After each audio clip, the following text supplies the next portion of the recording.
from Renaissance-style chateaux, grand country estates, architectural glass masterpieces. These are the remarkable homes Simply breathtaking. and magnificent landmarks One day, my son, all this will be yours. at the very heart of Britain's spectacular history. I have never seen one like this. Join me I need to get there with all speed. Onwards, driver. and a host of celebrities Oh, crikey. with a passion for the past Kaboom! Wish me luck. as we travel the length and breadth of the nation It is between the walls. and with unparalleled behind-the-scenes access. From the highest heights Now I'm through my blind panic. to the deepest depths. We'll uncover the secrets my goodness. still hidden within these breathtaking buildings. These are the places that nobody else gets to see. And explore the riches How spectacular. and treasures of one of our most loved institutions. This is an amazing story. Come on, I want to know the end. I want to know the end. Welcome to the secrets of the National Trust.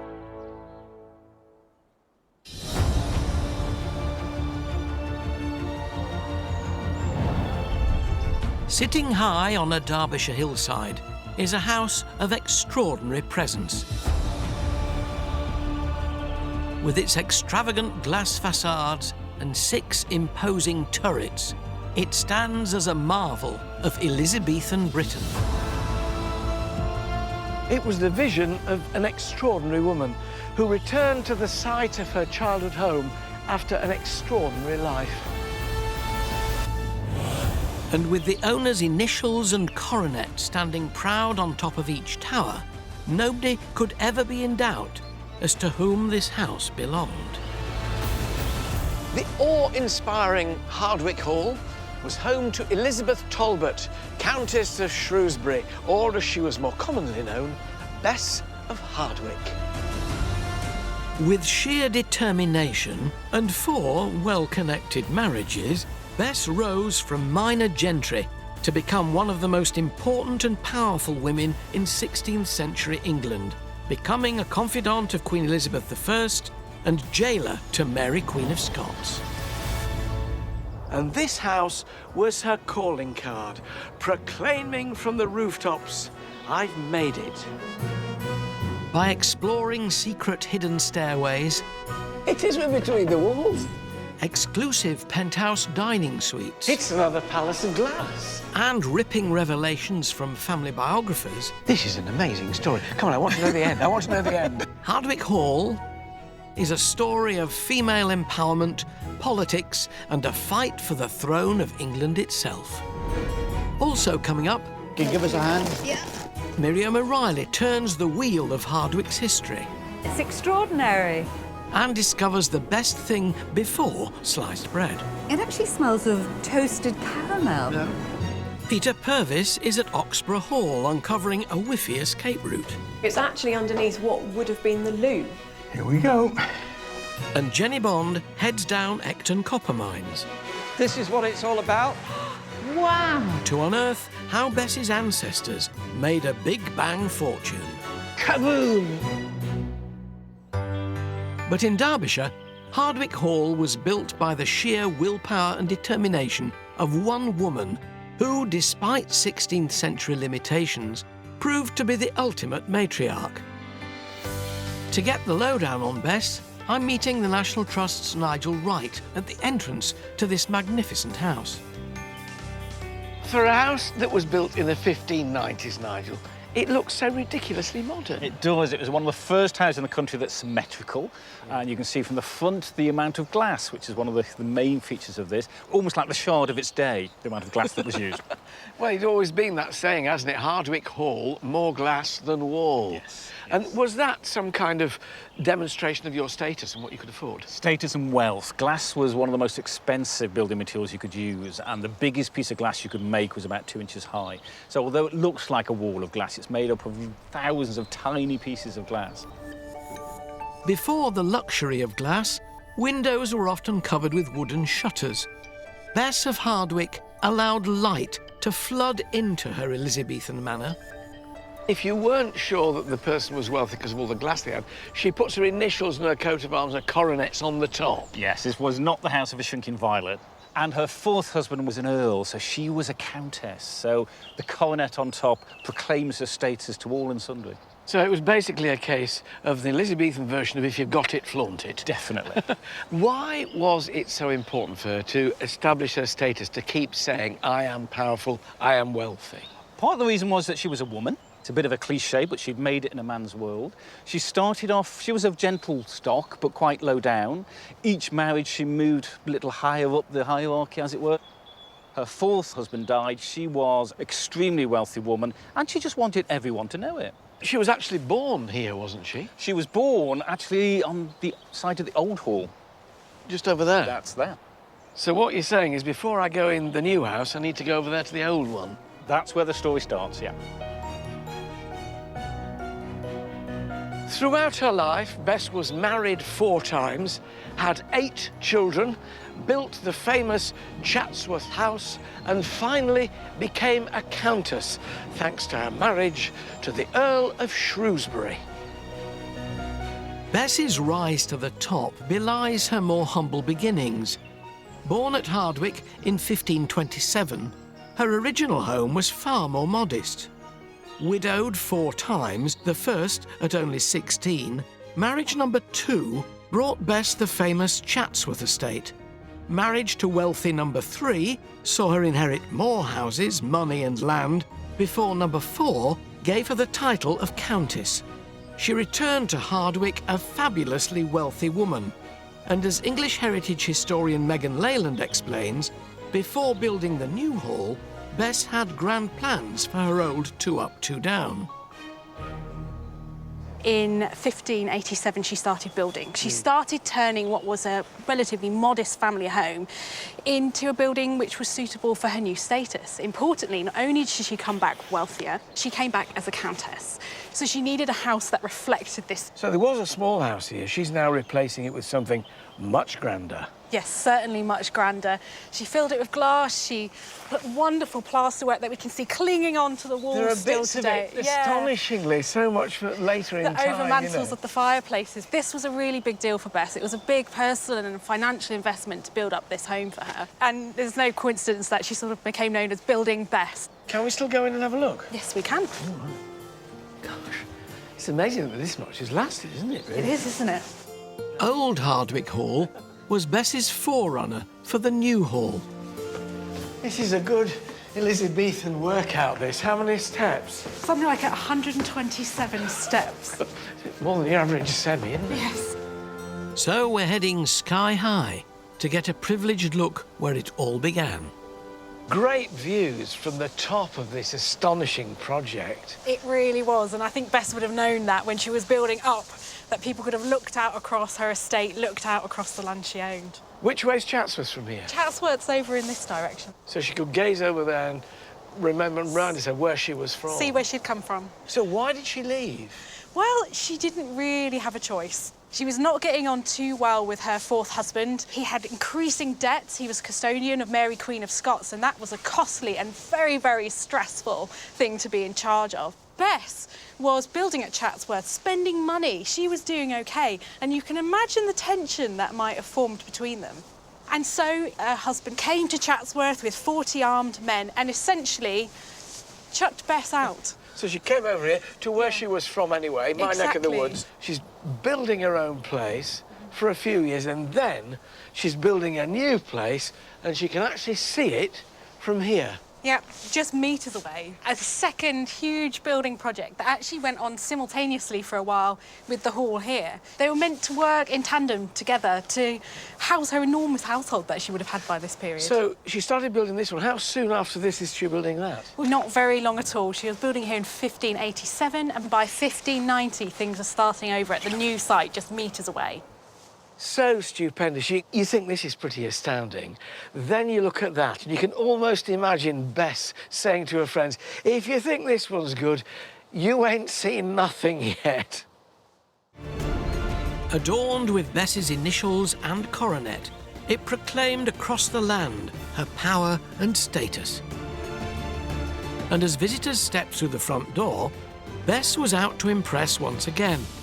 The Trust's Nigel Wright is taking me on an exclusive tour full of secret surprises. You come into the Great Hall, and here's my coat of arms. In case you'd forgotten, by the time you walked through the front door, there's her coat of arms and there's her coronet right on top of it. Did I mention she was a countess? She did frequently, clearly, to everybody, several times a minute. It was all about status, wealth. Elizabethan power play. Definitely. Really. And alongside the coat of arms and all the way around the room, tapestries. Yes. Really expensive, colourful tapestries. Well, you see, we always tend to think of tapestries as being like these are now, which is slightly dull, muted colours. They weren't at all when they were hung, were they? No. They were very bright colours, and the story in the tapestries, people would have known the story that was telling, but you'd have come in here and you'd reach for your sunglasses because everything was light, colourful, brash almost. So this was their way of, I suppose, you know, the big glitz and glam, really, wasn't it? It was. Colour meant wealth. And Bess liked to splash the cash. In one London shopping spree alone, she spent over £40,000 in today's money on this single set of tapestries. Now that's Elizabethan bling. As you ascend the 3 floors of Hardwick, the ceilings get higher to indicate the importance of the room's occupants. Only honoured guests would rise to the lofty heights of the high great chamber on the 2nd floor. Lucky me.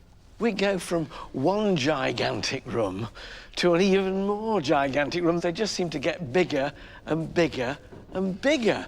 What was this one used for? Once you'd been greeted by the Countess, you'd have actually had your meal in here. So this was actually, if you like, a very grand dining room.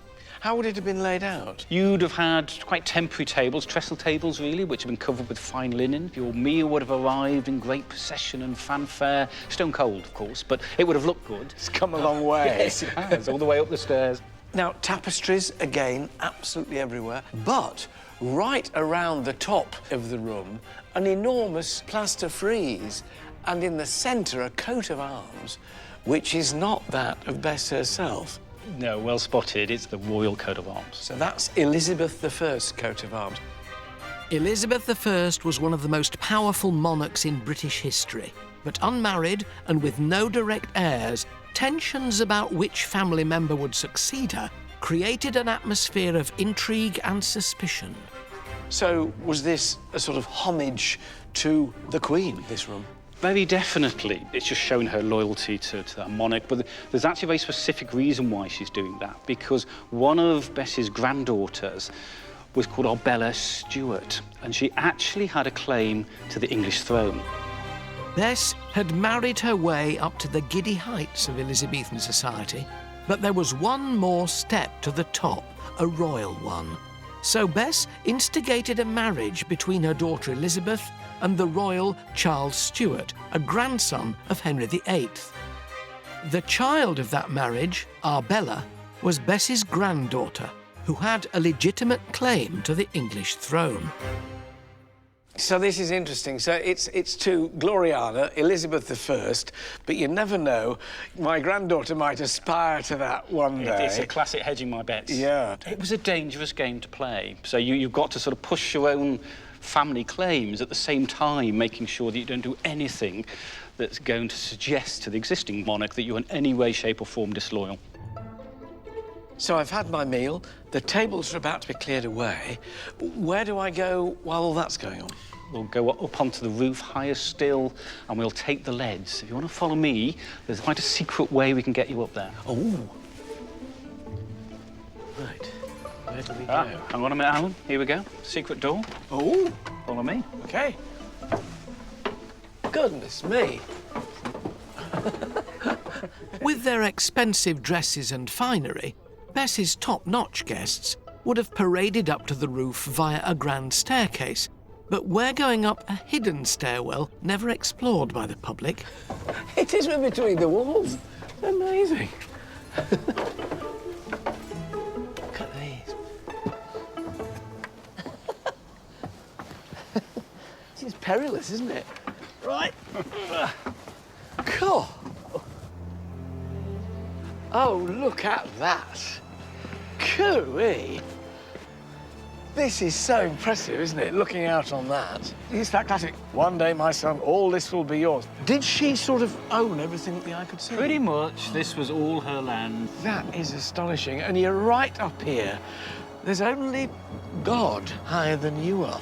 It's very deliberate why she stuck her house on top of the hill in North Derbyshire. You've been in no doubt about her power from the moment you saw the building from the outside, from the moment you came into the Great Hall. You gradually made your way up the building, and finally, at the end of the evening, almost, here we are. This is why I am Bess of Hardwick and you're not, that kind of thing. There's a bit of a theme here, isn't there? There isn't. I'll tell you what, though, it's a long while since I had my main course. Can we have our pudding? Because that's what we've come up here. Let's go and have our pudding. Yeah. Yep. Situated atop one of the turrets is Bess's banqueting pavilion. Strictly for private members, here sumptuous food would be served. It's another palace of glass. Away from prying eyes and eavesdropping ears.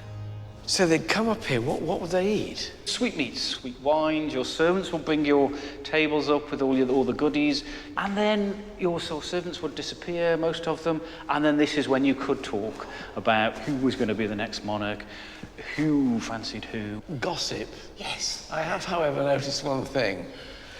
Bess's coat of arms is still higher than we are. It's endless, isn't it, really? Right up in the sky, she's Even there. up here, you're not allowed to forget whose house you're in. No, I'm very lowly. I'll go back downstairs. Come on. Whether high or low born, between family, servants and guests, Bess had a lot of mouths to feed.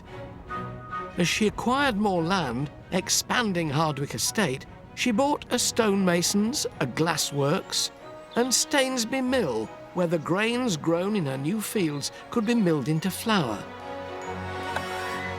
Miriam O'Reilly's venturing to the outer edges of the estate, where the big wheel at Stainsby Mill keeps on turning. The existence of a mill at Stainsby is recorded as far back as 1216. And later on in its history, it's likely it would have produced the flour for the bread on Bess's table when she first lived at Hardwick. To find out more about the history of Stainsby, I'm meeting the National Trust's Sandra Trig for a spot of breakfast. Fresh bread made from flour produced right here at the mill. Oh, it cuts beautifully as well. Look at the texture of that. It's rather dense, isn't it? It's very different to what I'm used to.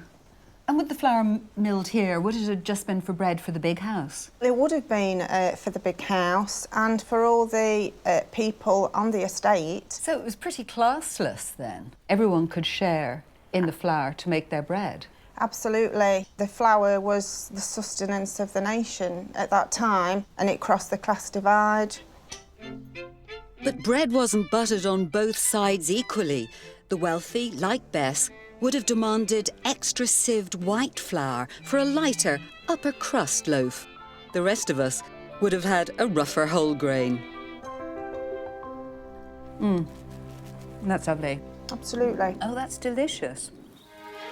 After Bess, Stainsby Mill fell into dereliction, but it was rescued during the Industrial Revolution and then restored in the 1970s. Powered by the river, the millstones are still grinding grain into flour today, just as they did for Bess. Miller David Smart is giving me a hands-on tour, starting in the grain store, where visitors aren't normally allowed. So the first process really is the clean grain going into the hopper above the stones. And that's the grain in the sack grain there. in the sack. And it goes... They are 25 kilogram bags. Now, is this pure grain? That's a pure grain, clean and ready to mill. So that grain goes into the hopper? That goes into the hopper. You can give us a hand? Yeah, like that.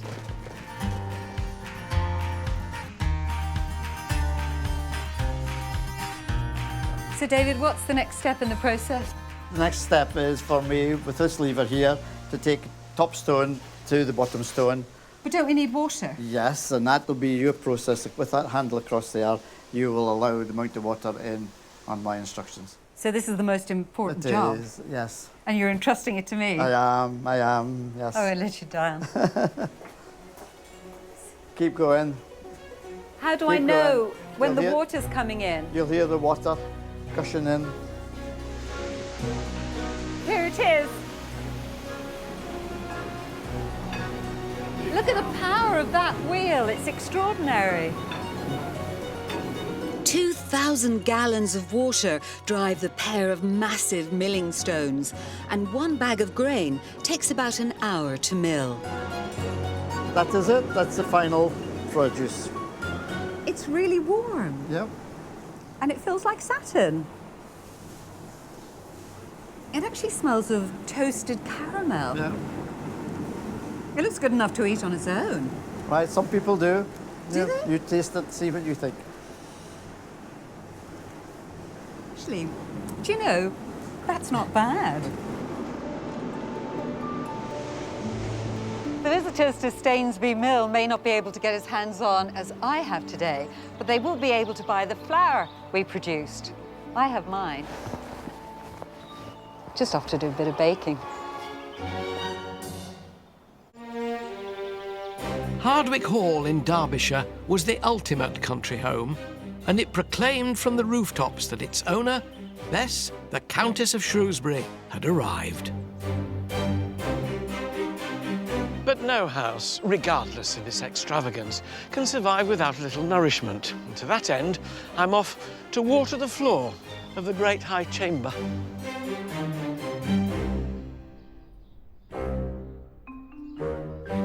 You know, whenever I come into the house at home with a watering can, I feel nervous that I'm going to drip and I'm going to be sent out back to my garden. So we're coming in here intentionally to drip. You are going to water our matting, Alan. I'm going to... How often do you water your matting? About once a week when we're open to the public. Why do we have to water it? To keep it flexible, we have over 150,000 visitors and they wear it away, so it dries out? It helps us preserve it for much, much longer. OK, come on then. My wife would kill me for doing this at home. Well, an amazing pastime, isn't it, really? Was this something that Bess would have done, Nigel? Bess wouldn't have done, no, because there wasn't the hundreds of thousands of visitors that in Bess's time, but you would have had matting like this on the floor. You would have woven herbs into it, so as you walked along Fragrance coming up. you would have crushed the herbs and the fragrance would have come out, yes. So it's rush matting, and this would have been common in sort of posh households. Posh houses only, yes. And turn.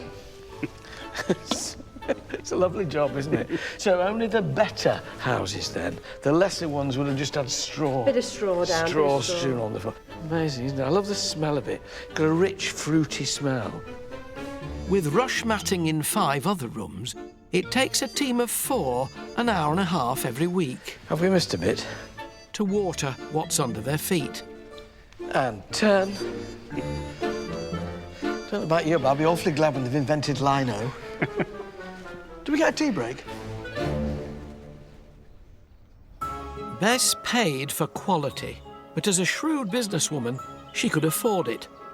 Much of her wealth came from sound investments, which her son William continued, buying a copper mine just 30 miles from Hardwick in 1575. It was a canny purchase which brought untold riches to Bess's descendants for over 200 years. Jenny Bond has travelled to Ecton copper mine in the Peak District to dig a little deeper. Looking at these peaceful hills, it's quite hard to imagine how this place was at the forefront of the Industrial Revolution. In fact, Ecton copper mine is right here under my feet. Projects Officer Paul Mortimer is part of the team responsible for looking after the mine's 18th century engine house and the land surrounding it, which has been mined since the Bronze Age. This is actually the oldest mine-winding engine house in the world. In its day, when it was built in 1788, this was absolutely cutting-edge technology, because inside here was built a Boulton & Watt steam engine, which was the very, very latest type of steam engine, and they produced rotary power for the first time, rather than using a water wheel next to a river.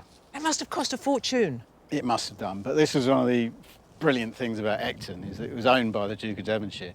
The 5th Duke of Devonshire was a direct descendant of Bess, and the engine he installed could raise 40 tons of copper ore every day.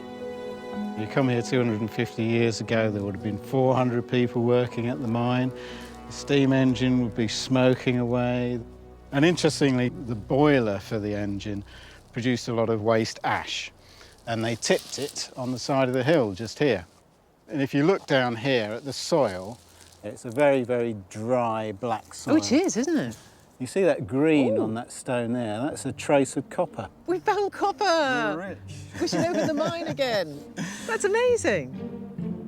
To see the source of this copper, Hi, Jenny. I'm here. Nice to see I'm you. following in the footsteps of the miners of old, led by archaeologist Dr. John Barnett. Let's go. All right. Welcome to my world. Thank you very much.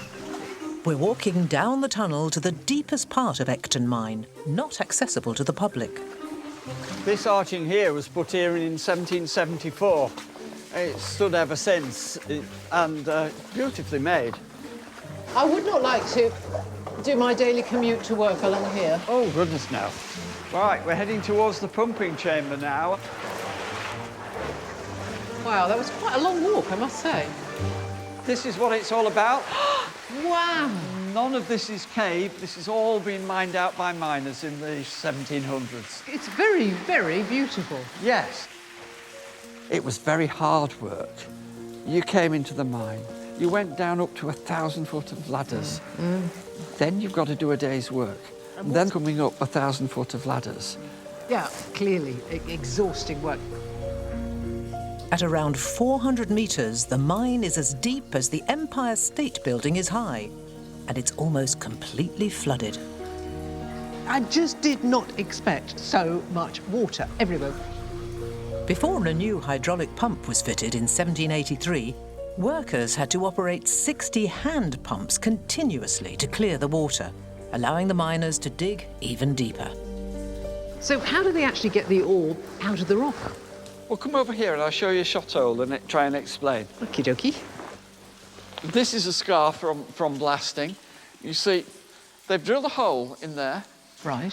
In modern mines, you use compressed air and it takes just a few minutes. It takes several hours to drill something like that because it's all done by hand.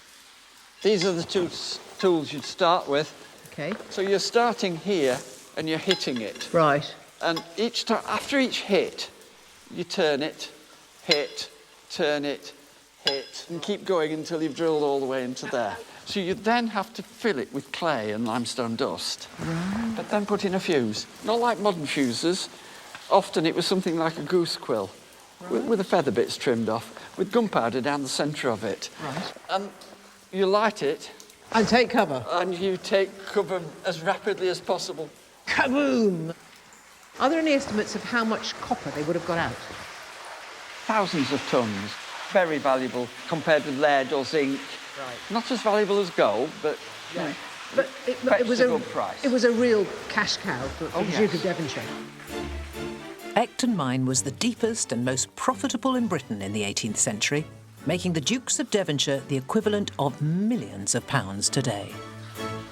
You know, it really is the cavernous size of this place that's so astonishing. It's a real piece of history. And when you're here, you realise that the Dukes of Devonshire made a very shrewd move when they invested in Ecton mine.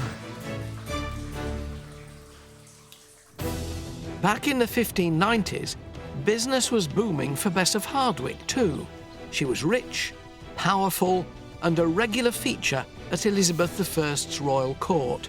But her ambition extended to her granddaughter, who she hoped would become queen. Yet Arbella's story would end in tragedy. To uncover more about this tale of ambition and intrigue, I'm meeting author and historian Sarah Gristwood in the jaw-dropping Long Gallery. What a gallery! I know, it doesn't matter how many times you've been here, you still get that wow moment. I've seen long galleries, but nothing as That's voluminous right. In as terms this. of sheer volume, this is as big as it gets. Bess wasn't going to build small. What were long galleries for? Well, partly just plain for exercise in wet weather, but also as a kind of picture gallery. I almost said a rogues gallery, but it's a kind of who's who, not just of Bess's family, but of the famous people she knew. She's not only saying, don't mess with me, look where I've come from, you know, these are my people. Was it built to impress Elizabeth I? Well, there's 3 reasons Hardwick may have been built as grandly as it was. One of them is to impress the Queen, if ever she came here. In fact, she never came this far north. 2 is for Bess herself. This is local girl made good, because she was just a sort of gentry local girl. But the 3rd reason, of course, is her granddaughter, Arbella. As the royal child of Charles Stuart, Arbella had a chance of succeeding Queen Elizabeth. With both parents dead, she was under the care of her grandmother Bess. Doesn't she look regal? I know, doesn't she just? Every inch the Queen, to be honest. What was the relationship like between her and her grandmother? Well, Arbella's parents had died when she was tiny, so Bess really brought her up. So she was a mum in all but name, then, really? Well, yes, except that I'm not sure that Bess was really the warm and cuddly mum type, frankly. I think Arbella had huge importance for Bess, partly because of the hopes that she might even be queen. What was life like for her here? Well, on the one hand, it was terribly grand, of course. You know, Bess had built this amazing new house, and she was the star here. But on the other hand, over the years, it came to feel a bit like a prison to Gilded Arbella. cage. Yeah, exactly that. A gilded cage. Arbella, now in her late 20s, was stuck at Hardwick, facing the life of a frustrated spinster. As a child of royal blood, she needed the Queen's permission to marry, but an advantageous marriage could strengthen Arbella's claim to the crown. And so there is the Queen, Elizabeth I, right at the end of the gallery where no one could possibly miss her. Gloriana, in exactly the same pose as Arbella, hand on table, left hand by side, with fan, even to the fan. I know, exactly. The message is pretty clear, isn't it? So just how close did Arbella come to being Queen of England? At one point, very close. All the ambassadors abroad and with spies were writing that it is Arbella they would proclaim queen if Elizabeth were now to die. So how and when did it all go wrong? Elizabeth lived too long. All those years, Arbella wasn't getting experience of how the political world worked. She was up here in Hardwick. And small wonder that it came to feel like a prison to her. Did she try and escape? Well, she tried, when Elizabeth was dying, to negotiate a marriage for herself, to break free from Hardwick, but it all went terribly wrong. So what happened? Where did she go? She was kept here for the next 2 months because the plot was cracked in January and the Queen didn't die until late March. So for weeks, Arbella was up here, she and Bess both growing increasingly frantic. She'd gambled and she'd lost, but in a sense, she was lucky not to have lost more, not to have had something else cut off, because she really could have gone to the block for this. But Arbella would make the same mistake again.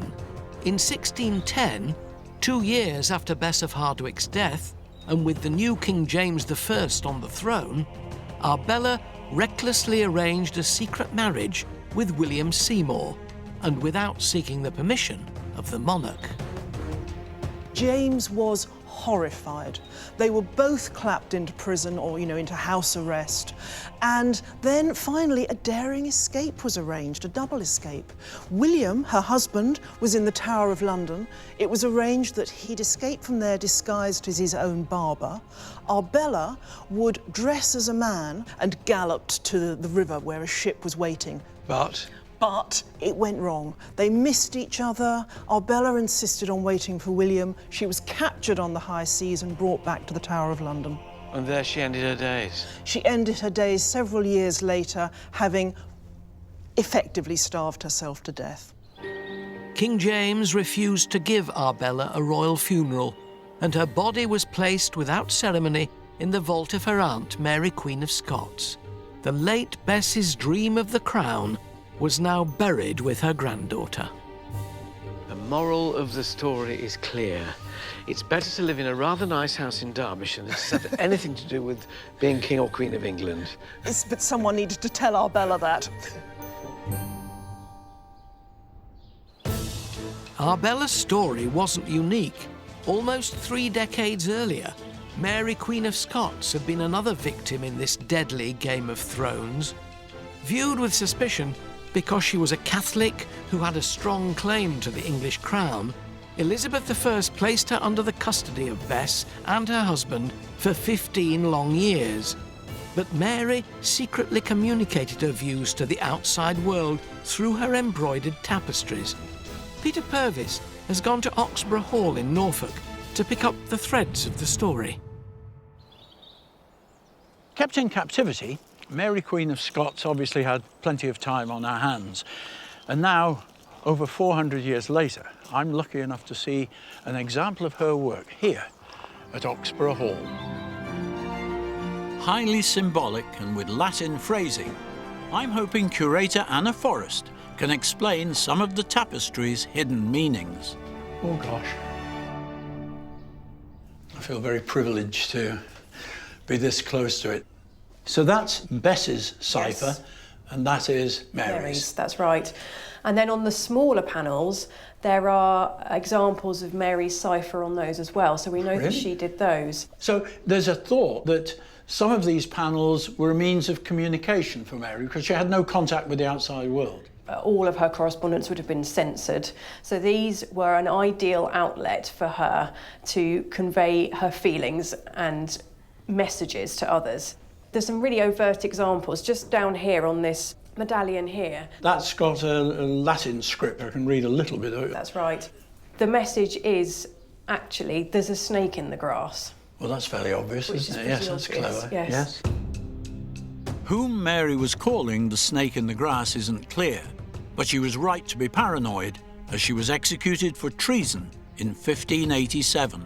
Down here it says you mustn't judge anything by its appearance. Don't trust anyone. So she maybe was feeling that she was constantly under surveillance. During Elizabeth's reign, Oxborough Hall was owned by the Bedingfeld family.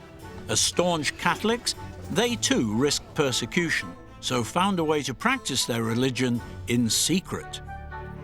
How did they avoid serious detection? How did they get away with it? Well, they would have carried on worshipping as they always had, but there was a chapel in the house that nobody would have known about, and any priest that was holding mass there would have had a means of escape and a place to hide in the event of a search. They had hiding places that we now call priest holes, and there was one at Oxborough. So where is it, Anna? Is it actually in the stairs? No, it's actually underneath what would have been the loo, would you believe? Oh no, ghastly. So they've reused what was the chute for the latrine as a means of entry into the priest hole. OK. Can we go in? You can. It is a tight squeeze. How much notice would they have of a search? Imagine that the priest may have had just a matter of minutes. Right. Here we go.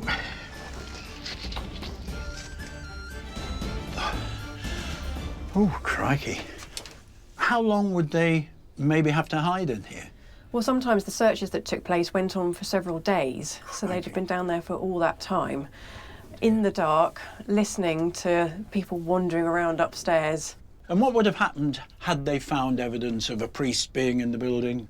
The priest would have met a sticky end, Yes. and the family would have been in extraordinary trouble and would have been fined, jailed, or worse.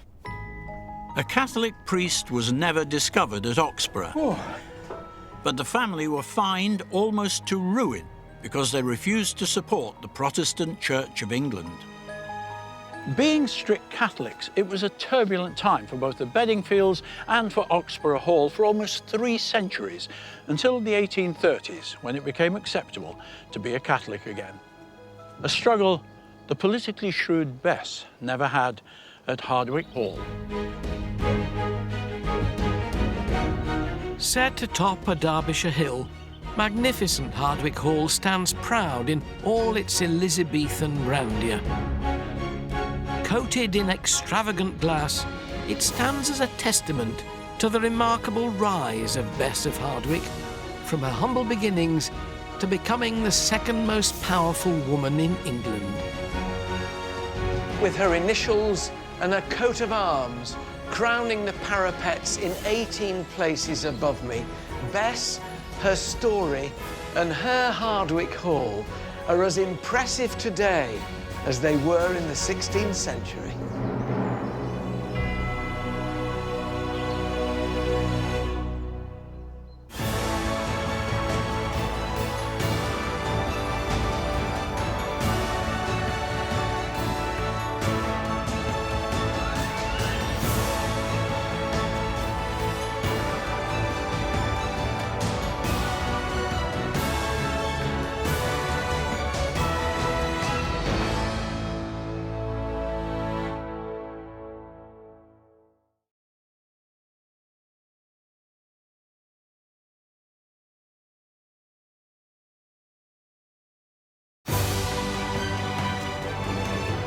From Renaissance-style chateaux, grand country estates,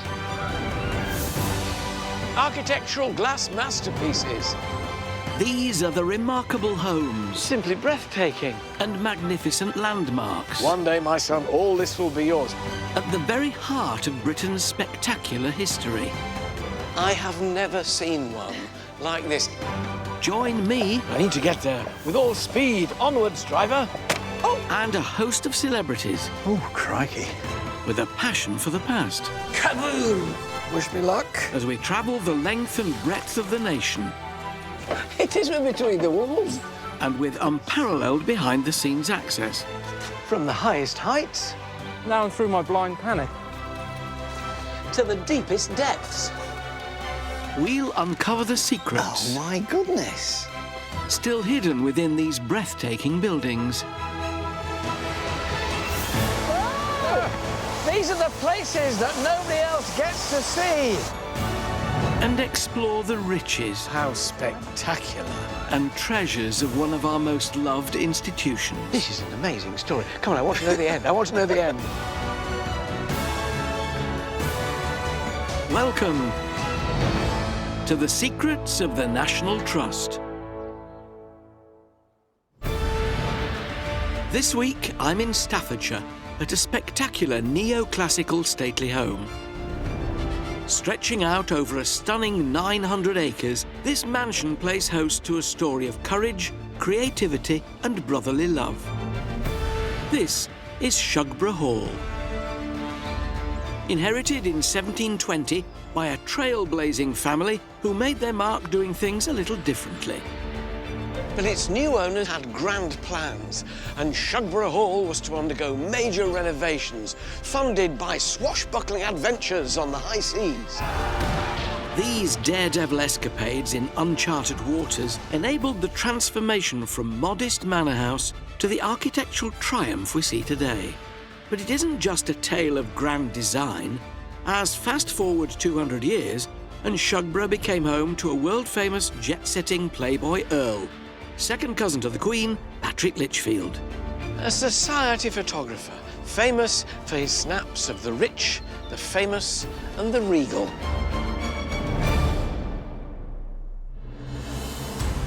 To uncover the secrets behind Shugborough's rich and racy past, I'll be taking to the water. Wow, that's worth a lot of money.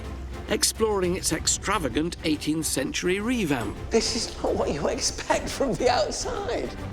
And leafing through secret letters. It really brings these people to life. It really does. I'll also be venturing into hidden underground tunnels. What is this? And unearthing Shugborough's close connection to royalty and high society. What a glittering life we had here in the middle of Staffordshire. Joining me, Miriam O'Reilly heads to Laycock Abbey to see how the work of another photographic pioneer has been given new life for the 21st century. That is one of the most extraordinary experiences of my life. And it's back to earth as Lewis Emmerich heads to a hop farm in Kent to discover the harsh realities of living on a 19th century hop picker's wage. It would be hard, back-breaking work. They would be standing for 12 hours.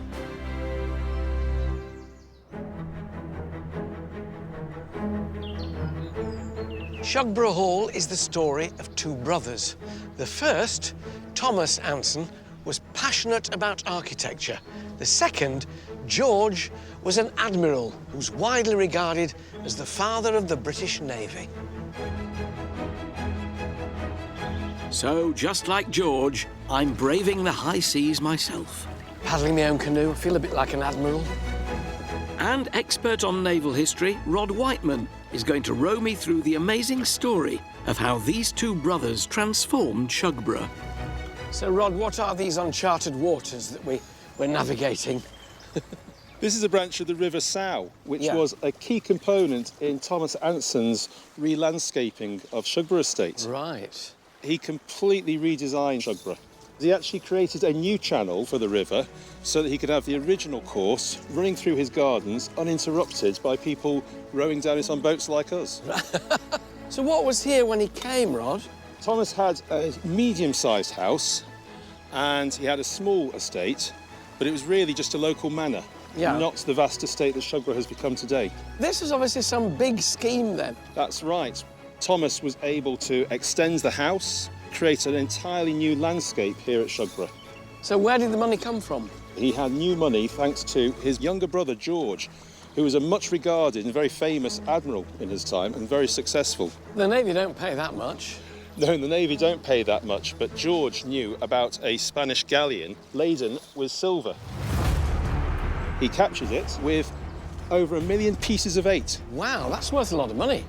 It is a lot of money, about £400,000 at the time. This audacious raid was the catalyst to George's meteoric rise from a mere ship's captain to leader of the entire British Navy. As news spread of his daring global exploits, his fame and fortune grew. He'd gone from being a captain living on naval wages to a man of independent means. As an admiral, he was seen by many as being the father of the Royal Navy. So he brings all this money back here, and his brother, who is the arty and architectural one, he spends it, is that right? George had plenty of money to spare. Mind you, I'm looking at this weather and it's a bit threatening, and there's a chance we might get pirates ahead. I think we'd better put in soon. That sounds like a very good idea to me. Safely back on dry land, I want to learn more about George's buccaneering exploits and that famous battle that changed the fortunes of this grand house forever. So I'm meeting the Trust's Helen Royal. Hello, lovely to see you. Inside this spectacular neoclassical hall, I'm getting a rare glimpse of a hidden treasure. Sir George Anson must have been something of a legend in the British Navy, wasn't he? He was a bit of a legend. He basically set up the Royal Navy as we know it today. Helen's showing me George's original and extremely precious journal of his epic round-the-world voyage on board his good ship Centurion. A voyage round the world. And when you see it was in 1740, that's not like going on the Queen Mary now, is it? No, it is not. They didn't even know where they were going sometimes and got lost and turned around. And the line here, which is also on the big map, shows how they zigzagged around and sometimes went back on themselves. What were conditions like on the Centurion? Pretty poor, actually. Most people got scurvy once or twice or maybe 3 times. It wasn't unusual if you came back missing a finger or a toe. Presumably, he lost quite a lot of crew. How long was this voyage going on for? So for 4 years, and during 4 years, he lost 1,400 men. That's astonishing. After years of appalling conditions and hardship, the Centurion caught up with the treasure-laden Spanish vessel, and a fierce, epic encounter ensued. The battle may only have raged for 30 minutes, but the fighting inflicted sharp losses on the Spanish side, with 67 killed and a further 84 seamen wounded. George's coveted naval skills ensured that not only did he capture the ship, but he did so with the loss of only 3 of his crew. They finally capture this Spanish galleon. What happened to all that money? George was very fair and shared it equally amongst the crew. Obviously, if you were the captain, you got more money than an able seaman at the bottom. Some were more equal than others then, right. So he gets a big lump and then the next lump is divided evenly among the next rank and so on all the way down. Yeah, and it was to stop fighting as well. And we've actually got a letter here that George wrote sort of as an insurance policy. And it does say, do hereby covenant and agree to share all profits equally amongst us of all money that shall arise or become due to any of us. And he actually wrote this so that even if people died or he died, that it was written down, so it was recorded, so everyone had a fair share. Clearly, he needed to do this to keep them on side. Yeah, George actually managed to go 4 years without a mutiny, and mutinies happened on other ships in that fleet, which is why there was only one ship, the Centurion, that came back in the end. When he came back then, he came back to the house with this newfound wealth, which presumably helped Shugborough. It did help Shugborough, and George gave Thomas some money to invest in the landscape and also the house. And when George died childless, he actually left his entire fortune to Thomas. So really, George Anson is the reason why you see Shugborough as it is today. None of this would have happened except for this pioneering man, the father of the British Navy. And that would probably be the case. You'd be coming to a much smaller house and a much smaller landscape, and it might not even exist now. Just put one's own achievements into very sharp perspective, doesn't it? It does.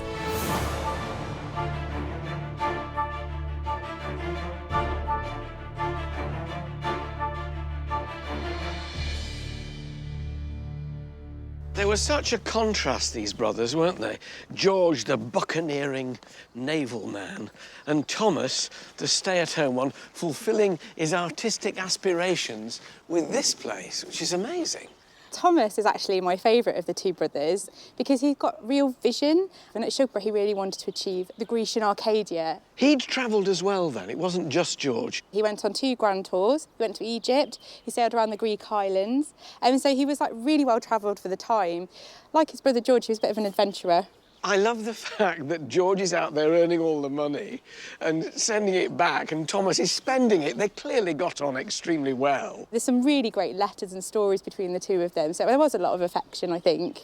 You know, if I'd had a brother, I know which one I would rather have been. I would have sent the other one off around the world. Then I could have made something like this. What a wonderful thing to do. Thomas was truly lucky to be able to invest George's pirate treasure here at Shugborough. And in doing so, he got to show off his creative flair for trend-setting design. He added 2 private wings to house an enormous library, which he filled with an extensive collection of classical books, a sumptuous drawing room, and a fabulous marble entrance hall to wow his many guests. Was it his travels that were the inspiration for this great creation? I mean, going to Greece, going to these foreign countries, which would give him a taste for the exotic.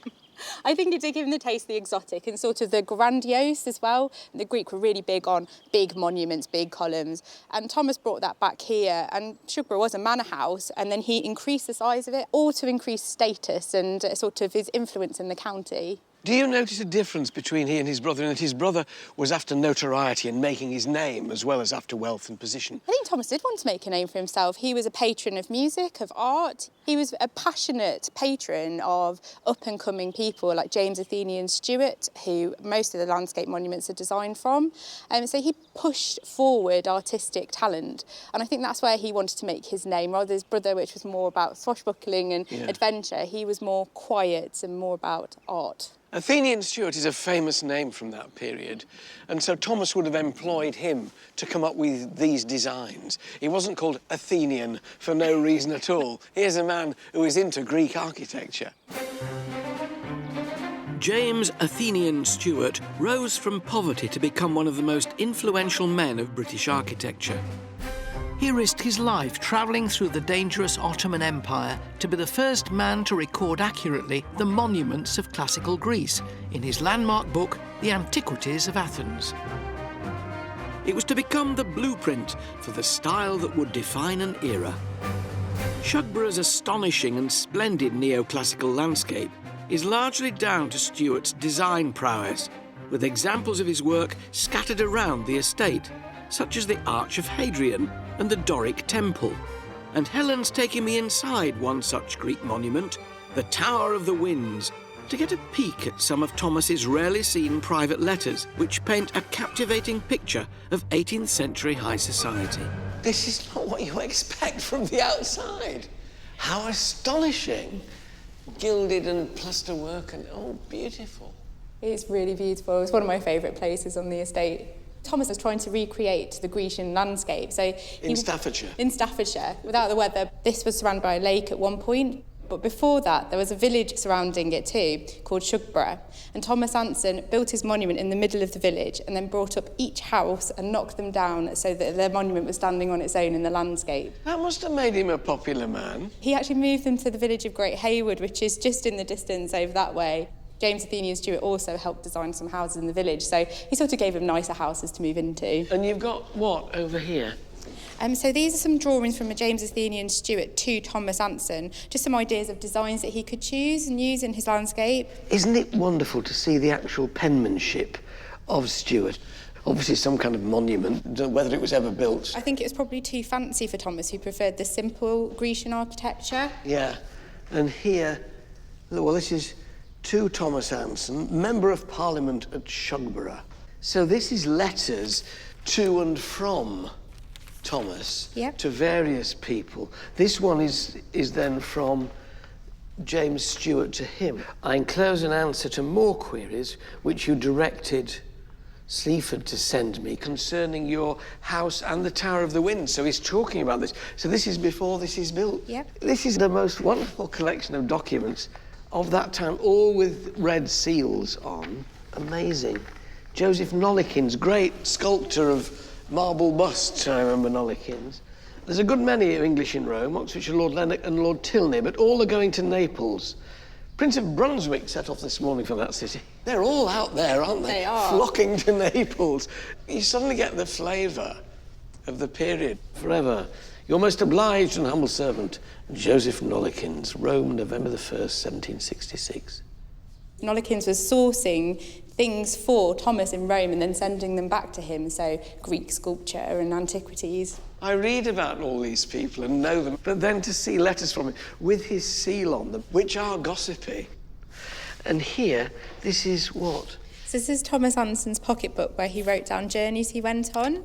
And this is one of the only examples of his handwriting we've actually got. He's a very neat writer. It is. Worcester, Tilbury, Buckingham, Lancaster, America. Oh, America here in Channel. His brother was based in America for a while, so he probably was visiting his brother. We've got a list of the ships here. Centurion, Gloucester, Severn, Pearl, Wager, Trial. And there's Anson. Guns 60, men 50. He's keeping an eye on what his brother's doing. It really brings these people to life, doesn't it? It really does.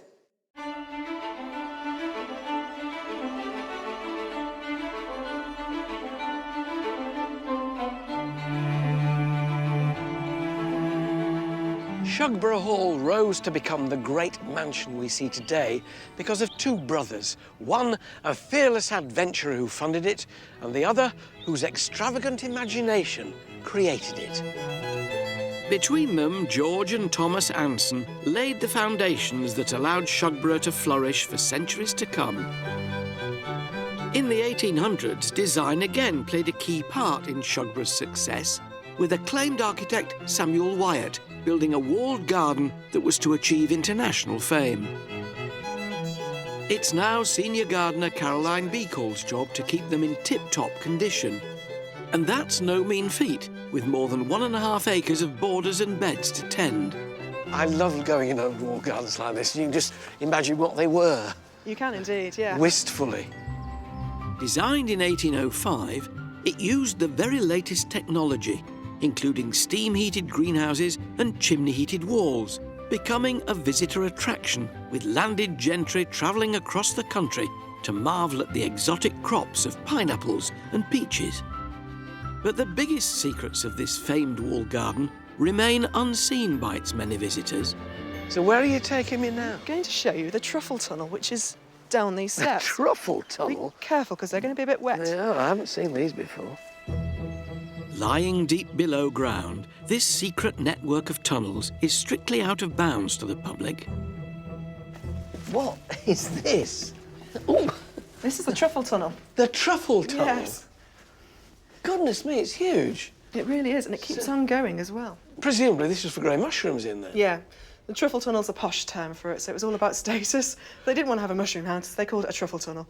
So greenhouses above, truffle tunnel, mushrooms below, no space wasted? No space wasted, not at all. What sort of mushrooms do they grow? The field mushroom. So if you go into the supermarkets and you get the little white mushrooms, that type, but then they might have left them to go really big, and the flat caps ones are ones you get stuffing. Astonishing. Yeah. So they'd come down here, great big piles of muck, presumably, because Yep. mushrooms go on manure. Yep, lots of horse muck, lots of it. So who would have come down here and brought all the muck in? Don't tell me. The gardeners. Yes. Who else could you get to do it? But probably for the actual horse muck and all the smelly stuff, it would have been the young boys, the less skilled gardener. Ourselves probably wouldn't have. We'd be pointing. Yes, do that work. Yes, yes. I used to have to do it. Why shouldn't you do it? Exactly. So, how far does it go on? It keeps on going. Just keep on walking Keep through on the dark, yes. Mushroom tunnels were all the rage in the 19th and early 20th century. They were the height of horticultural fashion, and any country estate worth its salt would have one. With 60 feet of tunnels and brick arches, all in full production in the 19th century, Shugborough's young gardeners would have been shovelling mountains of manure. It was with the advent of more industrial agricultural production that tunnels such as these fell into disuse. Look, they've left one behind. They have, yeah, a little wild. growing out. What an amazing slog. No wonder they got the youngsters to do it. It's a long way to come, all the way down those steps, along that tunnel, along this tunnel, out here, to fill these with manure and then to bring the soil for the casing. Yeah, and to get rid of the old stuff as well. Before you put the new Exactly. in. Yes. Gosh, Yes. it must have been thirsty work. It really was. There's an account saying that they would have been entitled at the end of the day to 8 pints of beer a day. That was part of their wages? Part of their wages. It Gosh, would have been watered down beer. It wasn't the true beer, but yes. I don't care, they would have needed them. Be It grateful really for was. anything liquid. The estate had its own on-site brewery, which is still in operation today. Payment in beer wasn't unique to Shugborough, and with workers across the country enjoying many a pint as part of their wages, hops were an important crop. Actor Lewis Emmerich is heading to Kent to discover more about the workers who brought in the hop harvest, and just like Shugborough's truffle tunnel gardeners, maybe enjoyed a pint or 8. I'm here in Little Scotney Hop Farm to find out why people have been harvesting hops for hundreds of years, and how important are they to brewing the perfect pint. And the hop is the essential ingredient in any good pint of beer. For centuries, Kent has been famed for its hop fields. Every September, families would flee the poverty of London's East End for a working holiday at the hop harvest. In the late 19th century, as many as 200,000 people would make the annual pilgrimage in search of fresh air and extra cash. Volunteer estate guide Austin Clays is showing me around and filling me in on the history of the hop. You know, Austin, what is a hop? A hop is a flower, and it's the flower of the hop plant. It's a member of the nettle family. Really? Believe it or not, yes. And some people call them cones rather than flowers because of this shape. This will increase in size over the next 3 weeks before they harvest. If you'd like to pull one open, inside you'll see it's got a yellow middle. Oh, yeah. That's the lupulin within the hop. And you can see it smells like you expect if you go into a brewery or into a pub. It only requires one of these in a pint of beer to give it the bitterness that's required. So they go a long way. I mean, you need long arms. I mean, how to get... Right, when we reach harvest time now, it's done by tractor and trailer. In the olden days, it would all be done by hand. And there would be a whole family working together around a large bin, pulling off the hops one by one at 90 miles an hour. And they could quite often strip a vine in just a few minutes. And it would be hard, back-breaking work. They would be standing for 12 hours, and then each day they would go to the farm to get their money for the amount of work they've done. Plus their ale. Plus their ale. But they probably get, what, 2 pence a bushel for filling one of those baskets up. So, just like the gardeners at Shugborough, the hop pickers here at Scotney Farm were given much-deserved ale to supplement their wages after a long day's work picking in the summer hop fields.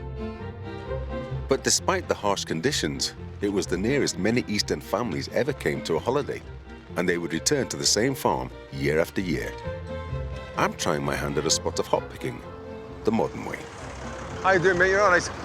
Can I have a go up there? On the back here? These days, we're 10 foot in the air on a platform. good job I've got a head for heights. But back in the day, it would have been more challenging, with cutters working from the ground using long-handled scythes. Even today, it can still be tricky. That took me enough. This ain't meant for 6'3" guys, this one, I tell you. I tell you what, it's hard work, and you've got to keep on top of it. Hops is money. And for the pickers, the 4 weeks harvest could be the equivalent of 10 weeks' wages. Thank you. I've got the job, yeah? You know, cutting down these vines by hand was hard work as it is. But doing it without the help of modern machines and farming techniques back in the day, that must have been something else. No wonder, just like the gardeners at Shugborough, they enjoyed a few pints at the end of a long, back-breaking day. Now I'm off to meet Violet Charlton. She's 87, but as a child was a regular at the hop harvest. Hey, what's going on here then? Now she comes with friends to relive the old days.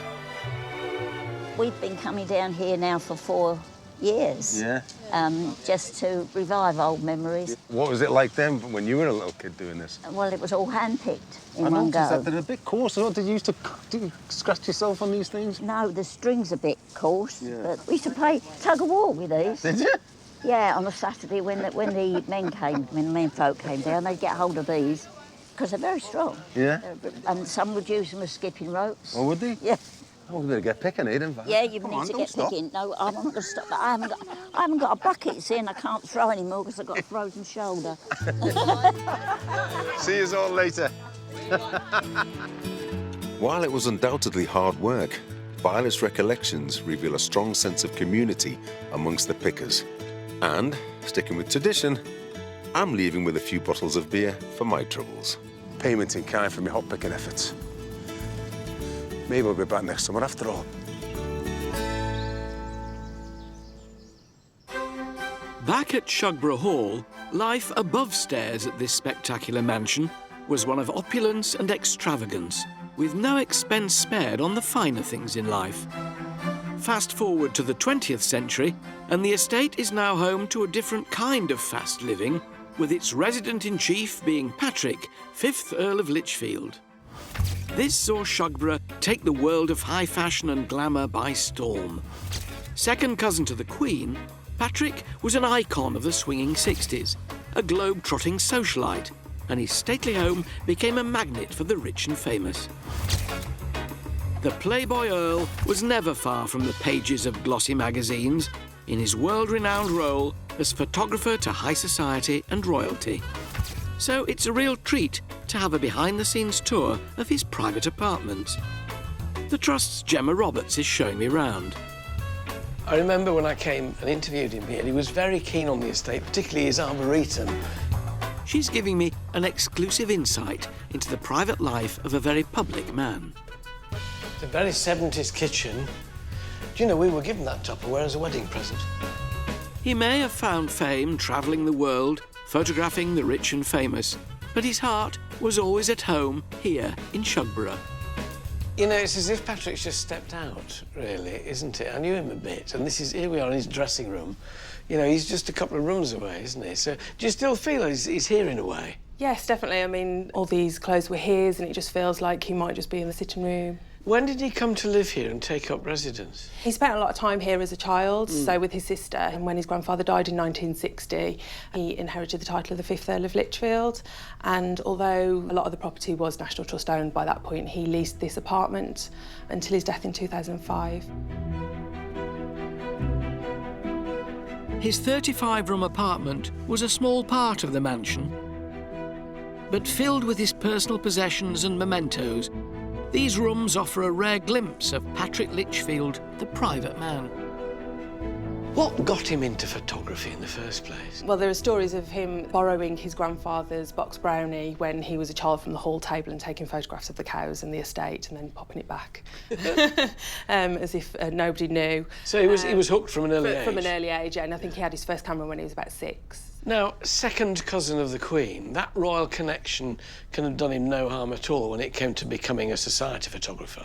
Yeah, he was very comfortable in those circles. Also, they were comfortable with him. Yes, it must so have they worked were both very ways, relaxed. mustn't it? Yeah, so he got the poses he wanted, which weren't poses at all. He got the naturalness because they were used to having him around. Yeah, yes. He travelled and travelled and travelled. There are charts on one of the walls here of his calendar. He's absolutely everywhere. He's barely at home. Yes, off in all sorts of places. On those calendars, it's quite nice to see the occasional weekend here at Shugborough slotted in. So what sort of people stayed here? Give me an idea whom I might have stumbled upon had I been here for the weekend. So people like Princess Margaret, Princess Anne, Mick Jagger. But Patrick in his career also photographed a lot of other up-and-coming models and film stars such as Marlon Brando and Elizabeth Taylor, Britt Eklund. What a glittering life we had here in the middle of Staffordshire. Yes, unknown. If you look at his ancestors, George the adventurer, Thomas the artistic one, Patrick seems to have been a direct combination of the two things. Yes, like the Hanson family have always been pushing the boundaries and doing things differently, and I think that's what Patrick was doing with his photography. The ultimate artistic adventurer, perfect combination of his ancestors. Yes. But none of Patrick's iconic photography would have been possible without the 19th century inventor, William Henry Fox Talbot. He was one of the first scientists to master the photographic techniques that transformed the 20th century. Miriam O'Reilly's heading to the National Trust's Laycock Abbey in Chippenham, where Fox Talbot took his first photograph.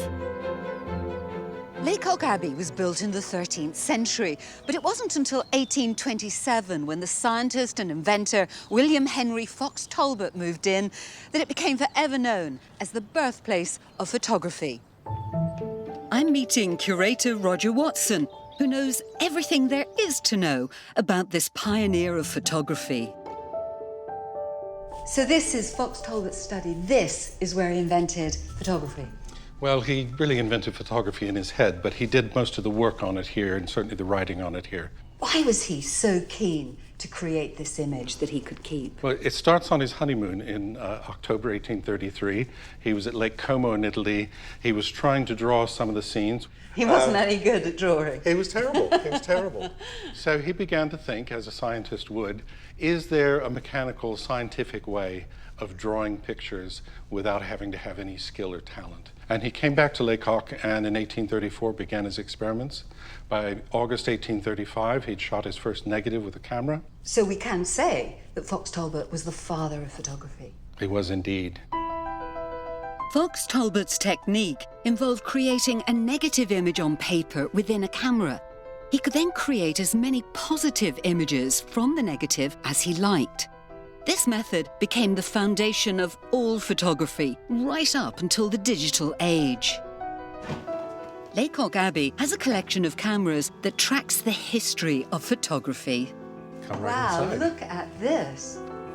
I'm getting privileged access to the whole collection, not seen by the public. We've got everything from some of the earliest cameras, 1840s, 1850s, all the way up to more modern cameras, cameras you would recognize from your own lifetime. Are some of the pieces here one-offs? How rare are those? When you start at the beginning of photography, you start with objects which are specially made, each one. That doesn't have a manufacturer's name on it because there was no manufacturer. You would have an optical instrument maker make the lens, you would have a cabinet maker make the body, and you would put it all together and you had photography. Does it still work? Old cameras always still work because there's nothing to break in them, no batteries to go down, no shutters to stick, none of that kind of thing. Show me some of the other treasures you have here. I'd love to.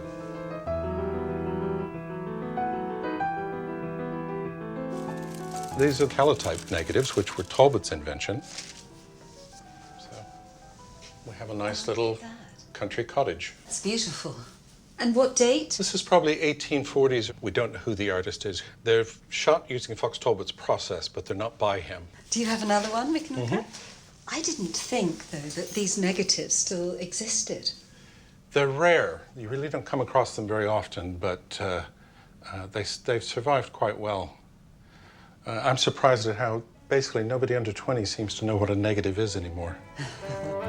In 1839, Fox Talbot presented his photographs for the first time at an exhibition he held in Birmingham, and contemporary artist Matt Collishaw has brought Fox Talbot's earliest photographs back to life by recreating the exhibition exactly as it was in 1839, but using new virtual reality technology. I was lucky enough to catch Matt during the touring exhibition's run here at Laycock Abbey. This is just a white room. Where's the exhibition? Well, you're going to have to put on the headset and then go in, and everything inside that room will have colour and texture and content overlaid on what you're seeing now. Is this the only way to see Fox Talbot's earliest photographs? Because many of them have been destroyed and others that do survive are locked away. Yeah, well, obviously you can see them in digital reproductions, but I put those reproductions here, so it's going back to that first experience of seeing the pictures. Time to see this exhibition for myself. Although this white room may look strange to the naked eye, it's designed to work in conjunction with the virtual reality headset to create a multi-sensory experience. Yeah. Boom! I'm in a cathedral-like room. This is extraordinary. I've been transported back in time. And in the cases, there are photographs. I'm hoping if I do this... It's just right in front of me. This is the photograph Fox Talbot took of a window outside. You can't see this picture in real life, but I can see it now. I can move it around. I'll put it back in the cabinet. How's that? That is one of the most extraordinary experiences of my life. I wasn't even quite sure what to make of it. Isn't reality a little bit disappointing when you come back to it? I don't want to leave 1839. Matt has done an amazing job of using the latest technologies to bring the past back to life. It's fascinating to be here at the birthplace of photography and to experience Fox Talbot's work in a whole new dimension. You have to wonder where it will lead us. Back at Shugborough, I'm exploring the life of Patrick, 5th Earl of Lichfield, world famous for his fashion and celebrity photographs. But he was also a trusted photographer to the royal family, and I'm getting an exclusive scoop on Patrick's working relationship with the royals from Ian Lewis, his former assistant. He struck me as one of life's enthusiasts. Oh, yes. Passionate. Yes. To the core. Yeah. When you were being photographed by him, his enthusiasm would take over and he'd get more and more and more excited. You, at the studios particularly, encountered so many people. There's an autograph book here. Lichfield Studios, June 1991. Colin Cowdrey, Ronnie Corbett, Jasmine Le Bon, George Melly. It's a catalogue of show business, really. Terry Wogan, several times. The whole gamut. It was a fabulous place to work and you never knew who was going to come through the door next. Now, as a society photographer, of course, and second cousin of the Queen, there were lots of royal photo shoots. Did you go on those? Yes, yeah, I was involved in the Jubilee portraits in 2002. Of the Queen? We were given a very small time slot of 5 minutes. We went and recce'd the location at Buckingham Palace, which was a long corridor. But Patrick had a wonderful idea of taking a profile shot as well as the corridor shot, which was great, but in 5 minutes, that's not enough time to do two different setups. That's tough. Patrick knew that the Queen was easy to photograph. She was incredibly professional, always turned up on time, unlike a lot of other celebrities. So he had us all in the studio rehearsing each shot with a stopwatch. Did it work? Did you do Absolutely. It ran perfectly. Like clockwork. Exactly. You must look back upon those days with affection. Did you learn a lot from Patrick Lichfield? Oh, yeah, an incredible amount. And when I started, I was trying to stay out of the way as much as possible. By the time I left, I realised that it was actually, photography was mostly about interaction and people. You have to be enthusiastic, and all the things that came naturally to him was all was learning experience for me. So pressing the shutter was but a small part of it? Very, very small. Shugborough Hall is a spectacular neoclassical mansion. Its rise from humble beginnings to high-end fashion is a story spanning 4 centuries and an intoxicating mix of courage, artistry and glamour, making it a family home which changed the course of history. Shugborough was opened by the National Trust in March 2017, which means that we can now all come and enjoy the neoclassical splendour and captivating history of this remarkable estate.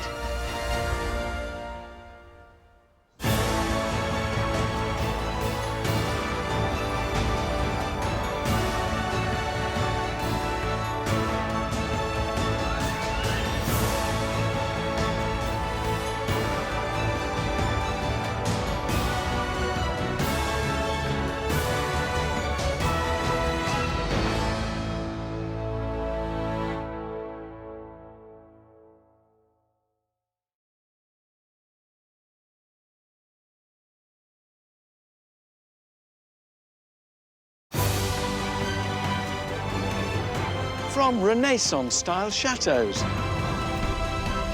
grand country estates, architectural glass masterpieces. These are the remarkable homes. Simply breathtaking. And magnificent landmarks. One day, my son, all this will be yours. At the very heart of Britain's spectacular history. I have never seen one like this. Join me. I need to get there. With all speed. Onwards, driver. Oh! And a host of celebrities. Oh, crikey. With a passion for the past. Kaboom! Wish me luck. As we travel the length and breadth of the nation. It is between the walls. And with unparalleled behind-the-scenes access. From the highest heights. Now through my blind panic. To the deepest depths. We'll uncover the secrets. Oh, my goodness. Still hidden within these breathtaking buildings. Oh, these are the places that nobody else gets to see. And explore the riches. How spectacular. And treasures of one of our most loved institutions. This is an amazing story. Come on, I want to know the end. I want to know the end. Welcome to the secrets of the National Trust.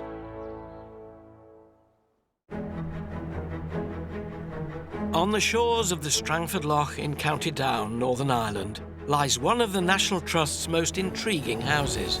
Nobility, political leaders, and even royalty have all flocked here for the sheer beauty of the setting and the grandness of its mansion and its elegant hostess.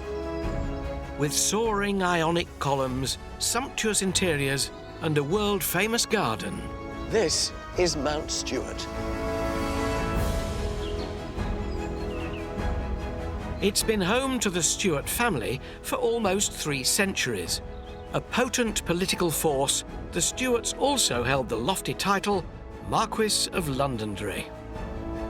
With their majestic mansion grown stuffy and dated, it was ripe for a makeover when the 7th Marquis, Charles Vane Tempest Stuart, moved here with his charismatic wife Edith in 1921. And it's the alluring Marchioness, Lady Edith Londonderry, whose imagination, flair and energy transformed Mount Stuart into what she described as the land of heart's delight. By unlocking the secrets hidden behind closed doors.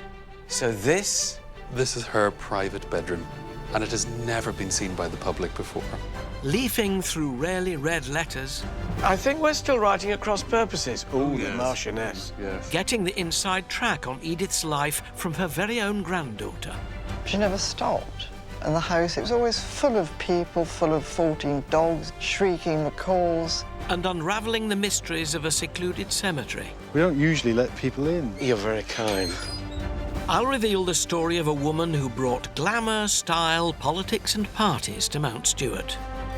Oh, don't. I'm getting ideas above my station. Also, Nina Wadia exposes explosive revelations in the Londonderry's archive. She's one of a very small number of aristocratic suffragists. Her mother-in-law was disgusted and calls her daughter-in-law a young hound running riot. Oh, my. She didn't approve at all.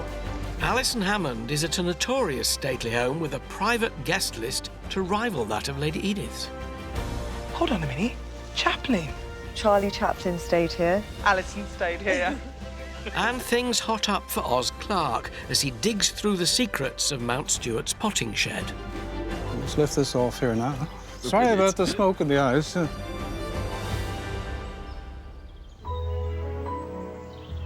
Walking up to Mount Stuart through these beautiful gardens, you immediately sense you're embarking on something rather special. That's because after 3 years of restoration, the National Trust has returned the estate to its best, and you feel as though you're stepping back in time. But the magnificence of the formal gardens does make one wonder how the interior of this striking neoclassical mansion could possibly compete. Well, the wow factor as you enter the central hall is enough to lay those worries to rest. This is astonishing. It could have been made yesterday. Absolutely beautiful. Yes, absolutely fantastic, isn't it? So glamorous. The National Trust's Neil Watt has offered to show me the secrets lying hidden here. We've just completed our £8 million restoration on this house. This was a house in danger then, presumably? It was. I mean, in fact, look at the balcony above you. The balcony, I'm told, was about to fall down. And apparently, staff and family members used to sort of grip the wall and sort of go around the side, lest it should fall over. There were pieces of the plaster falling down. In fact, whenever our past chatelain of the house, Lady Mary, lived here, she was in bed and her bedroom sort of cornice fell from the ceiling. So this was the stuff that even I didn't see. But yes, the house was falling down. The Trust took over the mansion in 1977, but by the early 2000s, it was in need of more than a little TLC. Ready-made inspiration came from the vivacious Lady Edith Londonderry, who'd left her unique imprint on Mount Stuart almost 100 years earlier. Whenever Mount Stuart is talked about, the one name which is mentioned is Lady Edith Londonderry. Tell me about her. When she arrived here in 1921, there was only one loo, one bath put in for the king, and the house was pretty much... That's such a name drop. One bath, put in for the king. Did I drop something? But she came here and she thought that Mount Stuart was the darkest, dampest house she had ever seen in her life. However, her opinion changed. She saw the beautiful climate, she saw Strangford Lough, and she sort of fell in love. How did Edith change the house? Well, she changed it in probably every conceivable way other than architecturally. It really wasn't her style. You can imagine the picture, antimacassars, parlour plants, all a bit chintzy and all a bit... Heavy Victorian? Heavy Victorian. She liked the sort of new kind of glamorous damasks and bright colours and layers and... She brought style to Mount Stuart. Exactly, she brought style to Mount Stuart. You've got it in one. Did the place then become a magnet for the sort of fashionable? Mount Stuart was a place to go to? Yes, and I can do some name dropping for you again if you would like. Yeah, go on, will I?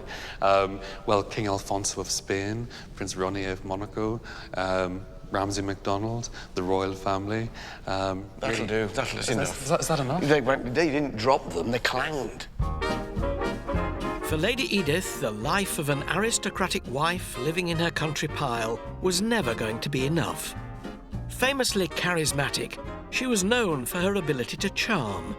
Her bedroom suite, decked out as a swanky boudoir, fizzes with her personality. Completely restored to its former glory, it now looks exactly as it did when she was alive.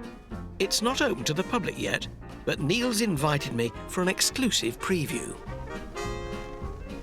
Oh, I do like an imposing bedroom.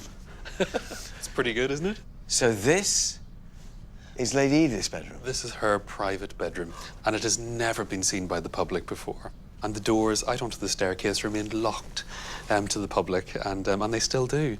And so this really is a little secret, a little nook hidden away. What sort of state was it in? The room was in a very poor state. The worst factor was the light damage in the room. Believe it or not, this bed had been bleached white. White? And it was crimson originally? Crimson originally. It's a wonderfully extravagant renovation and another pricey one, I guess. It was, and actually, we're very lucky that our current family member to live here, Lady Rose Lawrenson, Her husband, Peter, had a very generous family, and they donated 500,000 American dollars to Mount Stuart, to the National Trust, so that we could restore these suite of rooms, restore Edith's most private space. Well, it's wonderful. The $500,000 bedroom suite. Absolutely, yeah. Lady Edith had flamboyant taste for the time, combining unusual colours and styles. But although unconventionally creative, she was also dependably practical. Now, you said when she came to the house there was only one loo. Yes. I mean, did she pay attention to that kind of thing as well? She did. So if you're impressed with this bedroom, can I show you the bathroom? Because Edith loved her bathrooms. Wow. How imposing is that? This is the bathroom, here's the bath. It's not a bath, it's a boat. It's in huge. full sail, yeah? Absolutely. It is an amazing room. Gilded mirror, pictures, all kinds of furniture, beautiful walnut linen press. It's not in any way utilitarian, is it? It's not, and that certainly was not Edith. Although determined to give Mount Stuart a modern makeover, Edith had a delicately Victorian approach to the more functional parts of her bathroom. But I can't see a loo. Yes, well, she did have a wonderful way of upcycling antique furniture. She didn't want to be offended by the sight of a lavatory in the room. No. So if you look hard enough, you can probably spot it. Oh, I can see a pipe. Yes, keep going. Don't tell me this Yes. chest. Oh, go for it. Get a Go chest on. of drawers. Oh, look. Isn't it fabulous? Isn't it wonderful? That's clever. Well, it certainly puts a whole new slant on lifting the lid. All of the loos have a sort of personality of their own. Everything is just so beautifully and uniquely done. So there she is, lying in the bath. I mean, I doubt that she'd reached for her own towel. There would have been a maid there to have handed her the towel. And in fact, that's why we've got two chairs in this room. The wicker chair was to let her dry off in her robe. This chair was where she moved to have her stockings put on. Don't. I'm getting ideas above my station. But every single room has a glorious view of the garden. With lovely soft Irish weather at the moment, Helen. Lovely, lovely dark Irish weather, but I guess that's why it's so important to have a glamorous interior here at Mount Stuart, because sometimes it's not always so bright outside. Oh, we're coming through a bookcase. We are. We are. Through the secret door. The secret door into her inner sanctum. You're very much in her private space, and only her closest friends and family would have come in here. And this then totally reflects her taste. It does. Completely eclectic, diverse, random. Here's a picture of the room in her day. Oh, that's identical. It is. You're in her presence in a way, aren't you, really? You are. You really feel that you're with the woman herself. What did Lady Edith use this room for? Well, this was her sitting room and her study. This was where she would come and be at one with her thoughts. I remember whenever I was a little boy coming here with my parents, and back then I remember seeing dog claws scraped on the paint out through the windows. She would have the windows up. And dogs coming in and dogs out. jumping in and out. And of course over there she had steps just through that window, so she could throw the window up and just go out in her garden.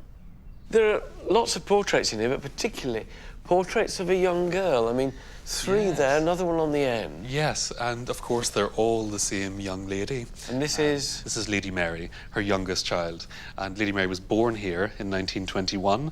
I mean, bear in mind, Mary was born 20 years after the birth of her first child. Gosh. So she was maybe a sort of happy accident, I don't know.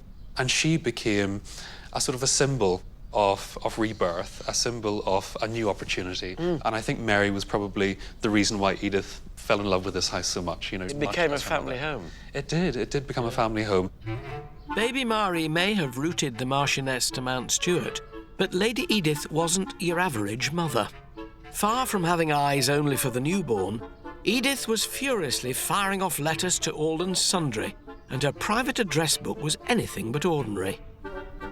Who would she write to? Oh gosh, it would be easier to answer who didn't she write to. We have correspondence from kings, queens, most of the royal family, literary giants. She was the patroness to musicians. Yeah. So really everyone, and lovely intimate family correspondence as well. A collection of Lady Edith's rarely seen letters is kept in the family archives, and I'm getting to look at a few rare examples. I love reading letters, with permission, of course. Yes, of course. Well, you've got our whole permission today. They give an intimate and very personal glimpse into her life. Oh, this is... She's obviously writing to a supplier or a craftsman. Yes. Dear sir, I think we're still writing at cross purposes. Oh, yes. Marchioness. Yes. When I referred to having the door made in Ireland, I was talking purely of the tool shed, as I think it's not necessary to have this made as so ornate or important. Yes. Tool shed door. She wasn't a lady to be trifled with, clearly.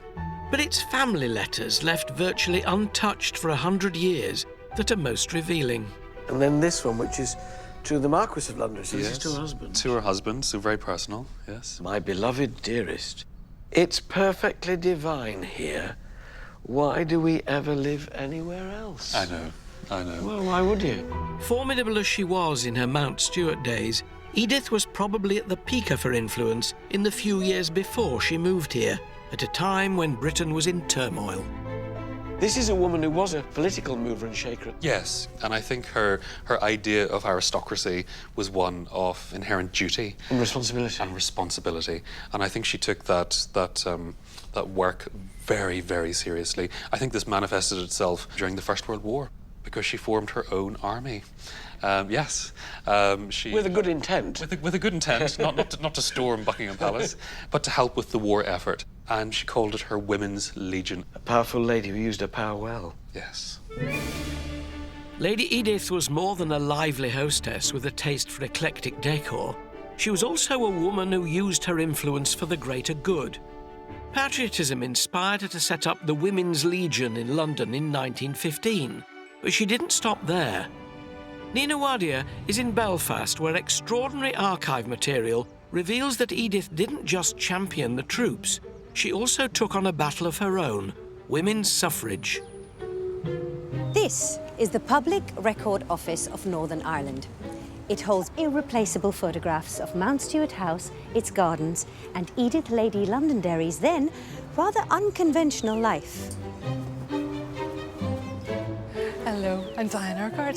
Historian Dr. Diane Urquhart has written a book on the Marchioness of Londonderry, so has had privileged access to this extensive archive. There are almost 40,000 documents in the Londonderry collection, including photos, letters, pamphlets, and manuscripts. They shine a light on the secrets of Lady Edith in every aspect of her life: society hostess, political activist, and wartime leader. Here she's wearing a Women's Legion uniform, which she heads up as its Commander-in-Chief. Right. It's uniformed, it's cross-class, it's non-denominational, it's non-political. And what it's aiming to do is to train women for a whole variety of jobs, which men did, and that would then allow men to sign up for active service. This was a hugely important organisation. So it starts off training women to be military cooks. Did she put women on the front line at all? Some women did serve on the front line, particularly as drivers. Yes. So some women were at the Western Front. So she was a real pioneer. Absolutely. And she saw this as a pioneer organisation. And it really proved what women could do. They could do men's jobs, but in their own way. That is incredible.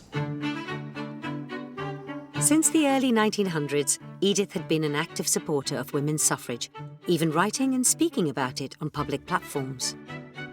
Am I right in assuming that Lady Edith was a suffragette? She was a suffragist, and the distinction comes that suffragettes are women who took to militant means, breaking the law to draw attention to the campaign, working to allow women not just to vote but also stand as parliamentary candidates. Right. As a suffragist, Edith shared the same goals as the suffragettes, but she believed in peaceful campaigning. It's unusual to see an aristocratic woman of her position so actively involved in the suffrage movement.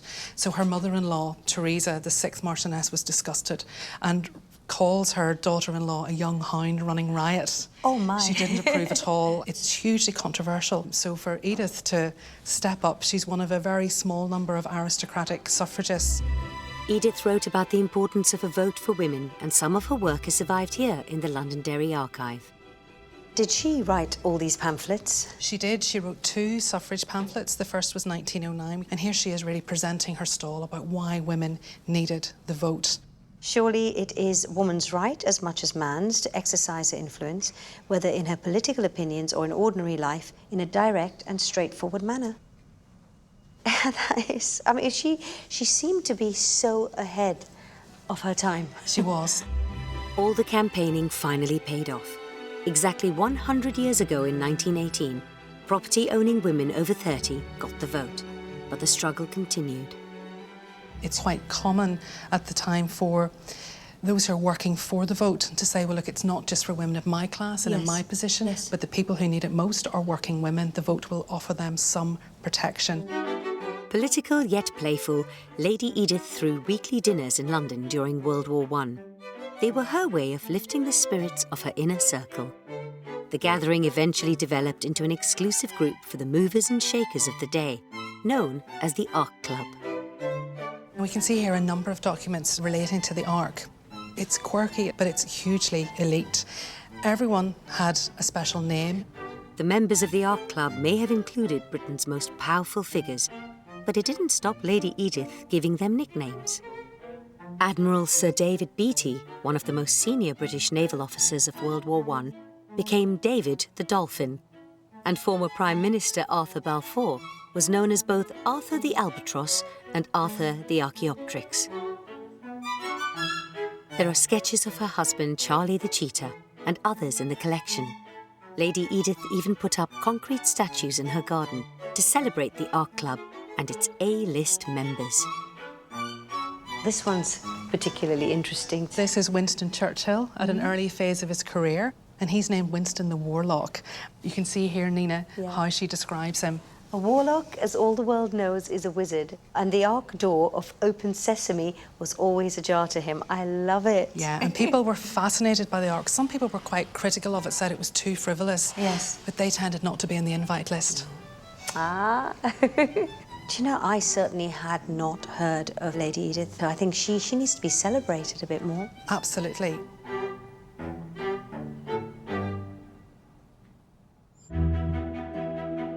But Edith wasn't the only posh, politically minded woman of her day. In the early 20th century, American Nancy Astor made a stir in British high society. She, too, was a spirited hostess and campaigner, and became the first female MP to take a seat in Parliament.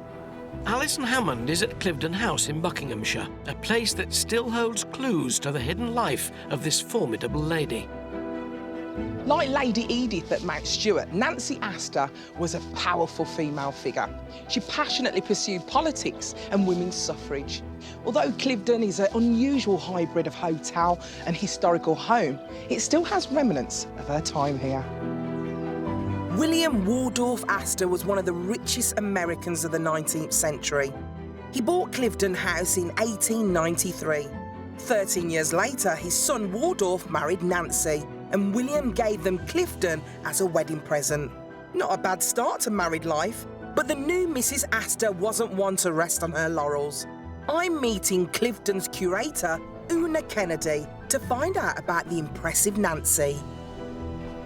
Nancy Astor probably is one of the most famous women of her generation. She was elected to Parliament on the 23rd of November, 1919. So this was the first time that a woman had entered the House of Commons as a member. And it must have been quite frightening, I think, for Nancy. Entering the chamber with 600 men, she would have met quite a frosty reception. But I think the person who was probably most vocal about how he felt about the presence of Nancy was Winston Churchill. Really? And it probably surprised him that, you know, this American female could match him in terms of insult trading. Oh, so she was feisty. There's always that very famous one. Something had irritated her about Winston, and so Nancy said, Winston, if you were my husband, I'd poison your coffee. And of course, Winston then immediately came back and said, Nancy, if you were my wife, I'd drink it. That is brilliant. When she wasn't having a Barney with Churchill, Nancy spent time campaigning for the rights of women, children and working people. I hate all kinds of wars. That's absolutely true. But particularly I hate civil war, class war or sex war. But I like fighting. But I like fighting for justice. Nancy got a bit of flack for seeming posh and out of touch, but she wasn't bothered. For her, being well connected meant she could use her influence to change things for the better. And she wasn't shy about using her grand house to get her message across to her powerful pals. This is the Great Hall, so this was a room where Nancy would receive her guests. Natalie Livingston, the latest lady of the house, has written about Nancy's time here. Nancy turned Cliveden into a political literary salon, which every single writer from George Bernard Shaw to Rudyard Kipling to J.M. Barrie would come and talk about ideas, and it became very much a hotbed for ideas and discussion and debate. She absolutely brought the houses of Westminster to Cliveden. I want to know just how high-powered Nancy's chinwags were. So Natalie's shown me Cliveden's visitors' books that are not on show to the public. It's absolutely incredible. When you look on this page, this is British royalty. So we have Elizabeth, who is now our Queen, and we have Princess Margaret. And on this page, we have the Kennedys, who stayed here. We have... Hold on a minute. Chaplin? Charlie Chaplin, yes. No. Charlie Chaplin stayed here. Really? Yeah. Mahatma Gandhi stayed here. Alison stayed here.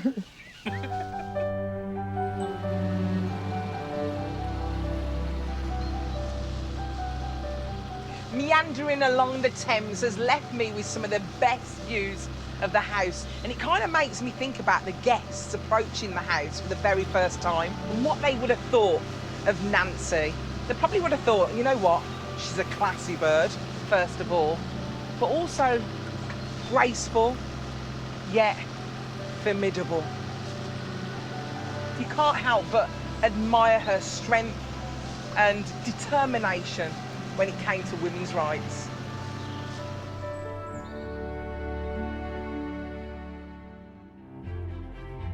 Both Lady Astor and Mount Stuart's own Lady Edith were extraordinary women ahead of their time who were determined to make a difference. And while Edith's activism and creativity will never be forgotten, her most enduring legacy is bound to be Mount Stuart's world-famous garden, packed with an unexpected variety of exotic flowers. Walking through these beautiful gardens, you immediately sense that you're embarking on something very special. The secret is the extraordinary microclimate here on the Ards Peninsula. A narrow strip of land separating Strangford Lough from the Irish Sea, it's damp and mild, making it ideal for growing an array of weird and wonderful plants. An autumn colour just starting. Yeah, it's looking good. Today, head gardener Neil Porteous keeps watch over 8 acres of formal garden, but it first took root back in Edith's day. Was it all designed by Lady Edith? Is it her brainchild? It is. All the sort of layout is hers. She was pregnant in 1921, had morning sickness, and this was her antidote to it, was to design this garden like a professional. Wonderful. So where are we now? What's this part of the garden? This is the Italian garden, and she loved sunsets and sunrises here as the water's reflected into the sky off Strangford Lough, and that's what the colour scheme is. Wonderful. And she loved the idea that no two colours in nature could clash. So she put it to the test here, where you've got colours just contrasted against each other.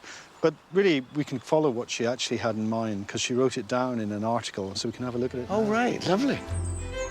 Mount Stuart has just made it into the list of top 10 gardens in the world. But as her rarely seen writings reveal, it may not have come as a massive surprise to green-fingered Edith. Well, this is the RHS journal that Edith wrote in December 1935, and she talks about Mount Stuart. It's on the Ards Peninsula, County Down. It's situated on a narrow neck of land facing almost due south on the shores of Strangford Lough. It is, to all intents and purposes, as favourably situated climatically as if it were on an island, so just lovely. And that explains she was clearly aware of the kind of microclimate she'd got. When it came to flowers, not much got past Lady Edith, but scrapbooks that have been hidden for decades show how far she was prepared to go to get her garden just right. Mount Stuart Garden, 1937, so this is her notebook and saved clippings. It's one of 8 that we've got. Wonderful. Oh, and a letter from a legend. Yeah, Frank Kingdon Ward, one of the greatest plant collectors of all time. Daredevil botanist Kingdon Ward spent almost 50 years gathering rare species in Asia, his adventures often sponsored by the Londonderries. On his travels, he fell off a cliff, was impaled on a bamboo spike, and even got lost in the wilds. But he survived the lot to bring back exotic plants to Britain and to Lady Edith. Went out 26 times looking for plants, and this one's from Assam, Toklai in 1949. I'm enclosing some seed of a rhododendron unknown that we collected in East Manipur last winter. I suppose we shall come home this year, next year, sometime. We never know far in advance. He was out there all the time in Nepal, Burma, Himalaya, all that sort of area. This is a wonderful volume. How helpful is that to you in looking after the garden? Well, this is just lists of plants that have been tried here, and also things that she was looking for. The things she loved are scented flowers. So in the same way that in the house they're being true to her spirit, you can do the same in the garden in a way and keep bringing here plants that you know she would have wanted. And not just that, you know, every year between 1,000, 1,500 new plants discovered worldwide. So what would she do if she was alive today? She'd be going absolutely mad and planting everything she could get her hands on that she'd never seen before. These days, a team of around a dozen gardeners and up to 80 volunteers are busy keeping Edith's legacy alive. And just as she would have wanted, they continue to expand the number of rare and exotic species grown here. It's a job that throws up plenty of challenges. Writer and presenter Oz Clarke's got a backstage pass to discover the top-secret tricks of the Mount Stuart potting shed. It would be fair to say that the gardens of Mount Stuart are not normal. It's as though nature has just thrown everything together without any human intervention. But nothing could be further from the truth. Keeping the gardens looking this good takes hard graft and real skill. The team here is managing to retain an astounding number of exotic plant species that face extinction in their native habitats, and they do it by carefully creating new plants from seeds or cuttings. Hi, I'm Oz. Hello. Hello. Alan, lovely to meet you. So it's you who's been making all this smell. Yeah. We're simulating a forest fire in South Africa. How about that, eh? That's exactly what I thought. Yeah. Gardener Alan Ryder is a man who knows the secrets of growing flowers from foreign lands. Today, he's cultivating the seeds of South Africa's national bloom, Protea. So there's your Protea seeds. In the wild, it will not grow unless there has been a brush fire. That's the whole secret. I see. The plant needs the fire to break open. To break open its that seeds. dormancy. Got it. So basically, I'll just put those seed in on top of the tin, spread it out a little bit, just like that. Put the lid on. We've bark in there, which smoulders. The smoke comes up into this tin here, and we leave that for about 5 minutes. Protea is just one of about 4,000 plant species at Mount Stuart. Like botanists in days gone by, the team travels all over the world collecting new plants. Right now, species from around 50 countries are thriving here. Let's lift this off here now. Yeah, just let the smoke clear a little bit, and as you can see, you see the way it's all opened out. Sorry about the smoke in the eyes. Almost like little hedgehogs now. And that's the germinating seed. Yes, absolutely. So that's now ready to sow. Let's do it. Yeah. Having mimicked the native conditions needed to germinate the seeds, Alan then plants them in specially prepared sandy soil with added grit, designed to simulate the South African earth in which Protea grows. So did Edith's gardeners go through this whole process all the time? Absolutely. All of these processes are reinventions of what would have happened 80, 100 years ago. They must have been at it 24 hours a day. Well, absolutely. Yeah, let's go. Yeah. OK. Ah, much warmer. Yeah, it's nice and warm in here, isn't it? Yeah, lovely. The Proteas will spend about a year in the Mount Stuart propagating unit before being planted outside. In the unit, temperature, light and moisture are kept constant, giving plants the very best chance of survival. So we've put all this effort into just a single little pot. Mm-hmm. When you look at the enormous expanse of this garden, if you're going to do it like Lady Londonderry did it, that's an amazing commitment of man-hours and Absolutely. It's a huge investment in time. You cannot just open a catalogue and say, I'll have one of those, please, because we're dealing with such a rare collection of plants. Well, I have to say, Lady Londonderry would be delighted. Well, I hope she would approve, yeah, absolutely. But the story of Mount Stuart didn't end with Edith Londonderry. Her granddaughter, Lady Rose Lauritsen, grew up here with her sister and still lives in a private wing of the house. And she's asked me over for a chat about the old days when Mount Stuart was in its roaring pomp.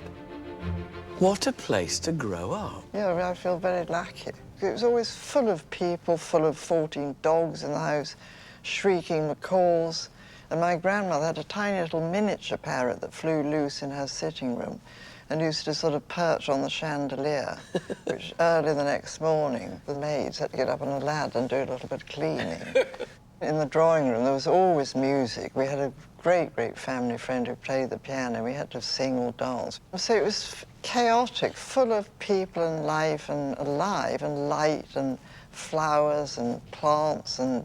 No, it was the most amazing, happy, happy house. Did you love being here? here? Yes. I mean, I was actually born in London in a blitz, but I came over with a nanny a week later and then grew up here, really brought up by my grandmother as well as my mother, but probably more by my grandmother. And she was a huge influence. What sort of personality? Well, she was the most alive person I've ever met, and the energy. You know, it really makes me feel rather tired thinking about her energy. She never stopped because she was doing all her good works, doing her garden. She did work like the head gardener. You know, she was pruning, digging, planting. Then she wrote 3 or 4 books. She never stopped. She had genuine, old-fashioned charm. She could charm anyone. And that's how she got what she wanted. There are lots of pictures of your mother, Lady Mary, around the house. A bit of a late arrival, your mother. Yes, no, total surprise. My grandmother, she just said, I feel immensely seedy. Went to the doctor and he said, you're having a baby. So my mother appeared, and she was really the favourite, absolutely. Both my grandparents, they absolutely adored her.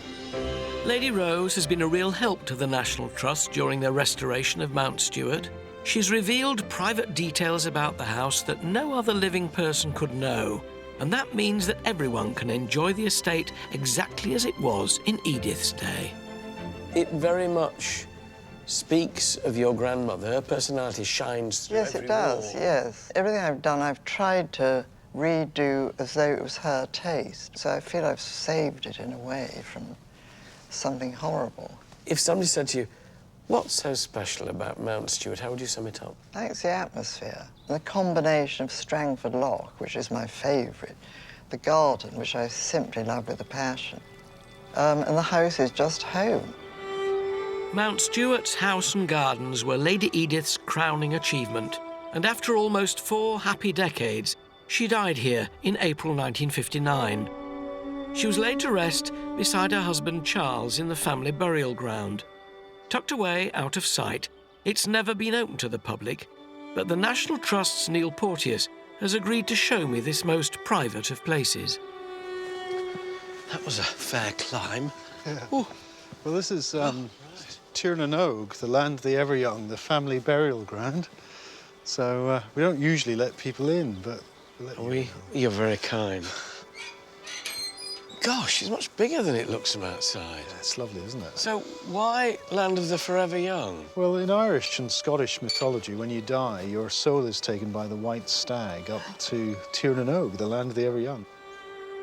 A statue of the mythical white stag stands watch over the cemetery, along with sculptures of the saints of County Down.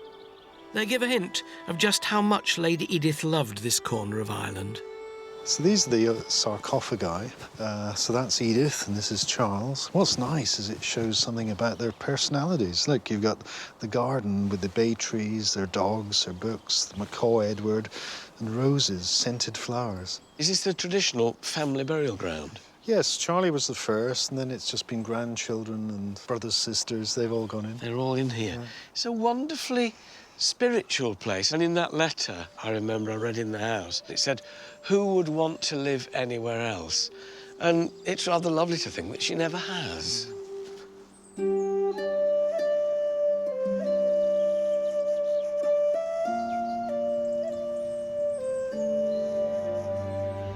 Mount Stuart in Northern Ireland is a magical place, brought to life by its otherworldly setting, its microclimate, and by the charismatic Lady Edith, 7th Marchioness of Londonderry. She turned the house into a stylish mansion and made the gardens world-class. It was the place to see and be seen, and there's no doubt she absolutely loved it. And now, thanks to the restoration, not only can we enjoy the grand house and garden as it was then, but we can also see it continue to evolve in the true spirit of Edith, Lady Londonderry.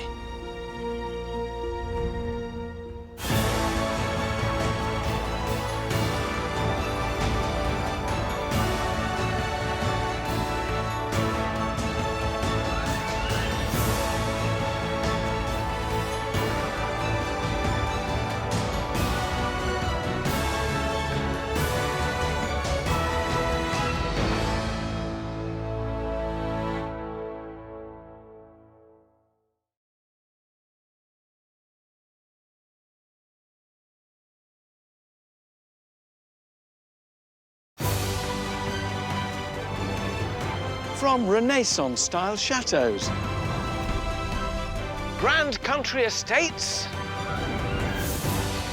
architectural glass masterpieces. These are the remarkable homes. Simply breathtaking. And magnificent landmarks. One day, my son, all this will be yours. At the very heart of Britain's spectacular history. I have never seen one like this. Join me. I need to get there. With all speed. Onwards, driver. Oh! And a host of celebrities. Oh, crikey. With a passion for the past. Kaboom! Wish me luck. As we travel the length and breadth of the nation. It is between the walls. And with unparalleled behind-the-scenes access. From the highest heights.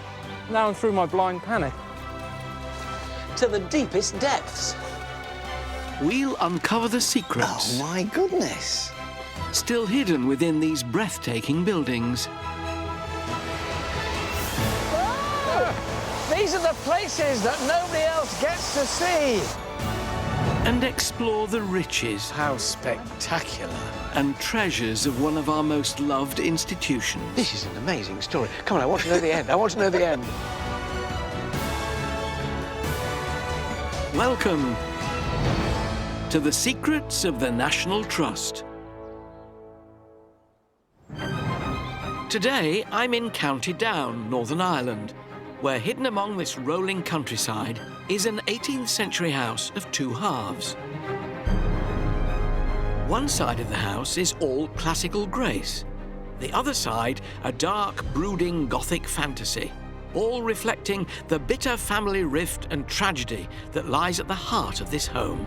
Welcome to Castle Ward.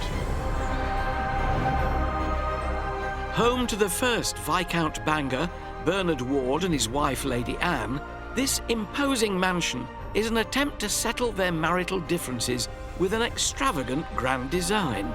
And while this is a story of split personalities, this house also bears witness to lunacy, attempted murder, groundbreaking microscopic science, and tragedy.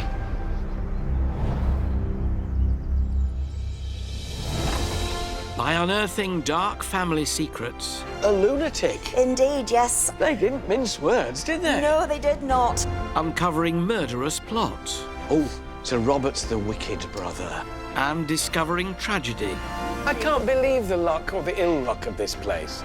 I'll reveal how Castle Ward was almost destroyed by its turbulent past.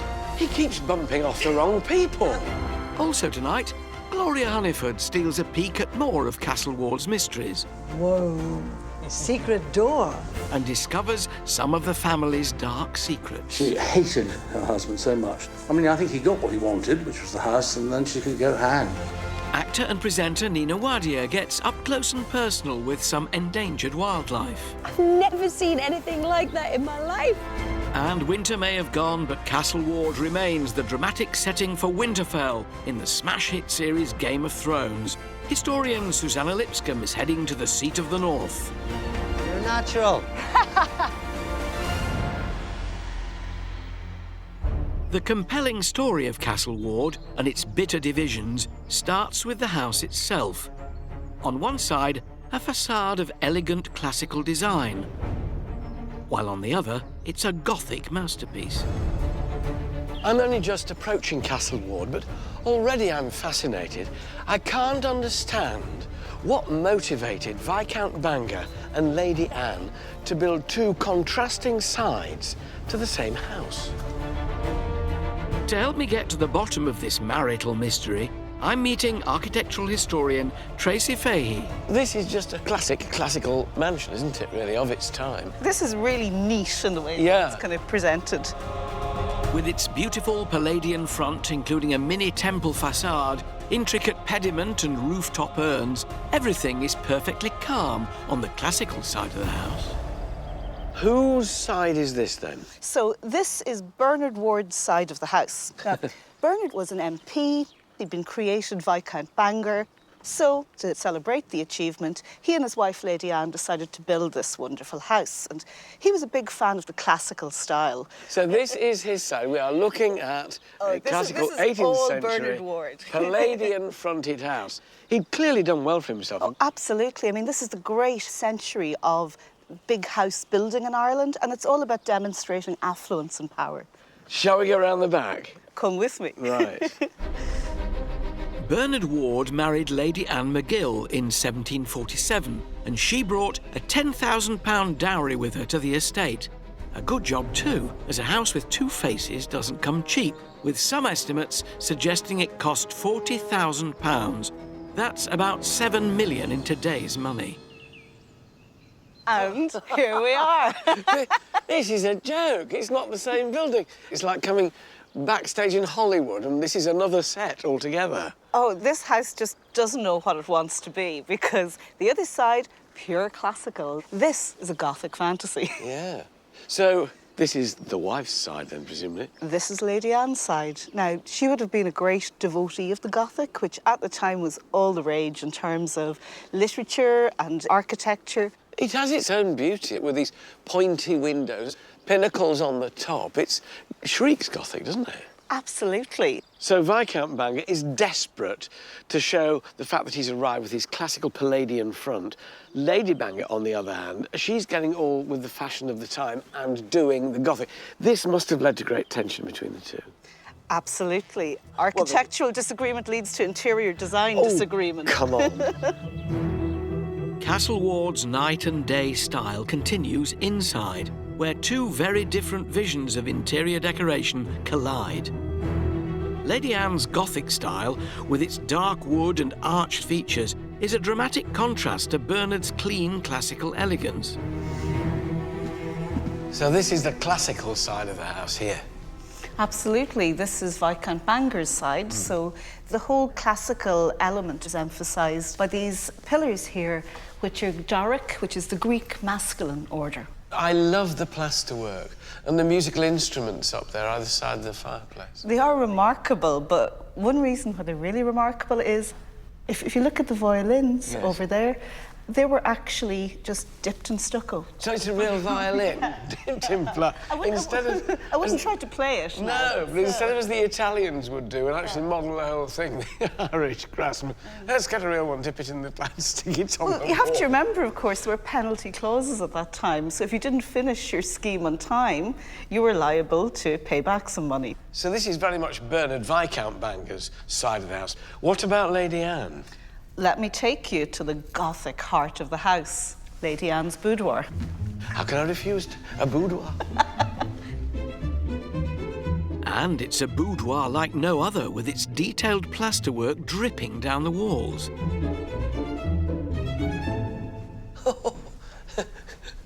This is astonishing. It's like being inside a wedding cake. The poet John Betjeman, when he came here, said that standing in the middle of this room was rather like standing under a cow. I rather see what he means, but it's a very elegant cow. It's absolutely beautiful and very, very feminine. So unlike the classical side, which is quite stark, it's a riot of kind of Gothic femininity.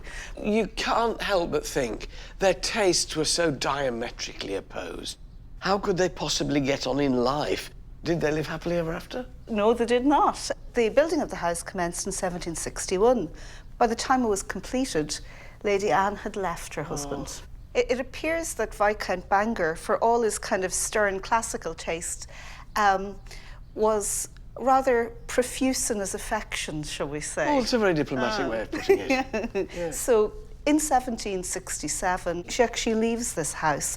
So where does she end up? She moves to Bath, where she lives out the rest of her days, and it would have been quite the scandal at the time. So as far as Bernard and Anne were concerned, opposites did not attract?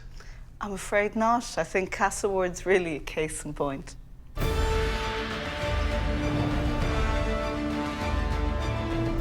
To get the scoop on the family feuding, I'm meeting someone who knows the dramatic story inside out. The National Trust's Andrea Hutton. Oh, so where are we now? We're now in the saloon on the Gothic side of the house, the living room of its day. Right. So this is Bernard? It is indeed, yes, and he's clutching in his hand the plans of the classical side of the house. Making his point again. Absolutely. So what happens when Anna's up and gone? She took with her her youngest child, leaving the rest of the children here at Castleward with their father. He's got Nicholas, his eldest son, and then they've got Edward and Robert. So what happens now? He lives here with his sons. How much longer does he live? Well, he was made Viscount Bangor in 1781. However, he passed away 3 months after he got that title. So presumably then this all passes to Nicholas, the eldest son? Well, not quite. It was a bit more complicated than that, and we actually have the will here today to have a look at it. Oh, right. With Bernard dead and the inheritance far from straightforward, his 3 sons, Nicholas, Edward and Robert, were left to fight it out for the family silver. Nothing at Castleward is straightforward. Oh, absolutely not. These rarely seen family documents may explain why, as they contain a dark secret which was to cast a long shadow over Castleward for many years to come. Lord Bangor's will, 1781. In the name of God, amen, I, Bernard, Lord Baron Bangor of Castlewood in the County Down, do make and publish this my last will and testament. It's exciting, isn't it? This is the first time I've actually got to see it myself. Oh, this is to Nicholas, the eldest son.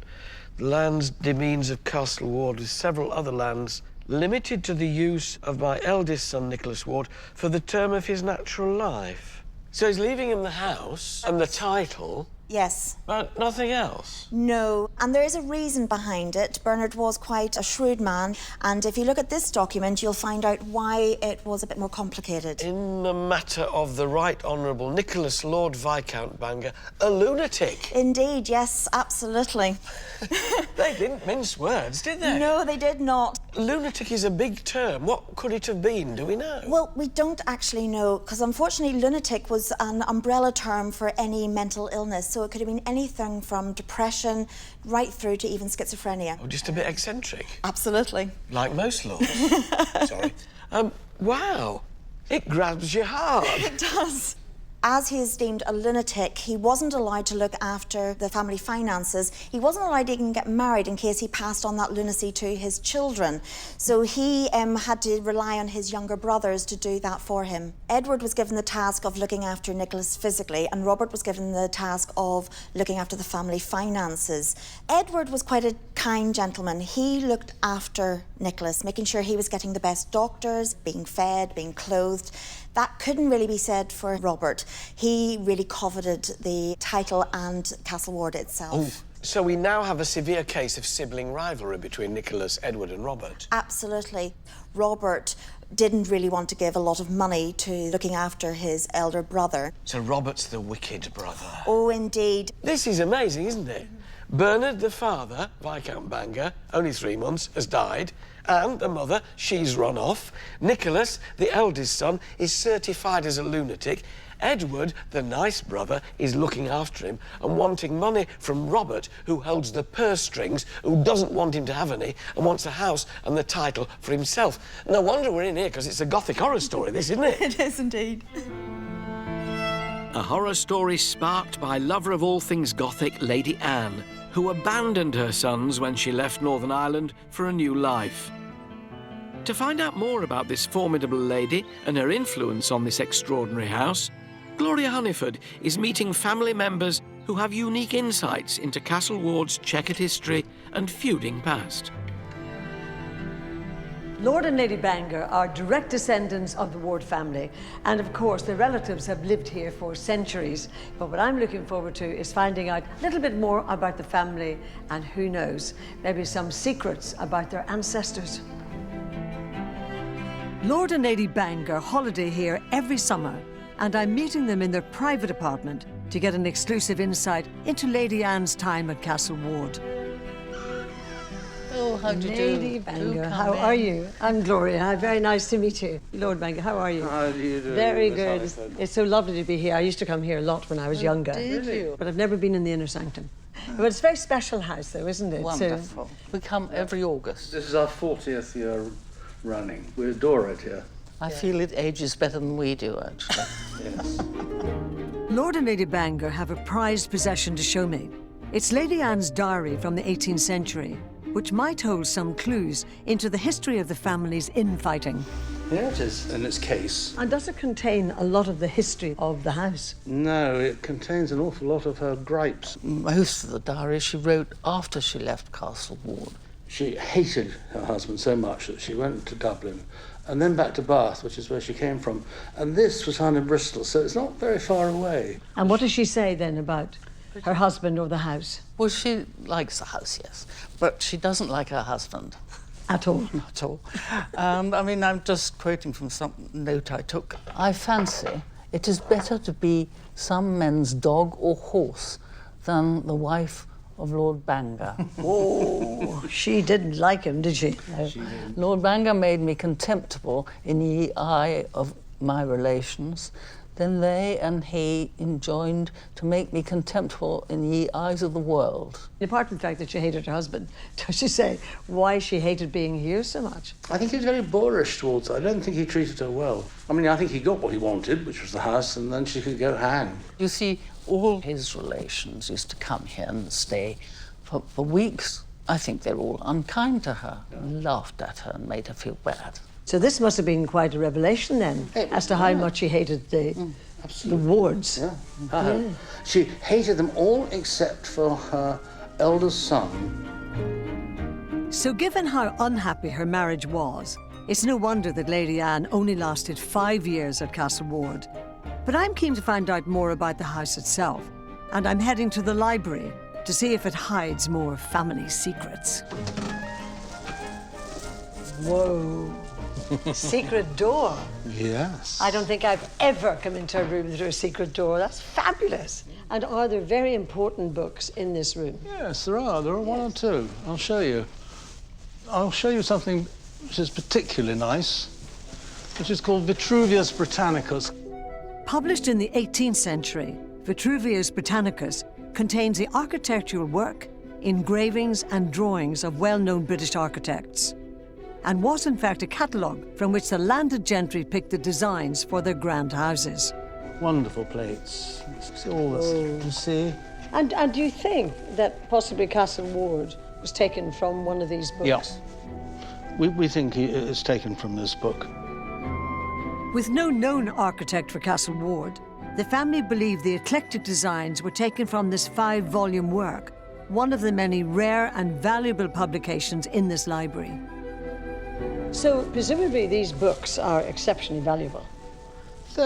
Yeah, they're quite valuable.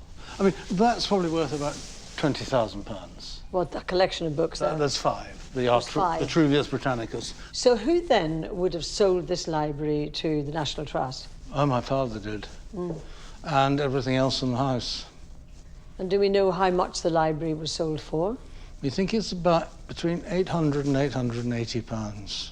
The whole library, all of this? He wanted some ready money, but, you know, he should have got a bit more. Now, they may have been hearing stories of infidelity, lunacy, and bitter family feuding, but little do the visitors realise that behind an unassuming door in Castle Ward, the direct descendants of all that chaos might be having afternoon tea. Well, as you know, every Irish woman loves a cup of tea, so Lord Bangor, would you do the honours of pouring? Marvellous. Thank you. That's lovely, darling. Thank you. Sitting on the shores of Strangford Lough, Castle Ward might be a haven of peace, But back in the 18th century, it was anything but. With scheming Robert attempting to cheat his lunatic brother Nicholas out of his inheritance. I'm back with Andrea at the front staircase to learn how this bitter battle of the brothers spiralled out of control. Have you brought me to the foot of the stairs? Absolutely. Well, this is the scene of quite a heinous crime, a attempted murder. What? It goes from bad to worse at Castleward. Absolutely. Robert, remember, he wanted to become Viscount Bangor. He was doing all He's the the youngest brother. He's the youngest the one in brother. charge of the purse strings. Absolutely. But he had two older brothers, and accidents were happening, and this was the scene of an attempt on Nicholas's life. So Robert made an attempt on Nicholas's life? How? Well, he loosened the banister, hoping that Nicholas would lean over it and possibly fall to his death. What, up there? Absolutely, yes. Did he succeed? Unfortunately for Robert, and unfortunately for Nicholas, no. It was a footman that fell to their death instead. It was not, Shock upon not a shock in this happy play. family. So, it failed completely? Yes, but that wasn't his only attempt at extinguishing his brother's life. Tell me more. One of the so-called remedies of insanity was fresh air. So every day, Nicholas was bundled up and taken on a carriage ride around the estate. Robert had the interior of Nicholas's carriage soaked and left outside one particularly cold winter. He was bundled up in a frozen carriage and taken out on his daily trip. Now, the story goes that Nicholas survived that attempt. However, his coachman caught pneumonia and passed away. He keeps bumping off the wrong people. Absolutely. And that's not all. Another attempt was on one of Nicholas's favourite walks around the estate. He left manhole covers open, hoping that he'd fall down and maybe break a leg, break a neck, something along those lines. So, what happens to Nicholas in the end? Well, actually, he survives all of his brother's attempts on his life, and he died at the ripe old age of 77. Good for you, Nicholas. Absolutely. I say. Poor footman. But in the 19th century, Castleward would become renowned for the pioneering scientific work of the wife of the 5th Viscount Bangor. The groundbreaking work of Mary Ward would restore the scandalised reputation of the family. So I'm back with the Trust's Andrea Hutton, who's taking me into a hidden storeroom to show me some of Mary's rarely seen treasures. I love National Trust storerooms. They're treasure troves, aren't they? Old furniture. What have we got here? Well, this is a collection of items belonging to Mary Ward. She was a scientist during the Victorian period, which was not an occupation that young ladies were encouraged to be. You know, you look at what she's wearing there. It must have been very difficult to do experiments wearing yards of black bombazine that got in the way. Absolutely. And she collected her own specimens as well, so you can imagine going out around the fields trying to collect her specimens in that outfit. So, what's under here? Well, here we've got her microscope. That's a good one. It is top indeed. of the range there. It was bought for her by her parents, so they encouraged her scientific pursuits. This wasn't just a dilettante, a dabbler. She was a scientist and applied herself. Oh, absolutely. She was one of the first 3 ladies to be put onto the mailing list of the Royal Astronomical Society, Queen Victoria being one of the other ladies. She's in very good company. Absolutely, indeed she was. And are these her microscope slides here? Indeed, yes. She studied entomology, and she would have gone out and collected her own specimens and then created these slides in order to be able to see under the microscope. She's mounted. There's a little tiny beetle there, mounted beautifully. So, what sort of use did she put this knowledge to? Well, she wrote books of her own. She wrote one on microscopes and one on telescopes, and we actually have the one on the microscope here. She's a wonderful draftswoman. Look at that. She is. Her art was very sought after. Her male peers would ask her for the drawings for their publications. Beautifully intricate drawings yes, in here. Absolutely. She had difficulty finding a publisher to publish her book, so she ended up having to publish it herself. Why was she never able to get published? Well, she was a lady, and ladies in the scientific community were very few and far between. She was able eventually to get a book published, a book called The Wonders of the World, and it was such a popular reference book within the Victorian period that people of all walks of life were able to pursue their love of science. So she published her own book, she was doing her own scientific research, she was doing drawings for male scientists' books. She's a great mover and shaker in her day, isn't she? She is, absolutely. She's a great inspiration. What became of her in the end? Well, unfortunately, Mary met a tragic end. She is recorded as the first fatality in a road traffic accident. No. Absolutely. I can't believe the luck or the ill luck of this place. Indeed. Well, it's even more remarkable in that it happened in 1869, which is actually officially before cars were invented. Her cousin had a steam-powered horseless carriage, which she had gone down to have a little go on. Unfortunately, they had not invented the seatbelt, and going round a particularly bendy bend, well, she fell out. And that's how poor Mary met her end. There's something about this place, you know. I think it's lovely, but are you sure you're safe working here? Oh, who knows? Be very careful. Dear Mary, what would you achieve if you hadn't gone away in that motor car? Oh, dear. Mary was passionate about nature and she loved the landscape here. Her exploration of the natural world made her an inspirational woman. And at the nearby Murloch National Nature Reserve, the Trust are continuing that great work. Actor and presenter Nina Wadia is visiting to uncover the area's environmental and historic importance. Stretching out between the beautiful Dundrum Bay and the imposing Mourne Mountains, these sand dunes are an impressive 6,000 years old. And apart from being visually stunning, they provide an important habitat for hundreds of species of wildflower and birds, mammals and insects. Truly a wildlife lover's paradise. As well as their environmental significance, these dunes are also important for the key role they played in a turning point in 20th century history. Hi, I'm Nina. I'm meeting lead ranger Patrick Lynch to find out more. I understand this land was also used during World War II? Yes, it was used by the RAF and also by the American forces. General Eisenhower actually visited here. They did use it as training for the Normandy landings because the Murloch Beach is very similar to the beaches in Normandy. The Americans would have used their tanks across the dunes. From old photographs, we can see that there was a lot more open dunes, so a lot sandier. Over the intervening decades, the dunes have become increasingly overrun by vegetation, which is threatening the delicate ecosystems and wildlife habitats. One of the challenges is managing the encroaching scrub, cutting that and removing that to protect this really important dune heath that we have here.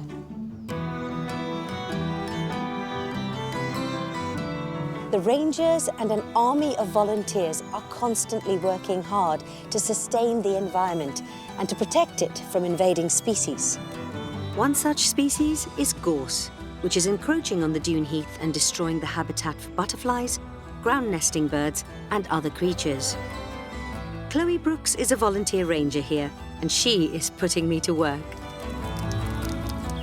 This, I assume, does take up a lot of time when you do it? Yeah, so the burning season is from the 1st of September until March. We have to remove 3 hectares of gorse, so it does take up, you know, most of that time. Chloe, you have to show me how to use this. Yeah, we'll cut the gorse down to about a 3-inch stump, which is then treated with chemicals so there can't be any regrowth. Let me get in there. Oh, that was already broken. Perfect. If you grab the end of that. Right. And then drag it. Okay. Yeah. Yay. Perfect. Easy. The heat is truly tremendous here. Well, I congratulate you. It is hard work. But it's important work, as the dune heath habitat is home to 740 species of moths and butterflies, including the marsh fritillary, a butterfly which would have been widespread in Britain in Mary Ward's day, but is now an endangered species. Is there any chance that we'll get to see some endangered butterflies today? Well, they're not actually in flight at the moment, but we might have a chance to find some of their caterpillars. No.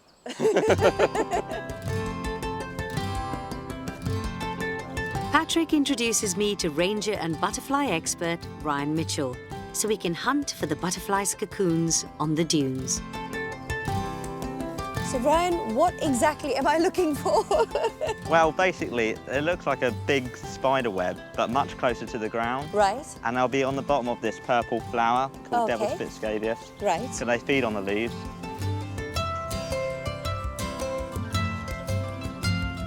I found one. Ah. Oh, my word.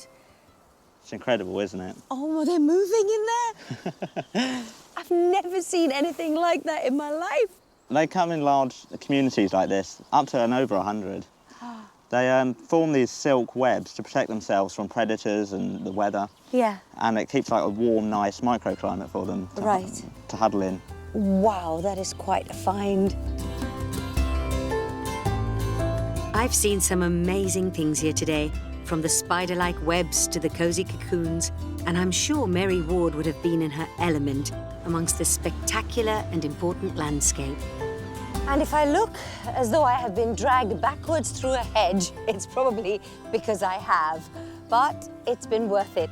Hopefully we have managed to maintain the lovely fauna and flora of this beautiful environment for another year.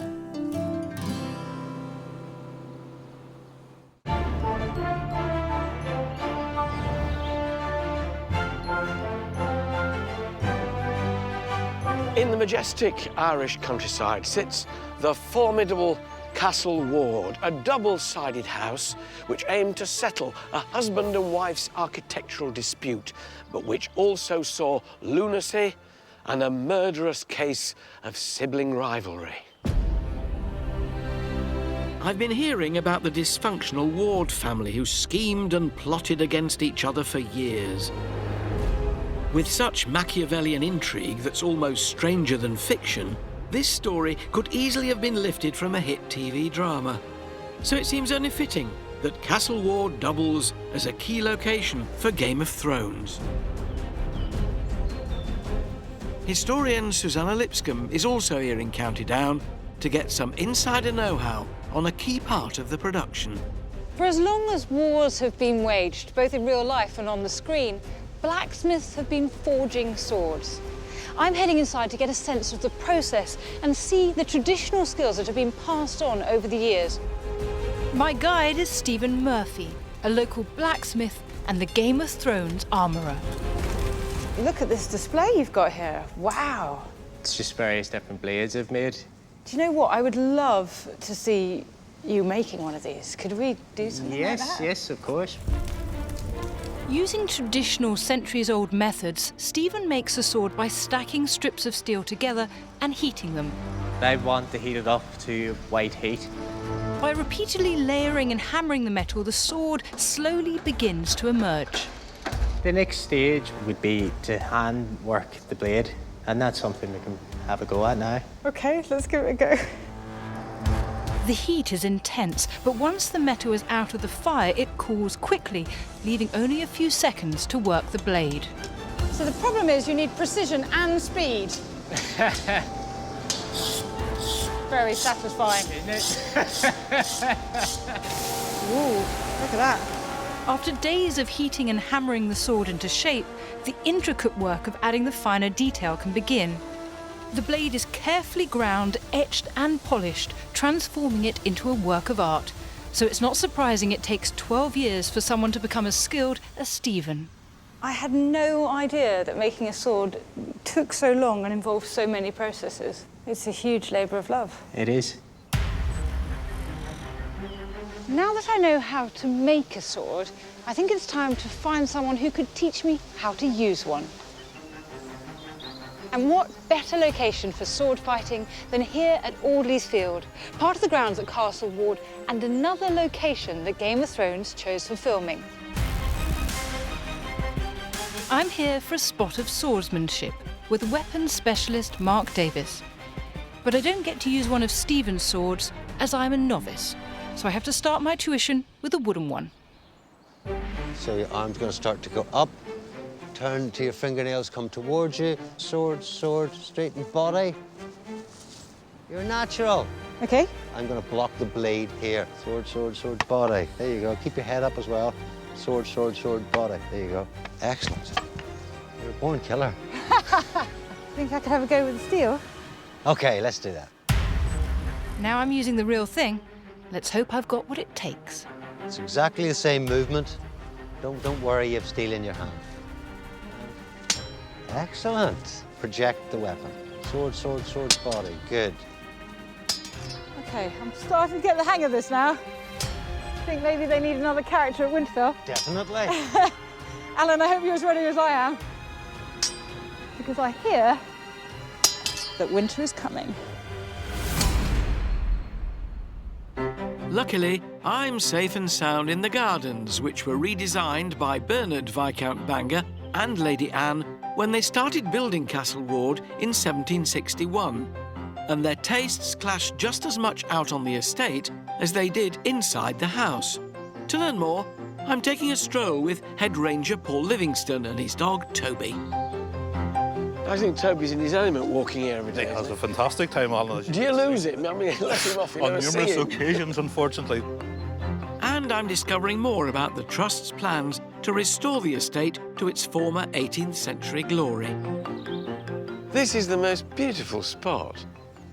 This great canal of water in the bottom and the temple right up the top there. Yep. Tell me about Temple Water. What Temple is it? Water, it's a man-made landscape, basically, Alan. The whole theory behind the Temple Water was to power the sawmill, the corn mill, so it's all industrial. Oh, so it's beautiful to look at, but it has a practical purpose. It has a practical purpose, and that was something that underlies the whole planting scheme. Everything you see in front of you was all designed.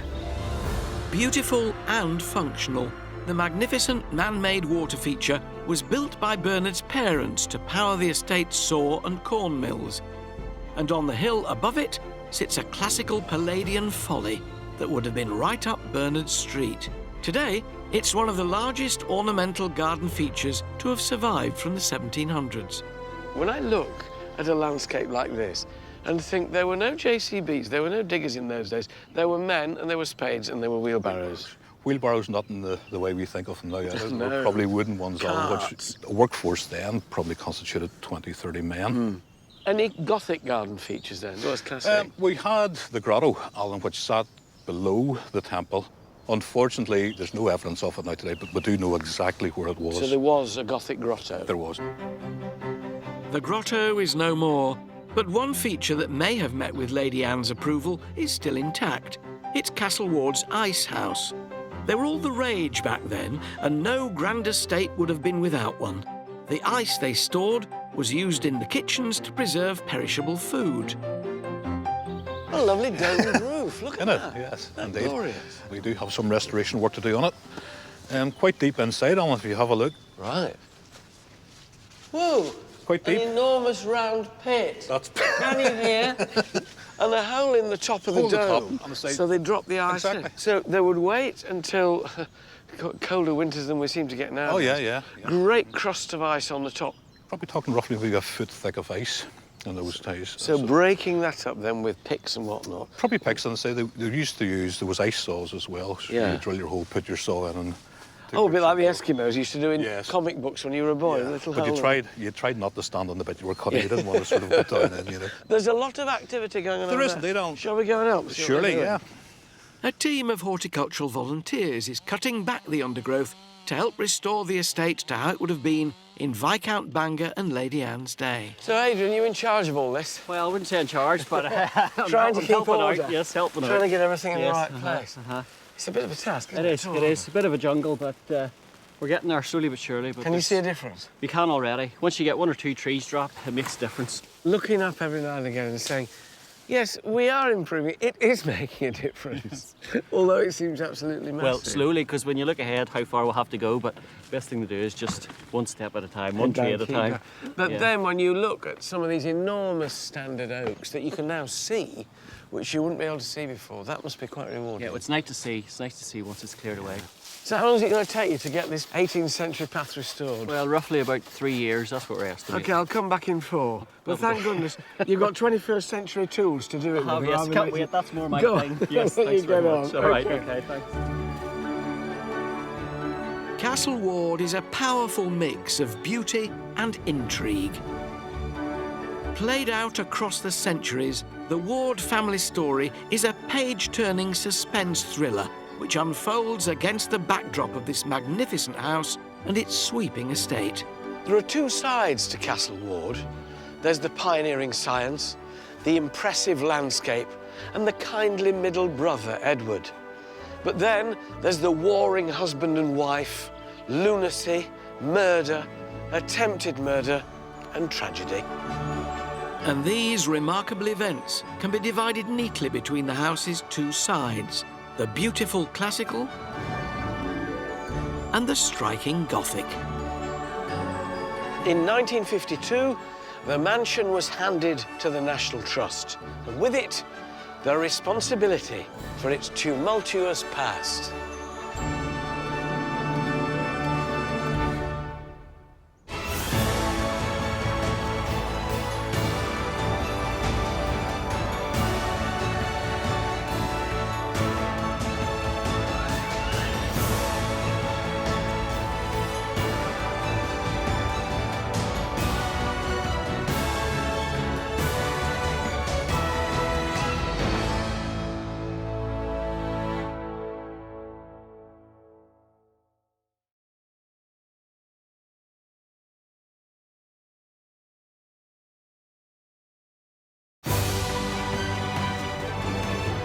From Renaissance-style chateaux, grand country estates, architectural glass masterpieces.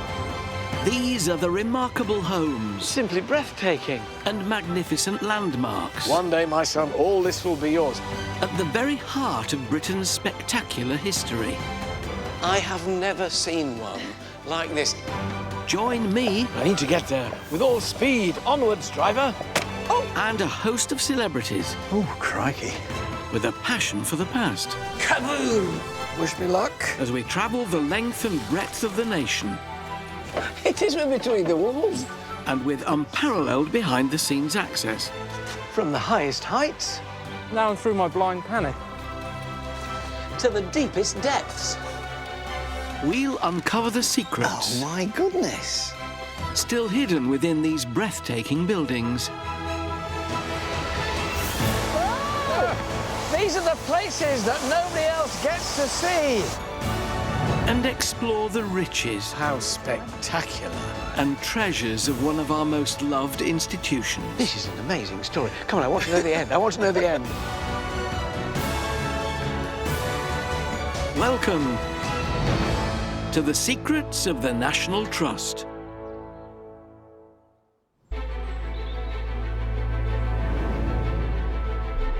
Deep in picturesque Dorset lies one seriously elegant and eye-catching property. A glorious country mansion that's seen more than its fair share of excess, scandal and adventure. This is Kingston Lacy. It was home to the royalist Banks family, who built it after their nearby home Corfe Castle was besieged and brutally destroyed in the English Civil War. The family lived here for over 300 years after Sir John Banks acquired the estate in the 17th century. But it was only when his great-great-great-grandson, William John Banks, inherited the house in 1834 that things really started to get interesting. William led the life of a well-to-do dandy. He adored travel and he loved to shop. But the house was always his greatest passion. No expense was spared as he decorated it in his own flamboyant style and filled it with weird and wonderful artifacts that he found on his adventures. His extravagance was abruptly brought to a halt when a scandal engulfed him and he had to flee Britain to escape the death penalty. But rumour has it, he used to sneak back to visit his beloved Kingston Lacy. By exploring his grand house... This is elaborate in the extreme. Laying bare the fascinating story of his adventures... He went into Egypt and then into the Holy Land, up into Greece, back into Egypt. He was all over the place. Yes, absolutely. discovering ancient secrets hidden in plain sight. We're looking at something that's approximately 2,000 years old. Goodness me. Shedding light on the scandal that led to his banishment. He was caught in Green Park in flagranti. And uncovering clues in letters written on the run. Nothing can be more unfortunate than the manner in which the saloon dado doors have been painted. Don't you love it? I'll discover an incredible character who left an astounding imprint on the house he loved. He was irrepressible, wasn't he? Also tonight, Oz Clarke's at Corfe Castle on the trail of William Banks' battle-hardened ancestors.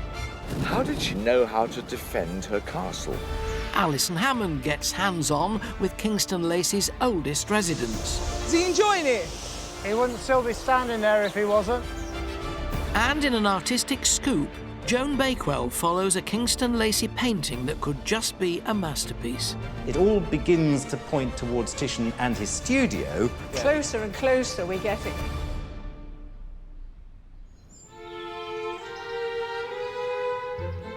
William John Banks inherited Kingston Lacey in 1834. An eccentric and creative man, he spent much of his life travelling, collecting art and mixing in high society. But he adored his grand house and was determined to make his mark by transforming it to reflect his own extravagant tastes.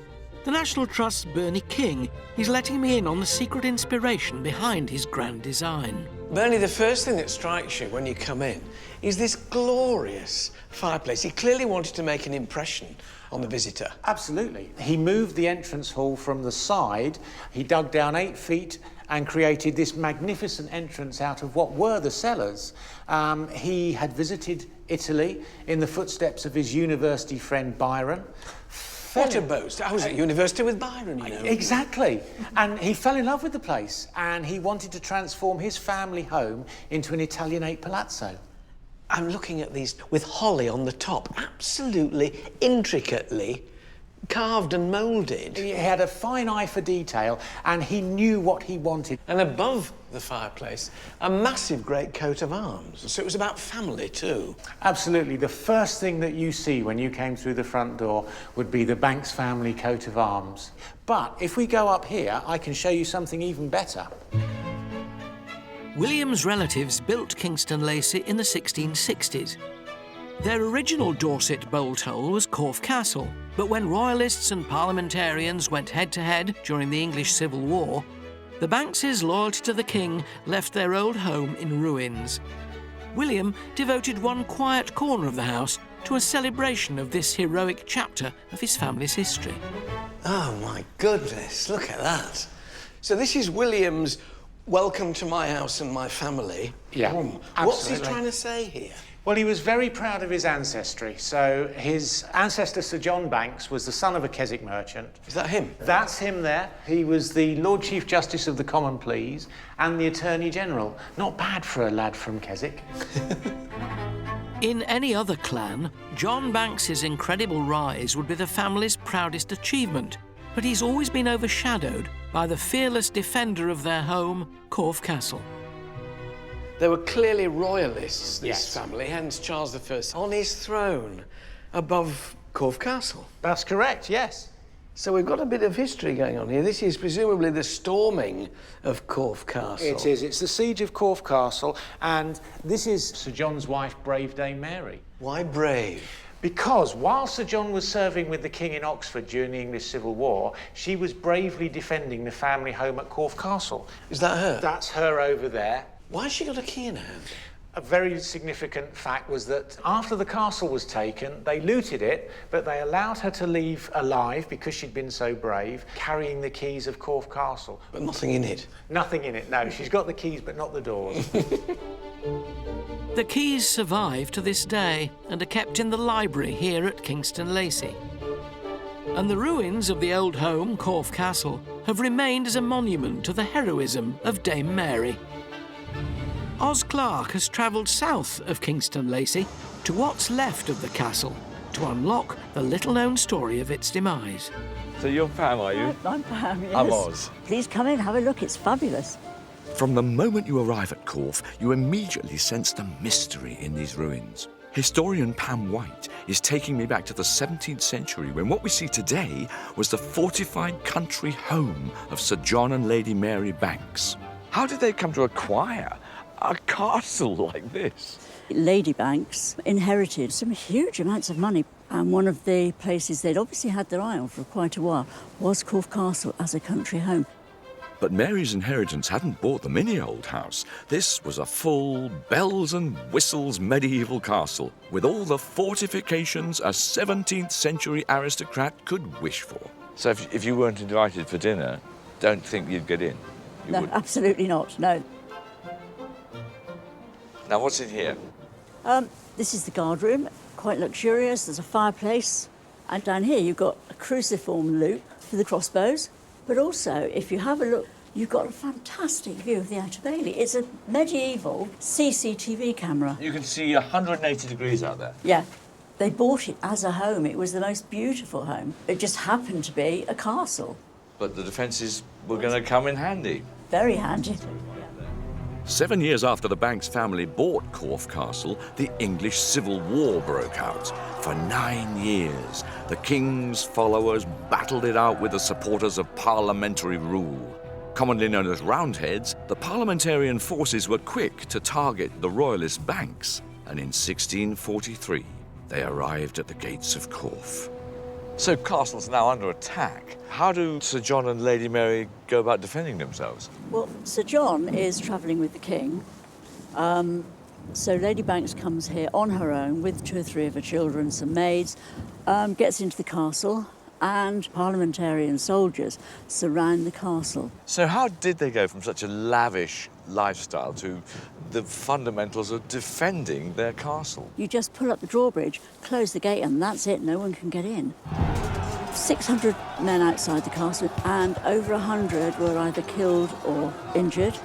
Lady Banks inside the castle had just had 2 men killed. It's an incredible castle. It's absolutely impregnable. The siege went on for 13 long weeks before royalist forces rode to the rescue. But the parliamentarians hadn't given up. 2 years later, Corfe was attacked again. By then, Mary's husband had died. Undeterred, she held her own for 48 days. How was this great castle finally breached? It was done by treachery. The second siege, 1646, Lady Banks had a traitor in the camp. Colonel Pittman, one of the garrison here, told the garrison that he was going off to collect some reinforcements, but he went to Weymouth, a parliamentarian stronghold, brought 120 Roundhead soldiers just outside the castle. They turned their coats inside out. They got red coats with blue linings. The royalists in the castle have got blue coats.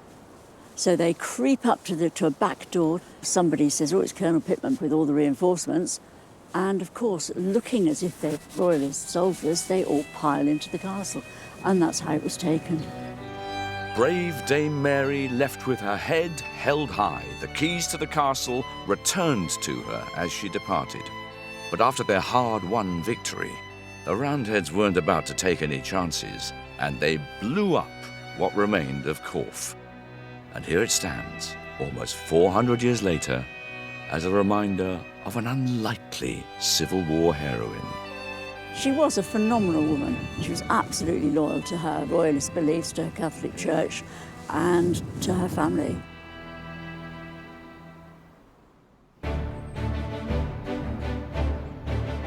I'm in Dorset, home to the private palace of the fabulously wealthy Banks family.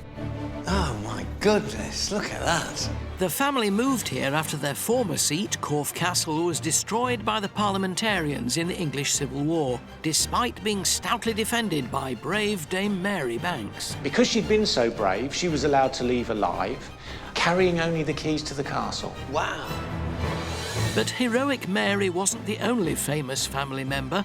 Her globe-trotting descendant, William John Banks, brought his sense of adventure to the house by transforming it into an Italianate palazzo. Oh, my goodness. This is elaborate in the extreme. The Trust's Alison Sharp has offered to show me the tantalising clues to his personality that lie beneath all this opulence.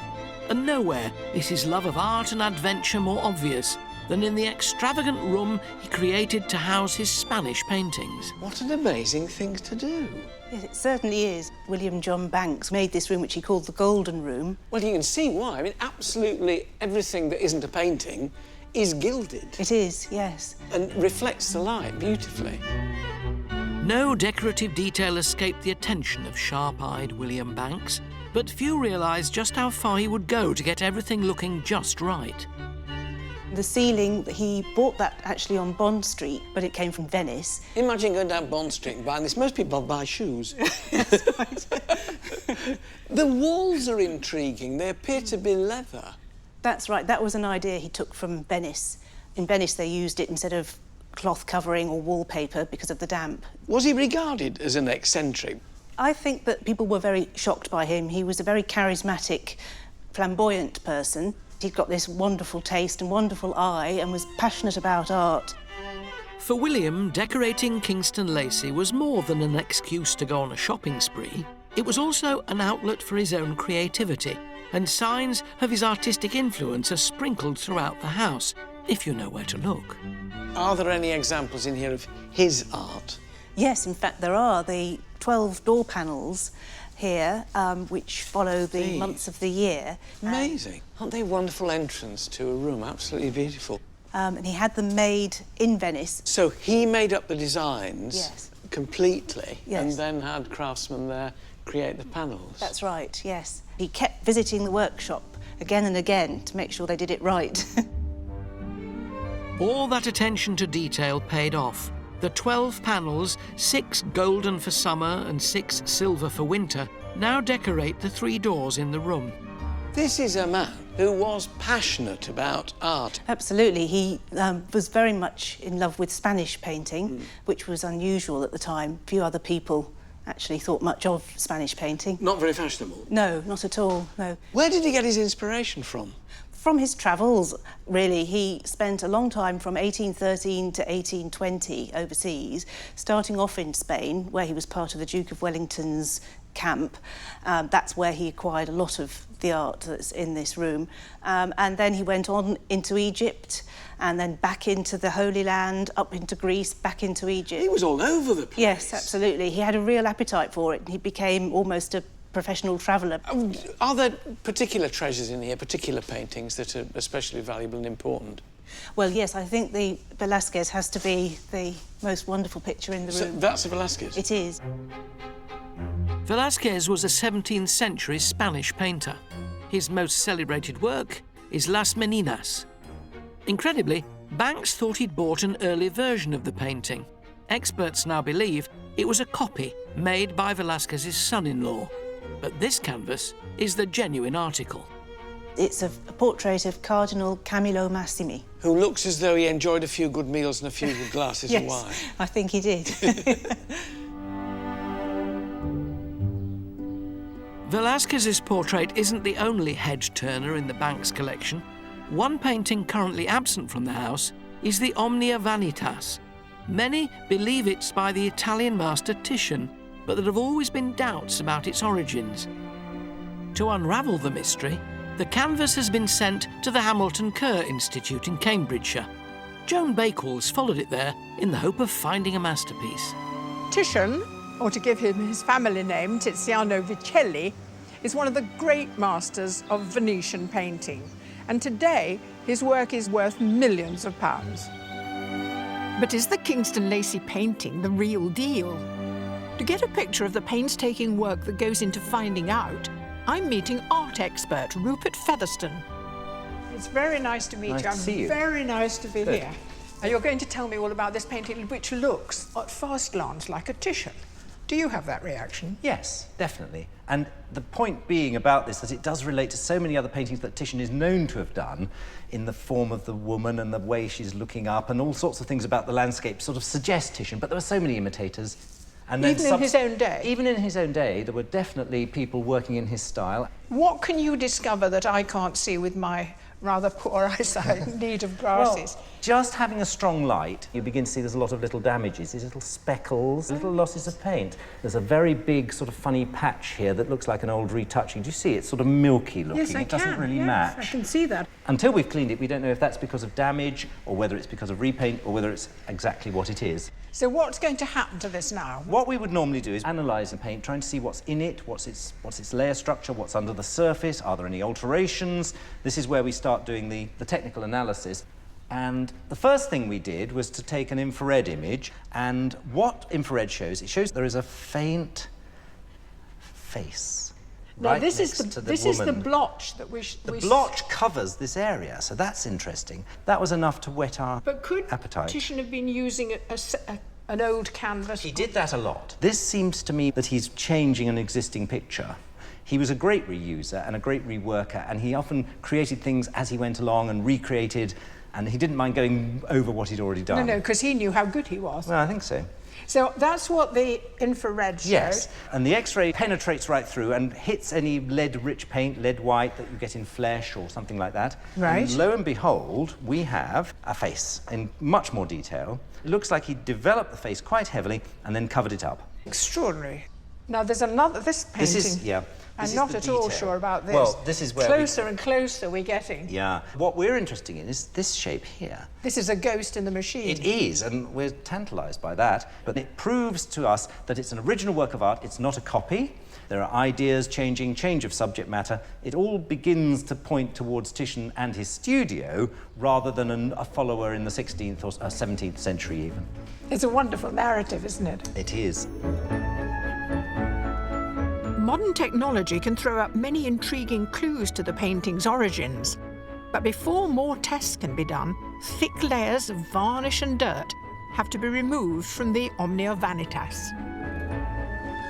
You know, as I watch you do that, through these lenses, it does just look like lumps of dirt.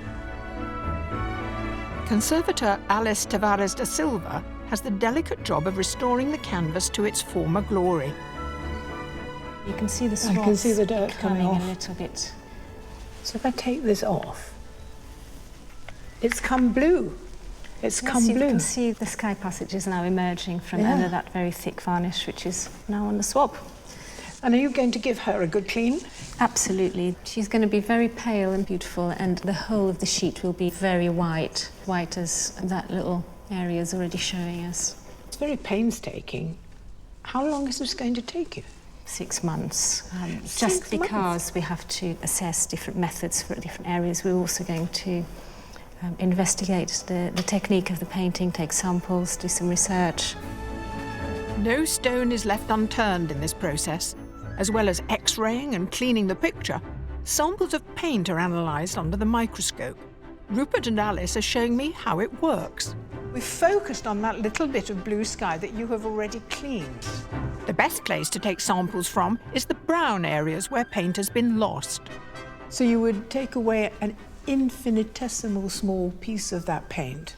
And what does it show you? The idea is that if we can compare the layer structure, the components of the ground, with another painting which we know is by Titian, that may give us some confirmation or otherwise as to whether it came from his studio or not. There's not one absolutely magic ingredient which you say, oh, must be a Titian. But if we found a more modern pigment in there, for example, Prussian blue, that would be a very bad sign. So you take a sample, what do you do with it? Well, you get the tiny little piece of paint, and I've got one here just to show you. They are absolutely minute. It's so tiny, tiny, it's like a germ. It is, and that tiny speck, when it's blown up, you get this sort of image where you can identify sometimes the actual pigments, and that sort of information is very useful. Do not lose this. Exactly, exactly. Or sneeze. So is the painting a masterpiece or not? Well, we'll just have to wait and see. But if, after months of analysis, it turns out to be a Titian, Kingston Lacy's best-kept secret will finally be revealed. Kingston Lacy in Dorset is one of Britain's most lavish houses. This is elaborate in the extreme. Decorated by the flamboyantly creative William John Banks in the 19th century, the house is packed with art and inspiration picked up on his travels. The walls appear to be leather. That's right, that was an idea he took from Venice.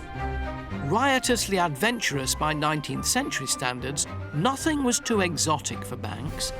He roamed the Middle East and North Africa, sometimes in secret, disguised as a Bedouin tribesman, gathering treasures as he went. On one trip, he brought back the mother of all souvenirs, a 22-foot relic of ancient Egypt. Nothing like it had ever been seen in Britain before. The Trust's Bernie King has taken me into the grounds to tell me the little-known story of this unmissable garden feature. Bernie, what is it? Well, it's an Egyptian obelisk from the island of Philae.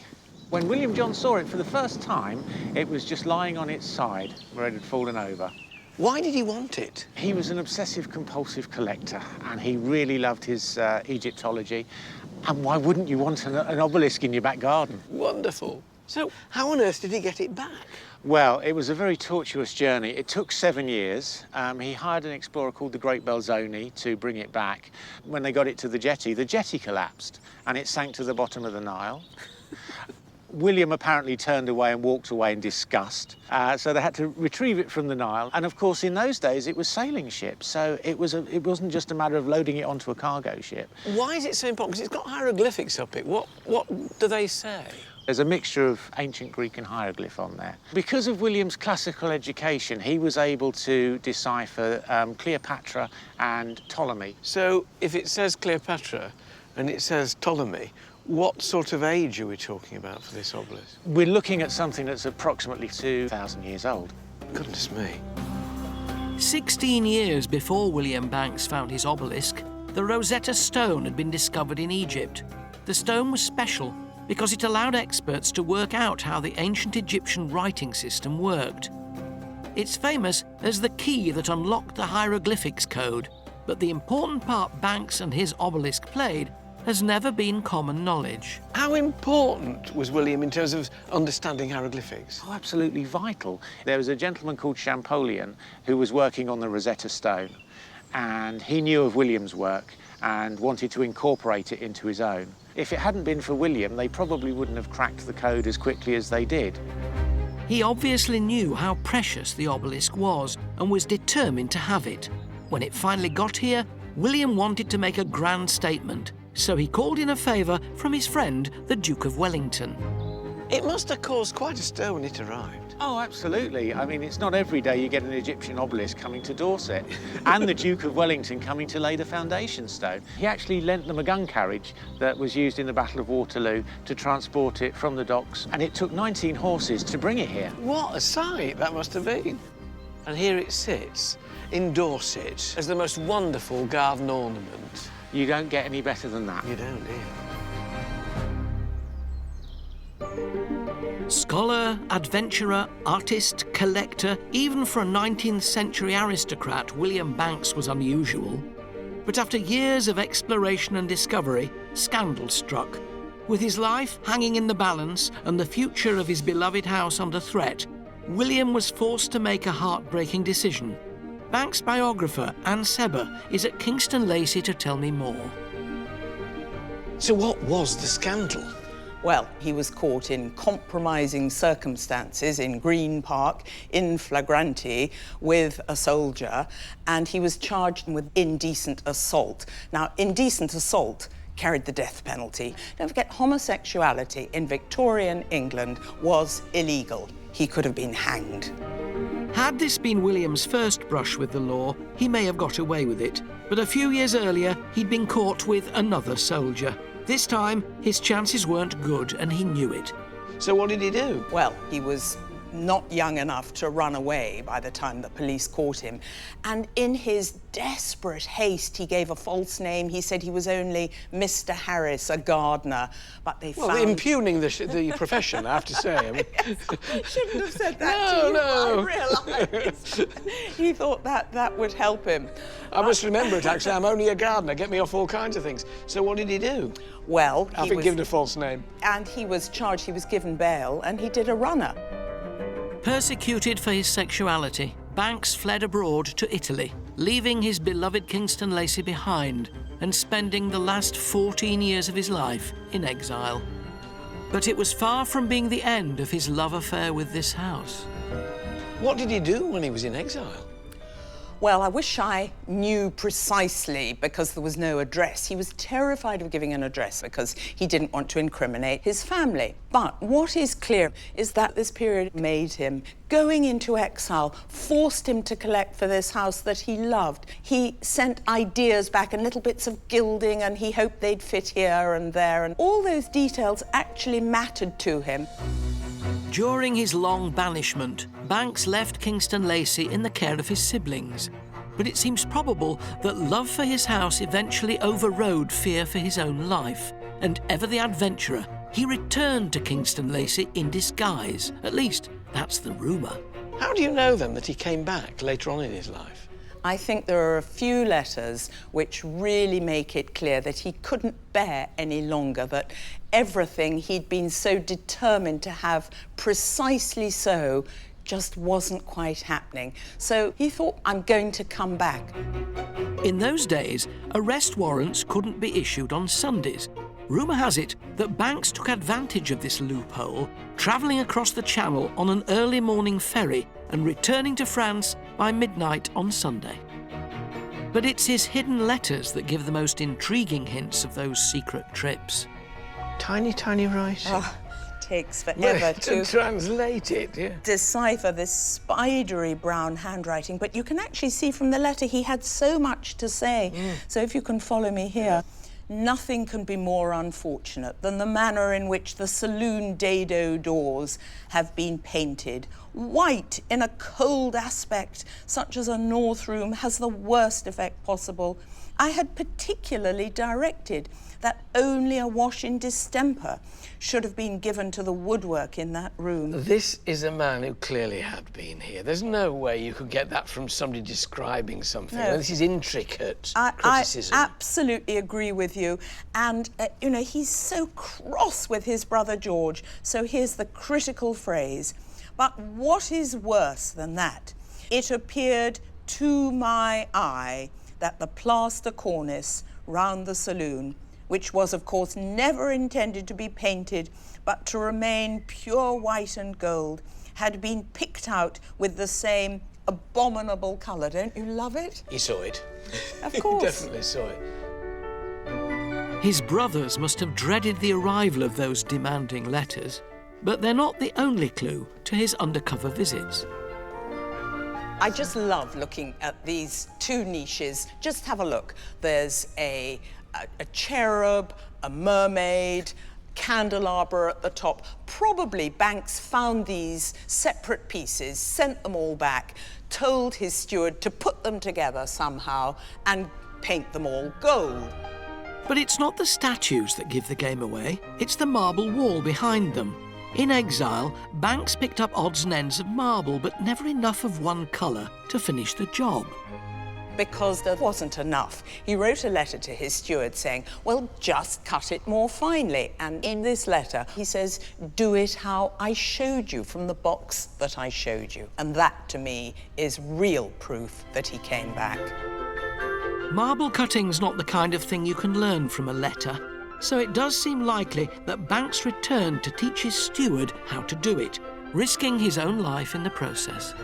He was irrepressible, wasn't he? He couldn't stop thinking about this house. He couldn't stop accruing this legacy. And it's a shame, really, that he seems just to be associated with sex and shopping. By the late Victorian era, Kingston Lacy was owned by his grandnephew, Walter Banks.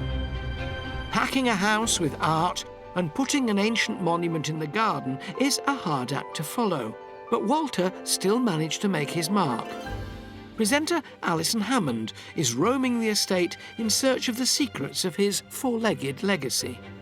Now, normally I like to interview celebrity humans, but today I'm on the grounds of Kingston Lacy to meet some very famous cows. Walter, or Squire Banks as he was known, introduced a herd of red North Devon cows to Kingston Lacy in the 1890s. And their descendants are still chewing the cud today, under the eye of the Trust's Nigel Chalk. They've got the most beautiful colour, haven't they? Yeah, I think that was what was special to the Banks family, Squire Banks especially. He really got into the colour, and as you wander around the estate, there's 100-odd cottages, and they've all got what we call Banks's red doors. Walter was so crazy about the cows that he even ordered that the servants' livery should be changed to match them. And that was just the start of his obsession.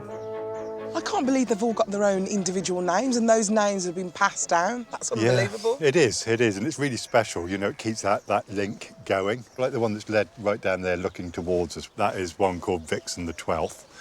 and you can trace the family of Vixen right back to the 1920s. So they're all related? Yeah, they are.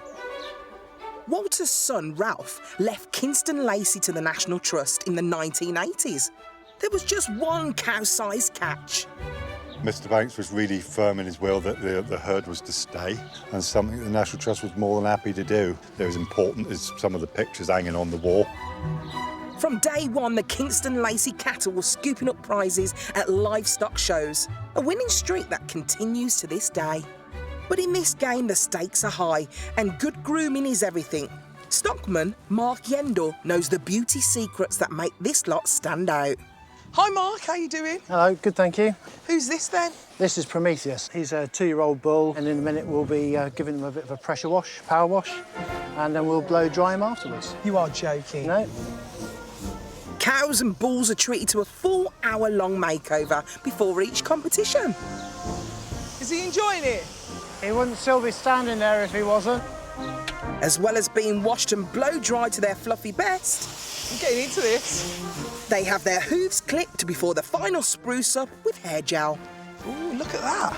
That looks great. I wouldn't say no to this kind of pampering myself. Prometheus, you are ready for the show. Kingston Lacey's cows aren't the only reminder of Walter's time as master of the estate. He and his wife Henrietta made a massive impact on the gardens here. She'd proudly show off the grounds to famous visitors like Edward VII and Thomas Hardy, and one of her finest creations, the Japanese garden, survives to this day. But it was in the kitchen garden where the Banks family spent the equivalent of £100,000 growing fresh flowers, fruit and vegetables to decorate the tables of their Italianate palace.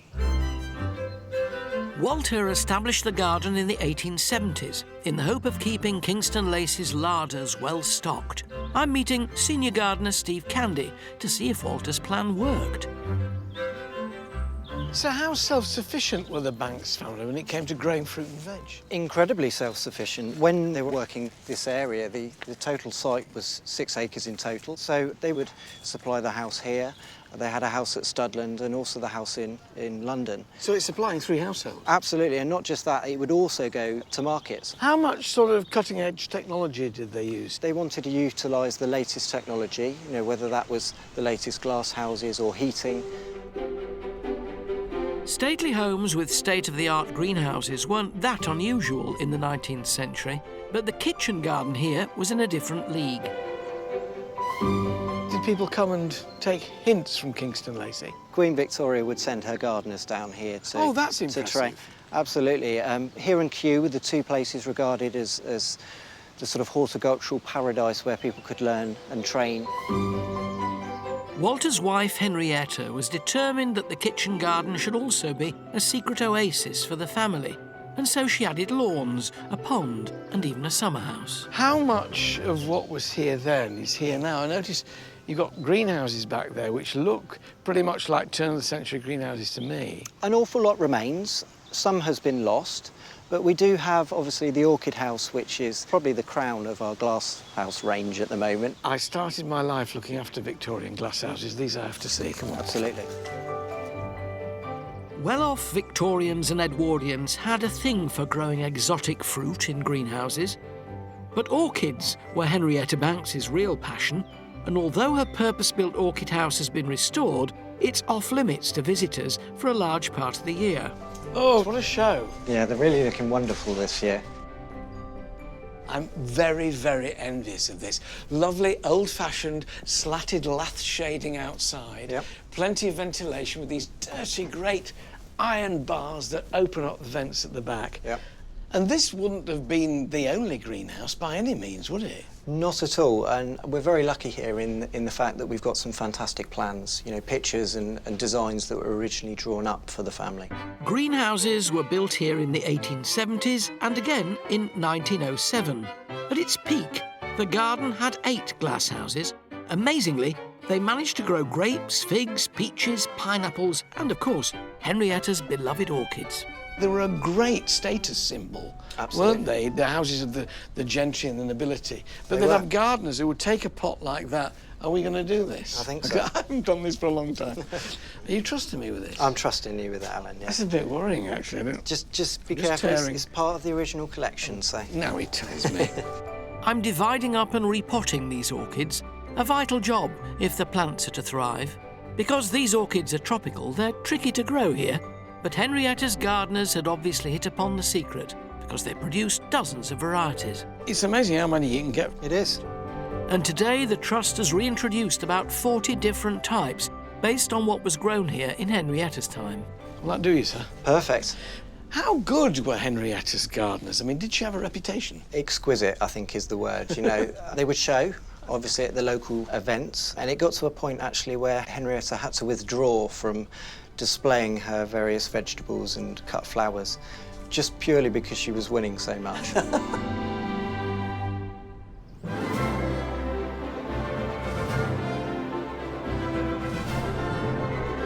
From merchant son to Civil War heroine to well-heeled Edwardians, the story of the Banks family has never been short on drama. But the one name that will always be associated with their great house at Kingston Lacy is the irrepressible William John Banks. William was certainly an eccentric, and his lack of discretion very nearly cost him his life. But he was also an adventurer, a classical scholar, and an accomplished artist. And his life's work here at Kingston Lacy remains his masterpiece for us all to enjoy.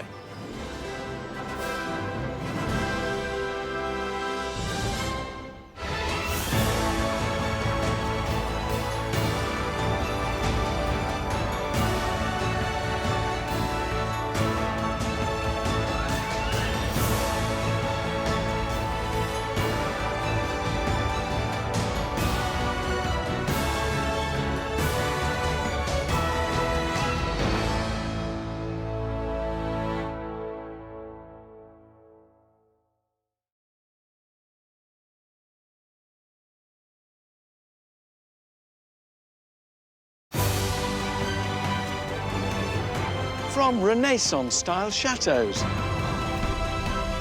grand country estates, architectural glass masterpieces. These are the remarkable homes. Simply breathtaking. And magnificent landmarks. One day, my son, all this will be yours. At the very heart of Britain's spectacular history. I have never seen one like this. Join me. I need to get there. With all speed. Onwards, driver. Oh! And a host of celebrities. Oh, crikey. With a passion for the past. Kaboom! Wish me luck. As we travel the length and breadth of the nation. It is between the walls. And with unparalleled behind-the-scenes access. From the highest heights. Now through my blind panic. To the deepest depths. We'll uncover the secrets. Oh, my goodness. Still hidden within these breathtaking buildings. Oh! These are the places that nobody else gets to see. And explore the riches. How spectacular. And treasures of one of our most loved institutions. This is an amazing story. Come on, I want to know the end. I want to know the end. Welcome to the secrets of the National Trust.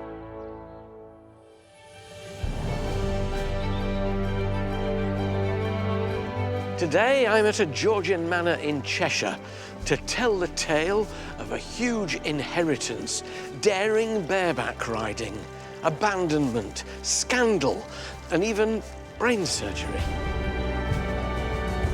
Tucked behind a protective wall and moat, patrolled by an ancient herd of fallow deer, and home for 300 years to the Tudor Earls of Warrington and Stamford. This is Dunham Massey. Dunham Massey has been the dramatic setting of one family's campaign to maintain tradition in the face of scandal, financial decline, and even war. I'll be going behind the scenes. You don't let people come down here normally? No, this is very much off the visitor route. To uncover the secrets of a rogue earl whose scandalous love affair shocked polite society. He's marrying somebody who has no privilege or wealth in her background at all. Shock horror. As they strip the house of treasures. George, Harry and Catherine shoot off and take it all. Yeah, they took it. And I discover an extraordinary Edwardian countess who transformed this lavish mansion into a military hospital during the Great War. So that's where we're standing. Oh, goodness me, there's the beds ranged down either side. And reveal how her son Roger, the 10th Earl, waged a lifelong campaign to restore all of Dunham Massey's riches. Yes, he was retrieving the collection that had been dispersed, but he was also a hoarder. Yeah. Joining me is Nigel Havers, who's found a Victorian gold mine of his own. 250 costumes are kept inside. We actually froze the entire collection ourselves. And Lewis Emmerich has gone off limits on the Dunham Massey estate. So the sanctuary itself's a bit of a secret? Oh, yeah. Am I allowed to say it? Yeah.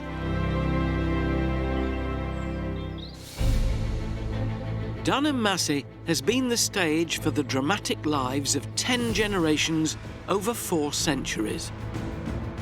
It was the seat of the Earls of Stamford and Warrington, and it was the second Earl, George Booth, who rebuilt the house as we see it today in the 1730s. George Booth was smart enough to marry a wealthy heiress, and by the late 18th century, they'd built up extraordinary collections of art, spectacular Huguenot silver, and work by the most famous woodcarver of all time, Grinling Gibbons. Dunham Massey's fortunes continued to prosper across another 4 generations. But by 1845, Dunham Massey's wealth and status was under serious threat. That's when it passed into the hands of the teenage 7th Earl, George Harry Grey, who shocked polite society by marrying a beautiful bareback rider. And today, I'm meeting the Trust's Katie Taylor to hear about the early years of this rogue earl. George Harry, then, presumably, the boy? Yeah. And the girl? It's his sister, Lady Margaret. So it looks like an idyllic childhood. It was at this point, but then quite early. They lost both of their parents, 1835 and 1838, so grew up looked after by their grandfather, who was notoriously quite a cold fish. This must have been really difficult for them, to lose both your parents. Yeah, but they still had a life of privilege and they had the best of everything. They were a very wealthy family, but there's but nothing money to be can't said. buy love, no. So what happened then? The 6th Earl, so George Harry's grandfather, died when George Harry was just 18. So he inherits the earldom at 18? At 18, yeah, and he becomes one of the wealthiest men in the country overnight. So at the age of just 18, George Harry was undoubtedly one of the most eligible bachelors in 19th century Britain. He had a title, 4 huge estates stretching across 8 counties, and a yearly income of £90,000, equivalent to £10 million in today's money. Katie's taking me into the Grand Gallery to explain just how he handled this newfound wealth and status. After such a catalogue of tragedies, how did he cope? He spends money like water in the early days of his earldom, and he's lavishing money on all of his houses and his estates, and at the same time... Having a good time. He's having a wonderful time with this newfound freedom that he's got. He was a dream catch for a young woman. He was the wealthiest man. He was also very handsome. I've got a miniature of him to show you, of him as a young man. We've brought it out of store especially to show you today. Oh, look at him. So that's him painted by Ross, who was a miniaturist to Queen Victoria. Yeah. And you can tell he's an earl because that's the Earl's coronet above the top there. But he must have been expected then to be on the lookout for a wealthy wife, a wife of rank. So what happened? He falls in love with a woman he meets in Hyde Park. She is a horse seller. George Harry's eligible head was turned by Catherine Cox, a resourceful woman of 29, who earned her living displaying horses for sale to the upper classes cruising in London's fashionable Hyde Park. This is hardly the sort of woman that society would have expected him to marry. No, I mean, she's a working girl, she's not educated, she's been the mistress of at least 2 other men that we know of, and he meets her doing her job, which is parading round Hyde Park, showing off these fabulous horses. Bareback riding on occasions. There's suggestion of bareback riding. But this must have been a scandal like no other. I mean, he's expected to marry certainly somebody of equal standing to him. He is descended from royalty, and he's marrying somebody who has no privilege or wealth in her background at all. Shock horror. George Harry rebelled against all that was expected of him and instead shunned tradition and married for love. Smitten, clearly. Smitten, completely besotted. And this is her? This is Catherine. She's amazingly beautiful. Is it an accurate portrayal, do you think? Do you think she looked like that? Fairly accurate, yeah. There's quite a few representations of her, both in portraits and in engravings like this, and it's pretty spot on. Is it a whirlwind romance? Does he sort of... Yes, they get married quite quickly. Outside of London, it's not a big society wedding. It's quite quiet, quite quick. It may have been a simple wedding away from society's disapproving glare and with no family present, but the deed was done. And upon returning to Dunham Massey in 1856, there was no more hiding for the couple as they began to build their life together with no expense spared.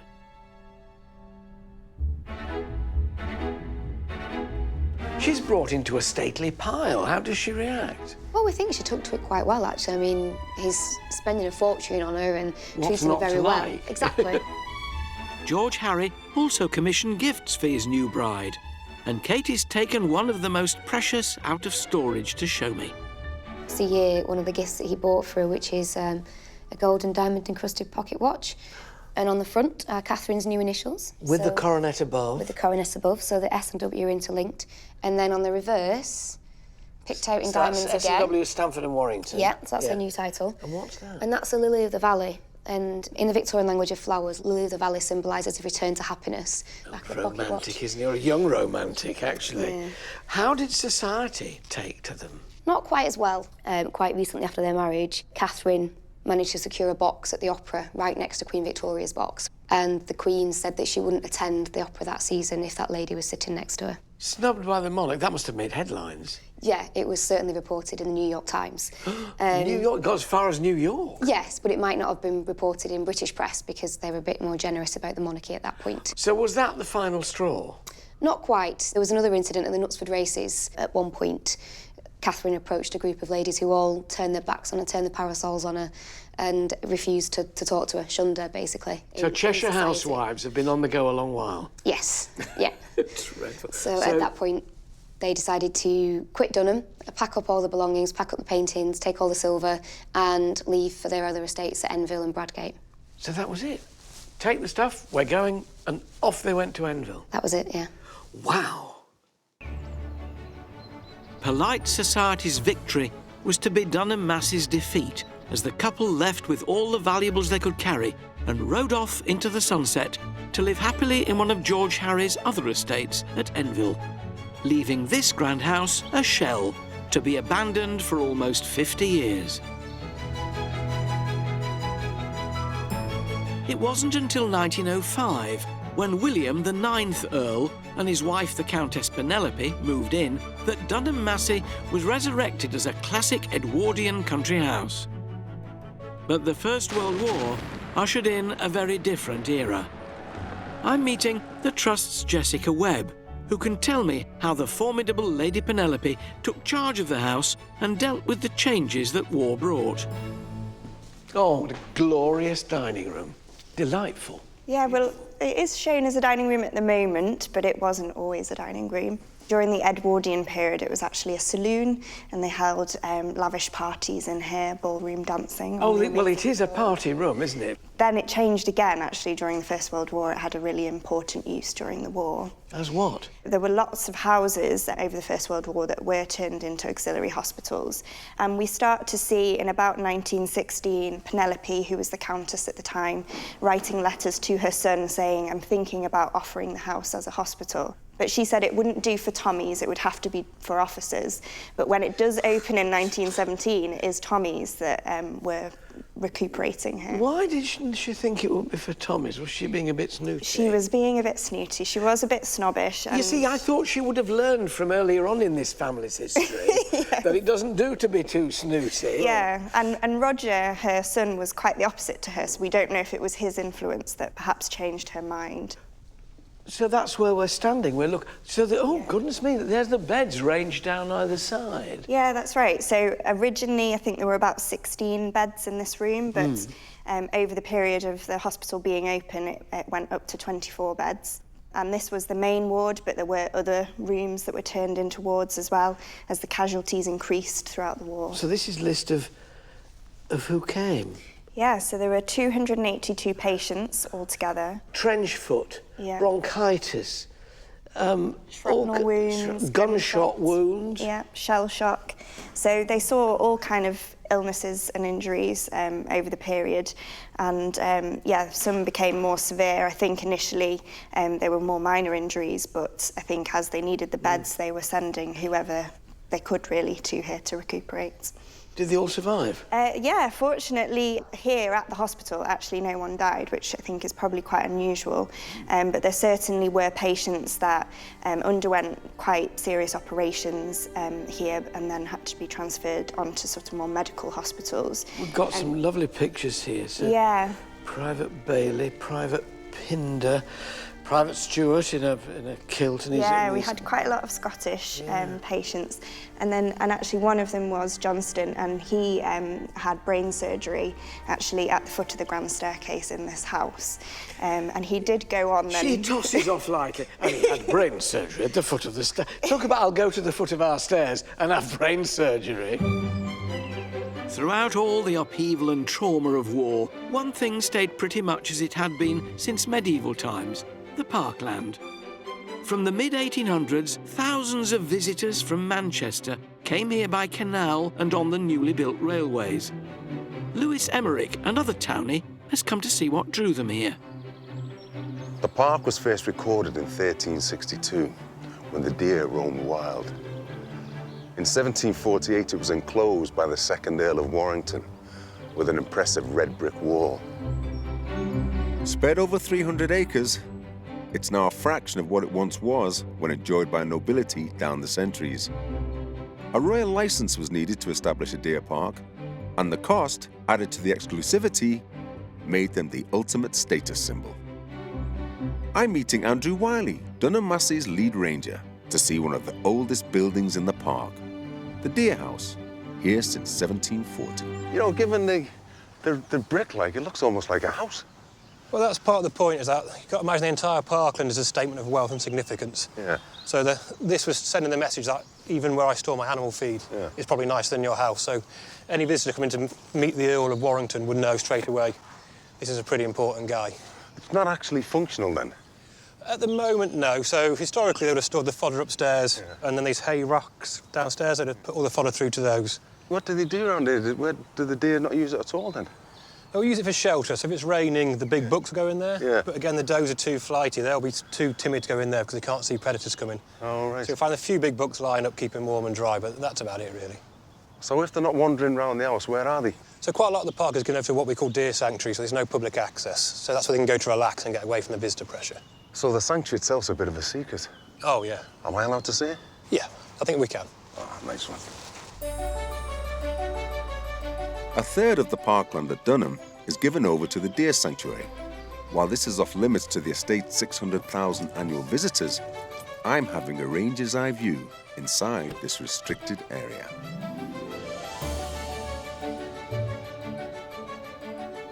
Oh, this is incredible, Andrew. I don't think I've been this close to a herd of deer before while I'd just gone about the business. And where'd they come from, the deer on this parkway? So our herd can be traced back to the original Norman introductions. So going back to 1066, the Normans brought them across for hunting. Then about the 17th century, when the park wall was built, they'd have been herded to jump over the wall into the park. Then, because the ground on the park was lower, they can't jump back out. Ah, so they've been here ever since. Oh, right. So what delineates them, Andrew? So with the bucks, it's easiest because they've got the antlers, and the antlers will get progressively larger. Yeah. So the deer grow antlers each year and shed them each year. OK. And with the does, it sounds odd, but the youngsters have what we call cuddly faces. Yeah. A bit like teddy bears. Yeah. And the older they get horse-faced. There is now a herd numbering around 150 here. These days, they may not be hunted by the lords of the manor, but they do face a different kind of danger. It's really that visitor-deer interaction which causes us the problems. People like to get the photos, the selfies. Also, they think they're helping the deer out by breaking branches off the trees to feed them the leaves. But all they're doing is hand-taming the deer and introducing artificial behaviours, so it's not ideal. Visitors are encouraged to stay out of the sanctuary by log barriers called dragon's teeth that act as a visual marker of its boundaries, but allow the deer to come and go as they please. So this one's collapsed last week, so my team have been working all morning. We're almost finished. We've got a few more posts to put in. So if you want to give us a hand, we'll be using the post hole borer and then digging the holes, putting the posts in, fibbing up. Lead the way, Andrew. OK. Let's go. So if we get it in position first. I guess that goes right in the centre. Right in the middle, that's right. Right.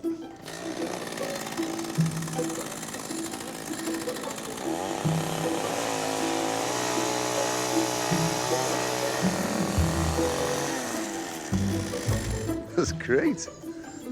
Next job is get spade, make the hole a bit bigger. All right, OK. So I'll just start squaring this hole off, if you can just, once I've done a bit. How important is it to maintain these? So back in the 80s when the trust took over, there was issues that the deer had never seen visitors before.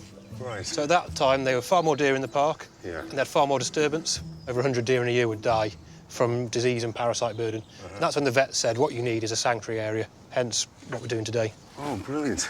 It gives the deer somewhere to relax and actually de-stress, which for their health is very important.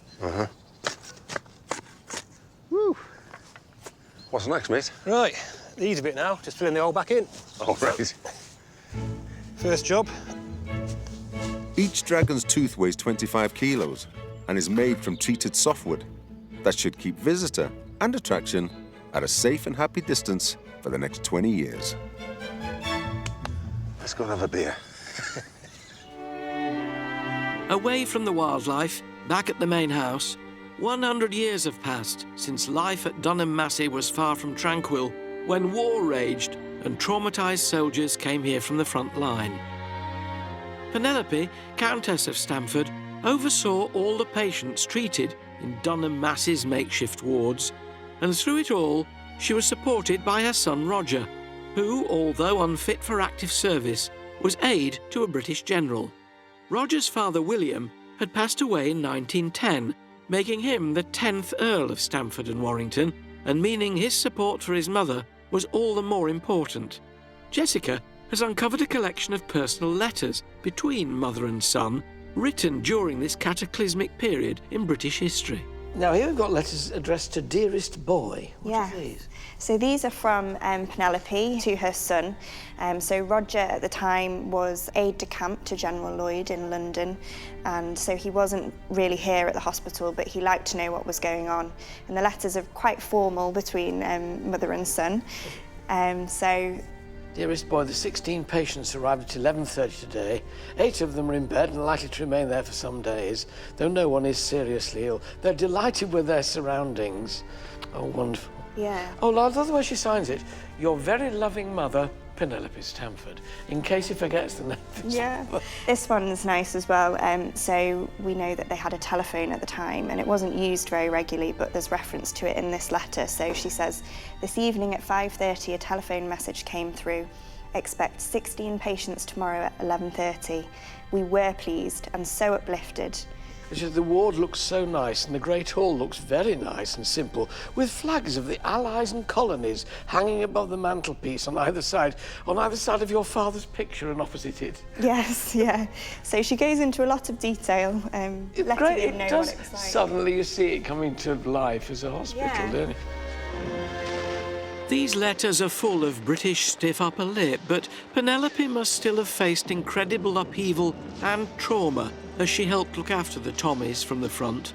And while she might not show it, the emotion of this time is summed up by a former patient who wrote of his gratitude for the care he received at Dunham Massey. It's quite an emotional letter and one that really sums up, I think, the time that the Tommies had here recuperating.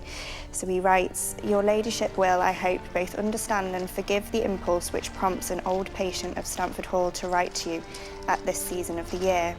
We Tommies, I'm afraid, took both our hardship and others' kindness as a matter of course. Oh, gosh. And it continues. Well, he finishes at the end. As one of the many who were fortunate enough to experience the pleasures of your generous hospitality, may I offer your ladyship my humble but heartfelt thanks, with sincere wishes for health and prosperity. In 1922, I remain your ladyship's obedient servant, Walt G. Hammond. 4 years after the end of the war. He can't forget the hospitality. Yeah. In beautiful Cheshire countryside sits the stunning estate of Dunham Massey, home since Tudor times to 10 Earls of Stamford and Warrington, all bringing incredible changes of fortune to the house as each generation came and went. But it was the headstrong young 7th Earl who'd inflict the most damage, marrying a commoner. She's amazingly beautiful. And then doing a bunk with the family silver and everything else he could carry once society voiced their disapproval. Off they went to Enville. That was it, yeah. Wow. But Dunham Massey would strike back once Roger, the 10th and final Earl, took charge in 1917.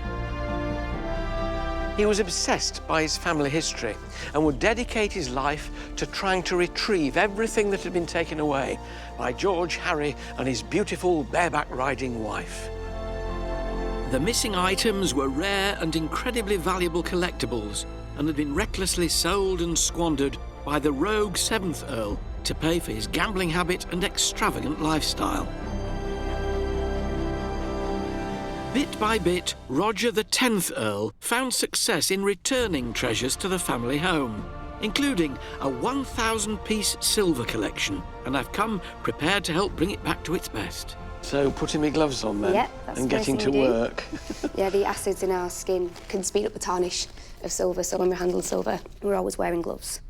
What do you clean it with then? With just a silver cloth? There's So, no yeah, there's a liquid silver here. cloth here. There's a brush for getting any loose dust off the surface first, because we don't want to scratch it, and then we just buff it off with a clean cloth, so... Right, so Pick a brush, I'm these are taking the goat dust. hair. Yeah. Very important that they're goat Yeah. hair, is it? Well, it's just really soft. And when we're brushing as well, we also do a bit of an inspection, just make sure that there's no new damage, you know, that everything is as it should be. Right.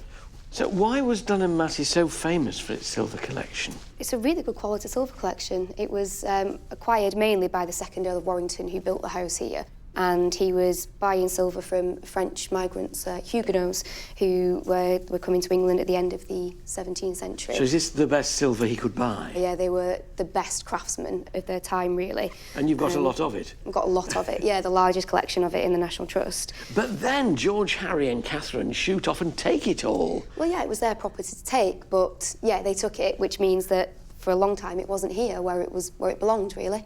How did it come back? The last Earl, Lord Stamford Roger, he spent his adult life basically trying to reacquire things for the collection, and the silver was a big part of that.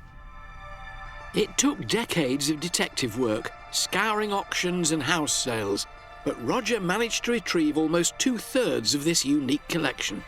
He got all the auction catalogues in advance and knew what was coming up, so we know that this one was in this auction here. There we go, so we've got a George II toilet service. With moulded borders engraved with the arms of Harry, 4th Earl of Stamford, and his wife, Lady Mary Booth, in borders of shells, rosettes and strap work. And interestingly, it's by a female silversmith, Magdalene Feline. It's so beautiful. I mean, that coat of arms is absolutely crisp as the day it was made, isn't it? Yeah. How old is it? Well, it's 1754, the hallmark is here, so it gives us a date. Isn't that astonishing? Yeah, so we think the 2nd Earl bought it for his daughter for her 50th birthday. So why is it here in the state bedroom? This toilet service is here because it would have been used in a bedroom like this as part of a kind of getting ready, a morning ritual for ablutions. You see, none of your plastic tubes here and your little bits of unguents. You've got beautiful stuff, isn't it glorious? But they're all made for holding things like that, so the casters for holding liquids and oils and scrubs and things like that. So they all have the same purpose, just slightly more elegant than we'd have today. Rather more beautiful. Yeah. So Roger must have been well pleased that he managed to get all this back. It was obviously very important to him to sort of restore not just the family's fortunes, but the family's status in terms of its collection.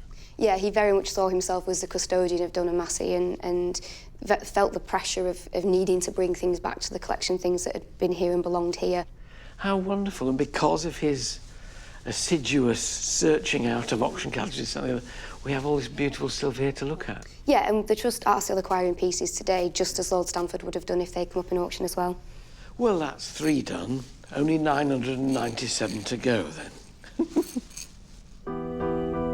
Hunting down the lost treasures meant a huge amount of paperwork, and Katie is taking me behind the scenes to uncover the secrets of just how diligent, organised and thorough Roger could be. Only taking me to glamorous places. We're going deep into the bowels of Dunham, into the cellars. We have to use the whole house for storage because there's such a big collection, and we've got some of the stores to show you. But you don't let people come down here, normally? No, this is very much off the visitor route. It's one of our early wine cellars, beautiful brick vaulted cellar, and we have to make the most of it for storage. So, what is a plastic tent? What's in here?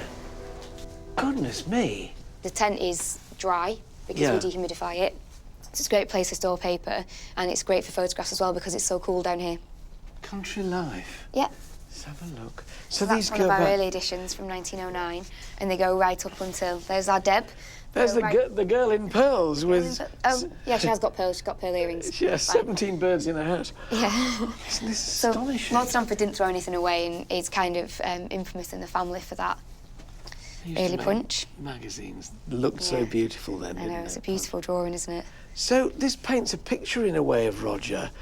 Yes, he was retrieving the collection that had been dispersed, but he was also a hoarder. Yeah, he was definitely keeping his own things and collecting his own things, and we know that he knew where everything was. One of his nephews, Oliver, had been for a walk in the park and borrowed a newspaper to wrap his boots in to go home. And a few days later, he got a telegram from his uncle asking for his newspaper back. Roger was a far from typical Earl. A friend of Ramsay MacDonald, the socialist leader at the time, he even entertained the deposed Emperor of Ethiopia, Haile Selassie, who became a lifelong friend. He would never marry and lived at Dunham Massey alongside his beloved mother Penelope until she died in 1959. It seems as if he was, if not lonely, then a loner. He liked being on his own. Yeah, I think he was a very private man. He did like his family and spent time with his family. He had 2 nephews and a niece, and they came to visit him often with his sister.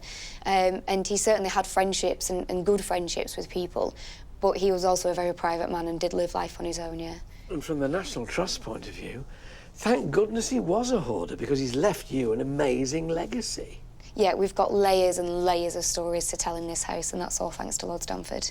Well, off you pop. Just leave me down here for a couple of days and I'll work my way through Punch, Country Life, The Aeroplane and The Sphere.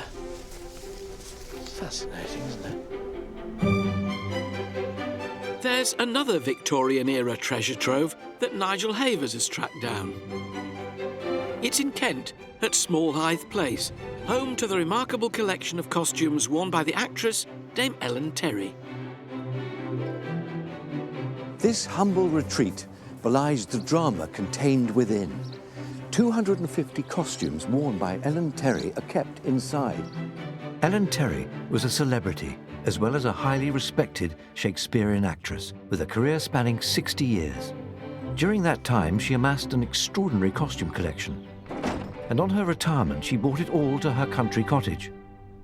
On her death in 1928, her daughter Edie turned Smallhythe Place into a shrine, showcasing her mother's life, both on and off the stage.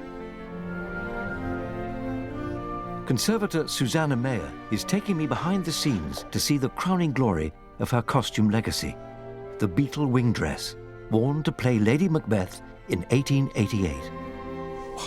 Fantastic. This is it, the dress, the infamous dress. Now, Susanna, tell me, are they really beetle wings? They are beetle wings, but they'd be collected from Thailand and India. But when beetles mated, they shed their wings, so actually no beetles were killed in the making of the dress. But they have this amazing iridescent quality about them. Ellen Terry had a huge input into the design and making of her costumes, so she was always involved from the start. She worked very closely with her designer, but their attention to detail was amazing. The dress caused a stir when worn in 1888. And 120 years later, after much wear and tear, this fragile costume was desperately in need of conservation at a cost of £110,000. It had to go away to a specialist studio in Brighton, and there was 15,000 hours of work, just tiny, kind of, you know, really methodical work. I'm not entirely surprised. I think it's brilliant. Only 6 costumes are on display in the house at any one time. The other 244 are hidden away in this unassuming storeroom, and I'm feeling very privileged to get a glimpse inside.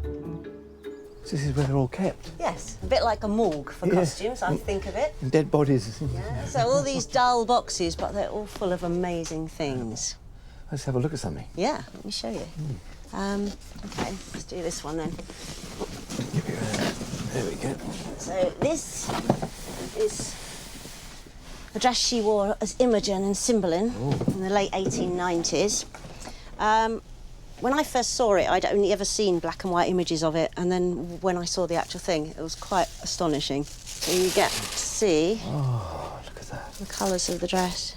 How do you prepare the costume for storage? It takes a lot to pack these costumes. You know, you have to know how to screw up pieces of tissue paper quite expertly. Yeah. What's in this one? This one is actually my favourite one. This is the dress she wore as Beatrice at the Lyceum. Oh. This needs repacking because the acid-free paper is due to be replaced. Oh, you have to do that, what? Every 5 years.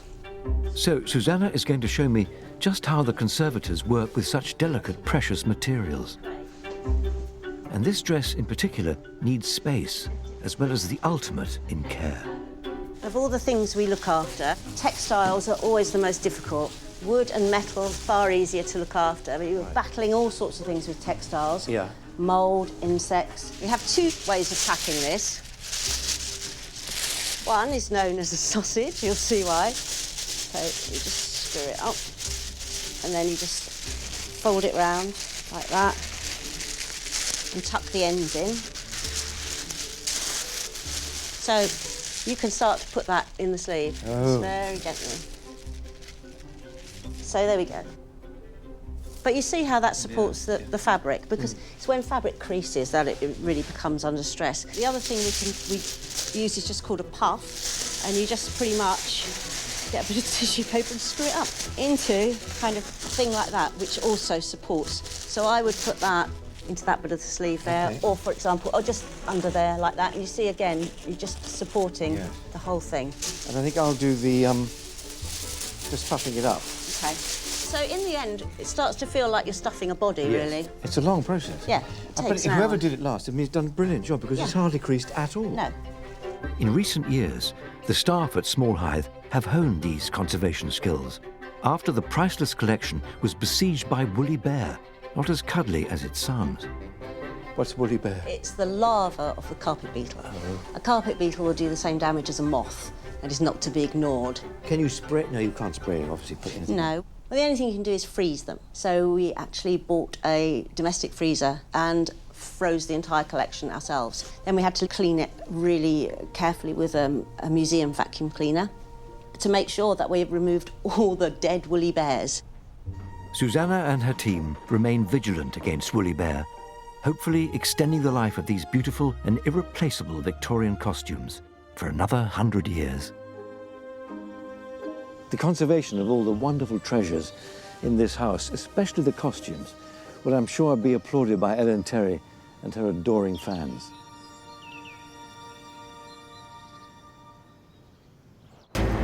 On a vast expanse of medieval parkland sits Dunham Massey, a classic country hall, here since the Tudors. It's a house that's been home to some extraordinary people and witnessed its fair share of scandal.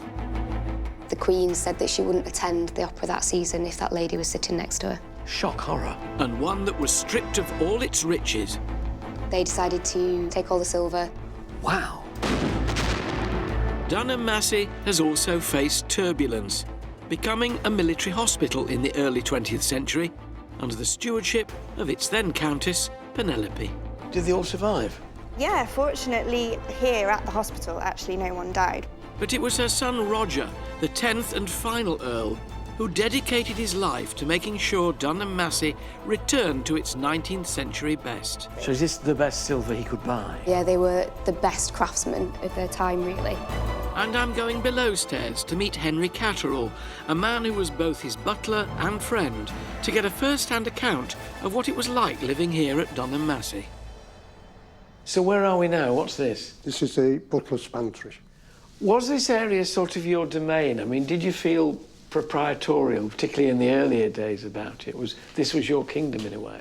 Well, yes, I suppose it was really, this area. Yeah. I think I'd have liked a little empire like this.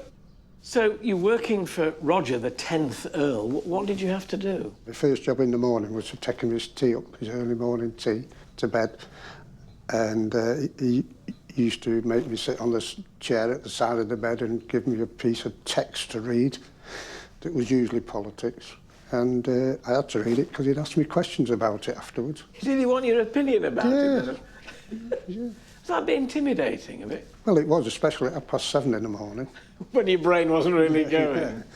Yeah. And what was done in here? Nothing really, apart from giving him his tea in here in the afternoon. I had to keep it clean. Oh, so he'd come into the butler's pantry for his tea? Yeah, he'd come and sit there on the edge of the table. And in the winter, I had to light the fire there. It seems as though, as much as being an employer, he was a friend. He was. He was a friend. I admired him very much. Do you miss him? Yeah. He was like the pinnacle of authority. He was a grand lad. A lot of people nowadays are uncomfortable with that sort of master-servant relationship. Can you understand that? Yeah, he never treated me like that, as if I was the underling. I was always on a par with him, so to speak. When Roger died in 1976, he was without an heir. And after 300 years, there were to be no more Earls of Stamford and Warrington at Dunham Massey. What do you think Lord Stamford would have made of what's happened to Dunham Massey now, the way it's been looked after? Presumably, he'd be mighty relieved that he'd done his job, it, and it's going to stay. He did. The estate's carried on as it was when he was here, and the house is well improved greatly. So if you had to sum up the 10th Lord Stamford, what would you say of him? I'd say he was a perfect gentleman, and a very clever one at that. Dunham Massey has felt the impact of centuries of change both inside and outside the walls of the estate, and spending time within its beautiful and atmospheric rooms has cast its spell. But what's emerged is that it's the personalities who've lived within these walls, both members of the family itself and members of staff, who've made this place so special. And thanks to Roger, the 10th and final Earl, the family's history has now been restored. His final act was to bequeath the house to the National Trust, making sure that none of its contents could leave Dunham Massey again. And in so doing, he ensured not only the survival of the family's legacy, but also that it would live on.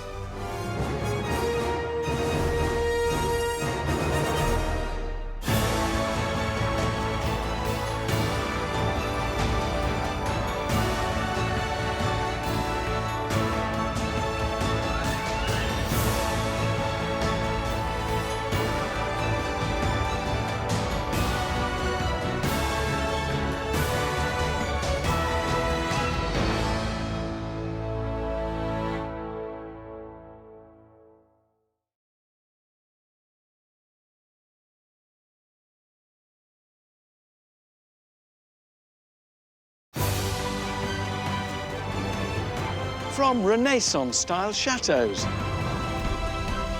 grand country estates, architectural glass masterpieces. These are the remarkable homes. Simply breathtaking. And magnificent landmarks. One day, my son, all this will be yours. At the very heart of Britain's spectacular history. I have never seen one like this. Join me. I need to get there. With all speed. Onwards, driver. Oh! And a host of celebrities. Oh, crikey. With a passion for the past. Kaboom! Wish me luck. As we travel the length and breadth of the nation. It is between the walls. and with unparalleled behind-the-scenes access. From the highest heights Now I'm through my blind panic. to the deepest depths. We'll uncover the secrets. Oh, my goodness. Still hidden within these breathtaking buildings. These are the places that nobody else gets to see. And explore the riches. How spectacular. And treasures of one of our most loved institutions. This is an amazing story. Come on, I want to know the end. I want to know the end. Welcome to the secrets of the National Trust.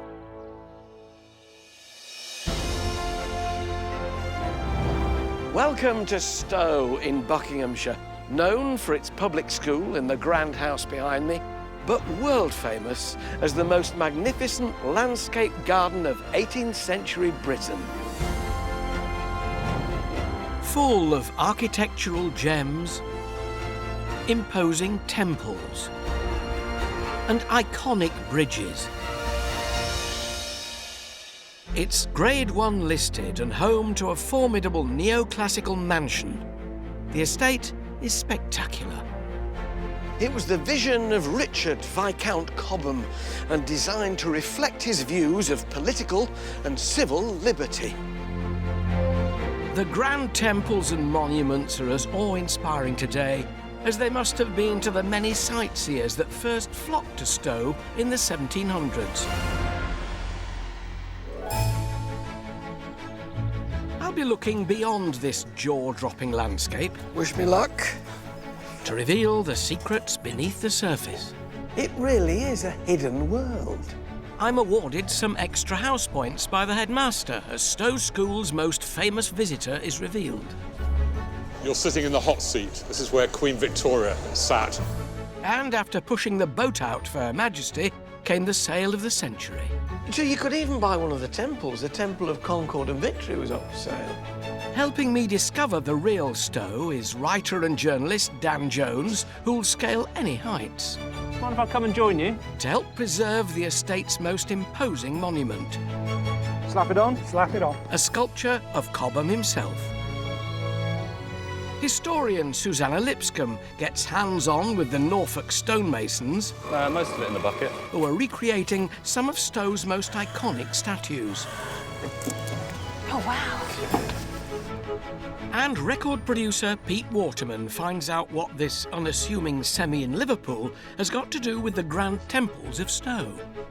From a house like this to one of the greatest talents of all time. Just staggering.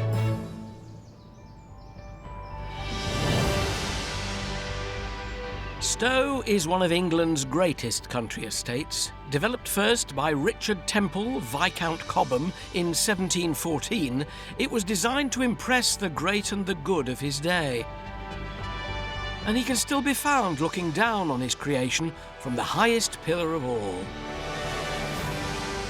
And there's plenty to look at, as at every turn there are temples and monuments that give clues to Cobham's ideas and political ambitions, which saw the place become a magnet not only for his chums, but also for the general public who turned up in their droves, leading Cobham to add a more modest building to his Stowe property portfolio.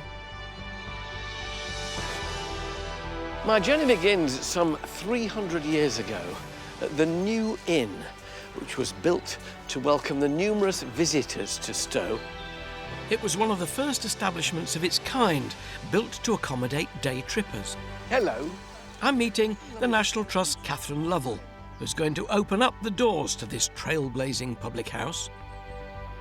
Lord Cobham created the New Inn in 1717. Visitors were already wanting to come and see the garden. We had a brewery, dairy, and also rooms, although sources from the time tell us that those rooms perhaps weren't the highest quality. Are we talking Yes, wildlife? yeah. So, you're really selling this place well today. yeah, well, it's a lot nicer nowadays.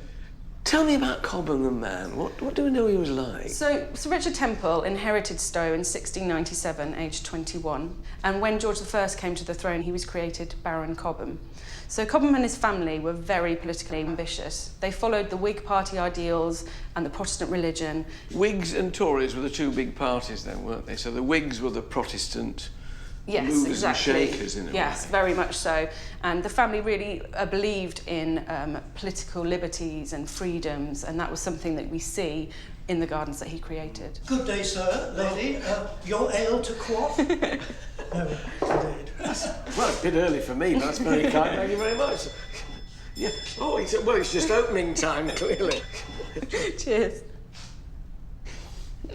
I shouldn't be drinking that and working, aren't I, really? What was his motive in laying this garden out in the fashion that he did? The amazing temples and monuments that we see here very much embody their political ideals. They had a great love of ancient Greek freedoms, and they really believed that that was the start and the origin of political liberties as they saw at that time. So, did everybody who came here understand what they were looking at? There's this garden laid out with all kinds of classical allegories and allusions. I think it's quite likely that they didn't. The meanings were quite hidden, and if you hadn't had that classical education, you probably couldn't read the garden. They were probably a bit better at reading the garden then than we are now, but I think regardless of that, you can just take it in for the scale and grandeur. They're probably nothing they've seen before, and really, really awesome and jaw-dropping for the visitors to see.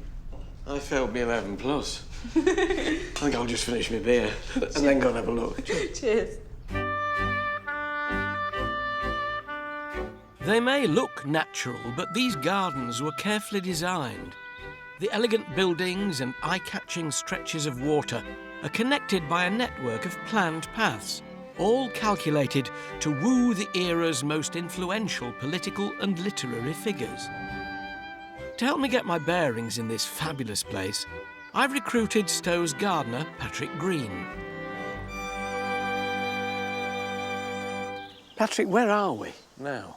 So we've walked down Bellgate Drive from New Inn, where you'd stay as an 18th century visitor, and you'd walk through to a fabulous view of the south front of Stow House. You've got a great view of the south front. You've also got various paths in various directions, so you had to make a choice where you'd go. Yes, you're at a juncture of 4 paths. Now, this is Lord Cobham, then, so he gave each path a different theme. Absolutely. You've got the path of vice, which stretches off to the western side of the garden for infidelity and all things lewd. Ooh. And then you've got the virtuous path opposite the path of vice that stretches off here. That's the boring one. It's very straight. It's the slightly less boring one. And then you've got the path of liberty, which is an uphill struggle and reminds you of your Saxon heritage. So you then had to make up your mind which of these you wanted to explore. Yes, because dividing those is the narrow path of life that stretches from the house all the way down to the triumphal arch that leads you down into Buckingham. And nobody sticks to the narrow path of life. They deviate off to vice or to virtue or to liberty. So the choice is yours, Alan. Which path are you going to take? You know which one I'm going for, don't you? Absolutely. Vice, come on.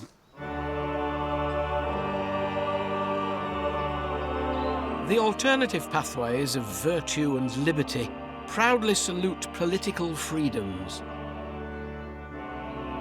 With the Temple of British Worthies celebrating poets, scientists and philosophers such as Shakespeare, Newton and Locke. But I'm on the path of vice, which passes the rotunda, housing Venus, goddess of sex, before bringing us to her temple.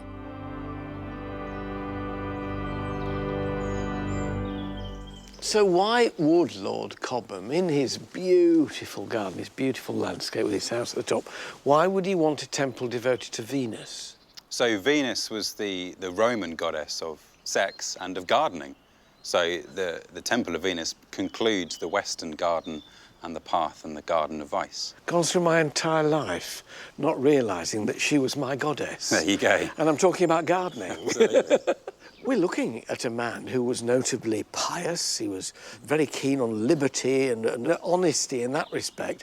And yet there's this path of vice. Is he showing another side of himself, really? I think he is. He was a politician and a soldier to begin with, but he also understood his personal matters, and I think vice displayed some of those and gave an opportunity to show off that side of his life. So inside, there's a room in there which is not quite plain. What would have been in there? So there would have been exotic images and actually quite lewd images. So people would come here, observe Lord Cobham's dirty linen and go home chastened, presumably. Yes, they would have a very different experience on this side of the garden as opposed to the paths of virtue and liberty.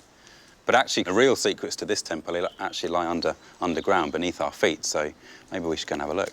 Well, I need my wellies. You might do, they're just over here, yeah.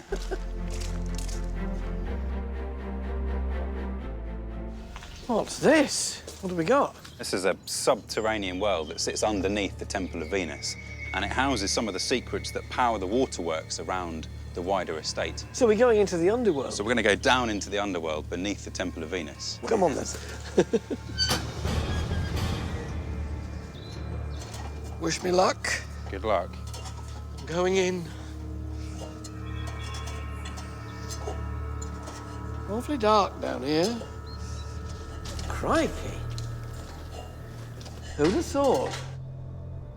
It really is a hidden world. It's amazing, isn't it? Yeah. So this would have been a reservoir filled with water. It would, yes, with a large water wheel in here, and it would have generated power and built up water under pressure to feed a Guglia fountain in the middle of the former Octagon Lake. It looks as though the water comes in over there, runs down, so the wheel is...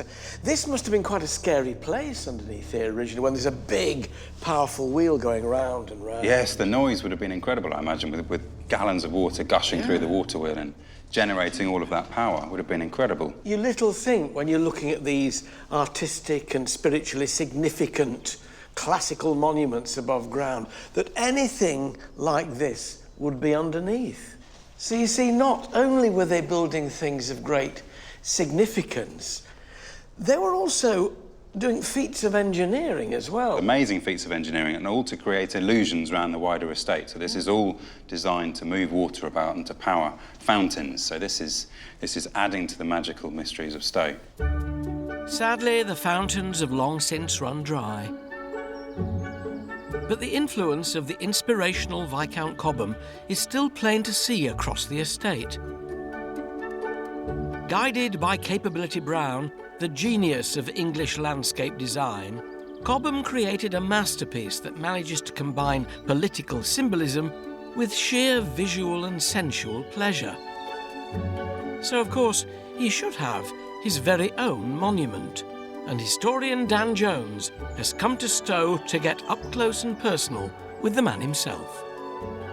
In 1747, Capability Brown set about building a monument to his boss, Lord Cobham. But shortly afterwards, the monument became a memorial, because within a year of its completion, Cobham was dead.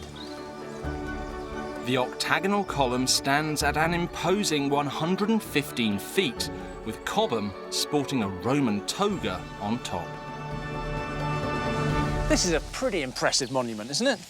It's a big old lump, yeah. National Trust building surveyor Fred Markland looks after the conservation of Stowe's buildings and monuments. Even when you're down here, you can see Lord Cobham. He looks kind of life-size. How big is he when you get up there? At least twice normal height, 2.5 times perhaps. Now, all round the monument there are these inscriptions. Let's go and have a look. They're on every side of the monument. What are they all about? They're Latin inscriptions, and they're really celebrating Cobham's life, his military past, his civic duties, his life developing the gardens here at Stowe. The engravings are really a list of his accomplishments, an 18th century CV.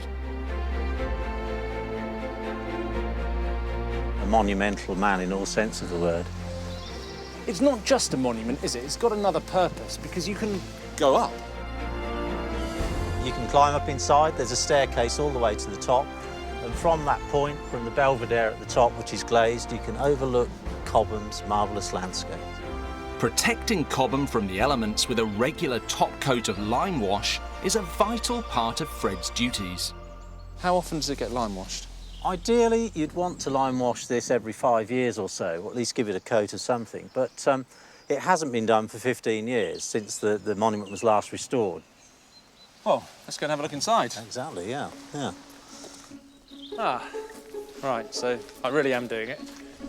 I'm scaling the 139 stairs to the belvedere, rarely open to visitors, where I can enjoy the view and also be shown the ropes of conserving this ultimate garden feature. That is a tiny tight squeeze. But it's worth it. Hello. Hello. You all right down there? Yeah. Mind if I come and join you? We'll sort you out. All right, come on then. And rig you up. Oh.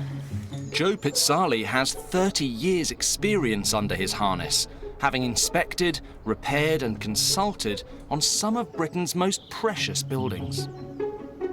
I feel a little bit more nervous with every passing minute, actually. I mean, I know I shouldn't be, but there's just something totally unnatural about getting out of a window 115 feet in the air and leaning back. Do you know what I mean?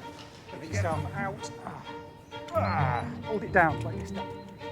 There you go. Now I'm through my blind panic. I mean, it is an incredible view up here, isn't it?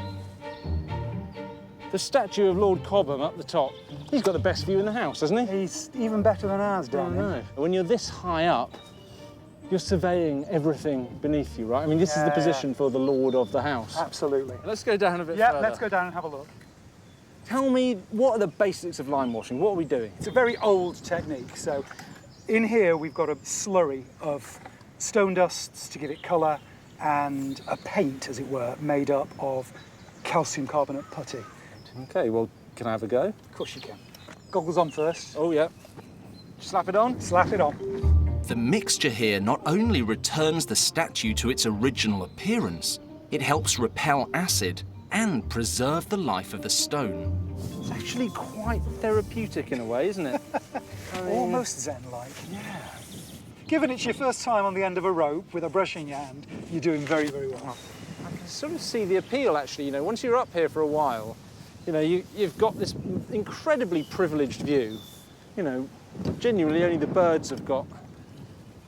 And you're doing work that's keeping, you know, a great monument like this one of Lord Cobham in good nick for future generations. I mean, you've got to have a lot of job satisfaction, right? Oh, yeah.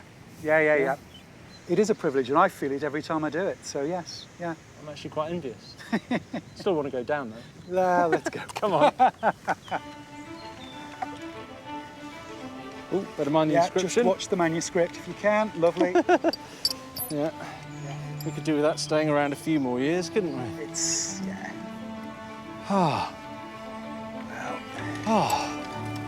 Back on solid ground. Wow. I mean, my legs are shaking a bit, but that was an amazing experience. Amazing experience. You know, I feel really proud, not just for having survived the abseiling, but also for having contributed in some small way to the preservation of this great garden. And when I think of the monument, nothing could be more fitting than Lord Cobham, 100 feet in the air, surveying all this magnificence he created.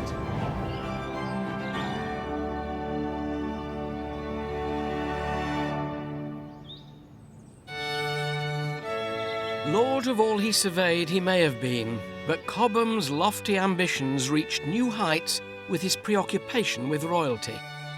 The Trust's Catherine Lovell is giving me an exclusive look at a rarely seen set of documents which show the devastating consequences of being a royal superfan.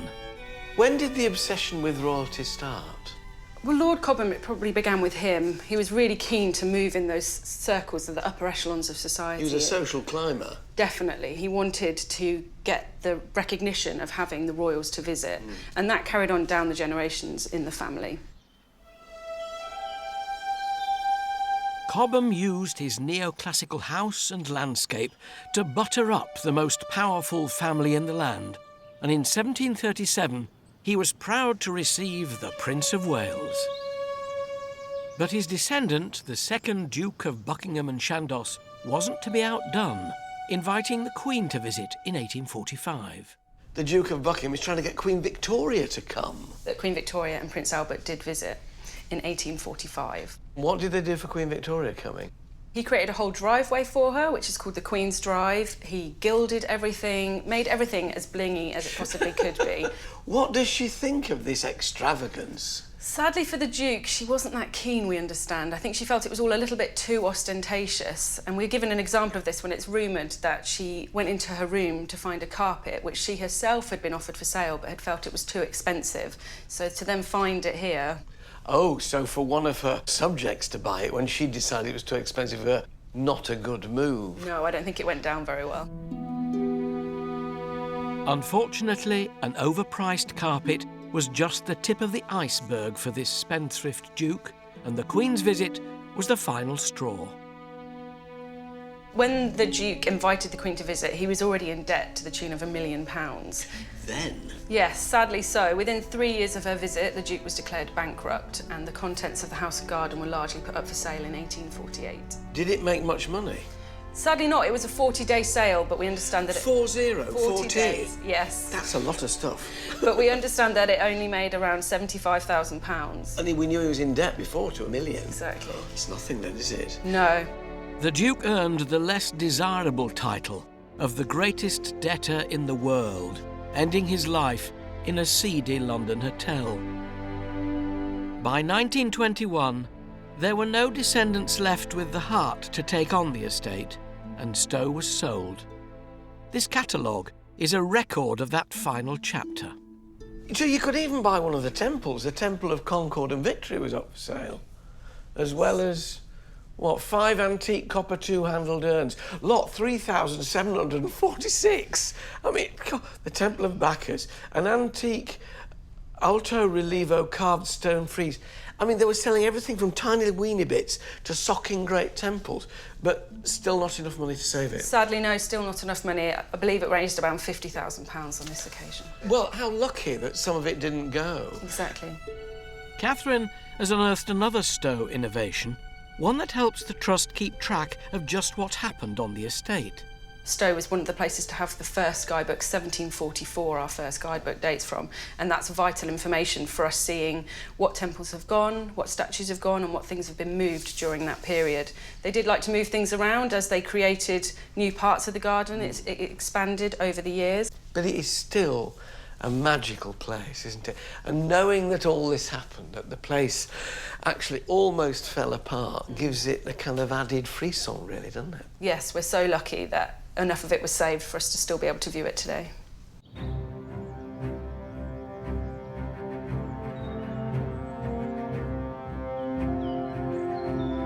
Stowe and its gardens may have a glorious history as the seat of the Duke of Buckingham and Chandos, but many know of it today as one of the most famous boarding schools in the world. Despite not being owned by the National Trust, it is open to the public thanks to the Stowe House Preservation Trust. And given the fact that the school boasts such alumni as entrepreneur Sir Richard Branson and Superman actor Henry Cavill, well, can't wait to see inside. Stowe House was in ruins after the Duke of Buckingham's disastrous overspending. It was rescued by the Allied school group who wanted to establish a new type of public school, less traditional and more liberal. The group fell in love with the location, and in 1923, it became the school we know today.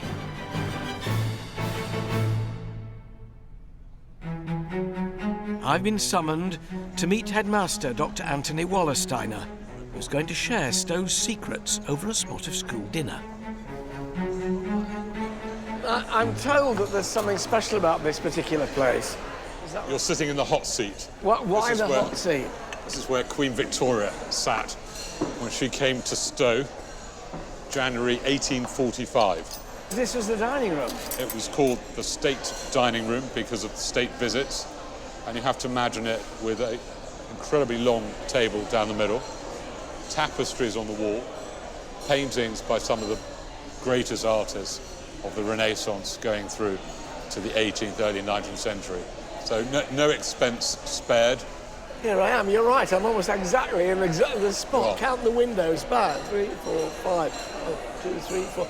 We are bang on by the fifth window. There you are, you're exactly where she was. Debts and a lack of heirs changed the fate of Stowe, and its sale ultimately led to the school we see today, home to over 750 pupils. But royalty continues to be welcome at Stowe. So, Queen Victoria, other famous people who've been in these hallowed halls?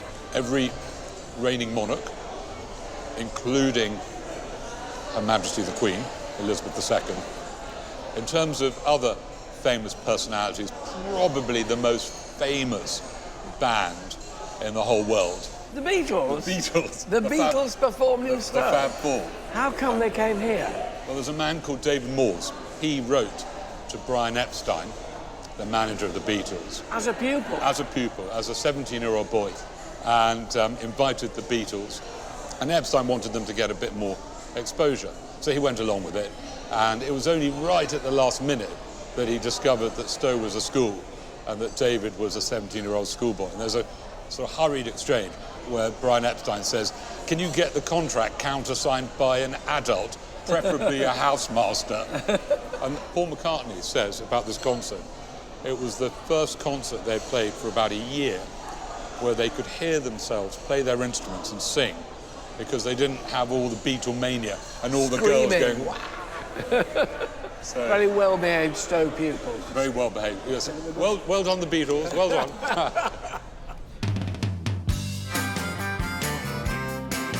That visit was in 1963. They were soon to become the iconic figures we know today. Music producer Pete Waterman is part of the Beatles generation and he's heading to Liverpool to discover the surprising connection between their gig at Stowe and another recently acquired National Trust property in a quiet Liverpool suburb. Being here brings back my own memories of growing up in the 50s and 60s, amidst the Beatlemania that captivated my generation.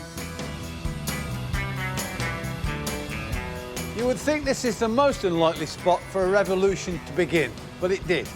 This is the Cavern Club, and four guys took on the world, not with bullets, but yeah, yeah, yeahs and oohs. John Lennon was one of those.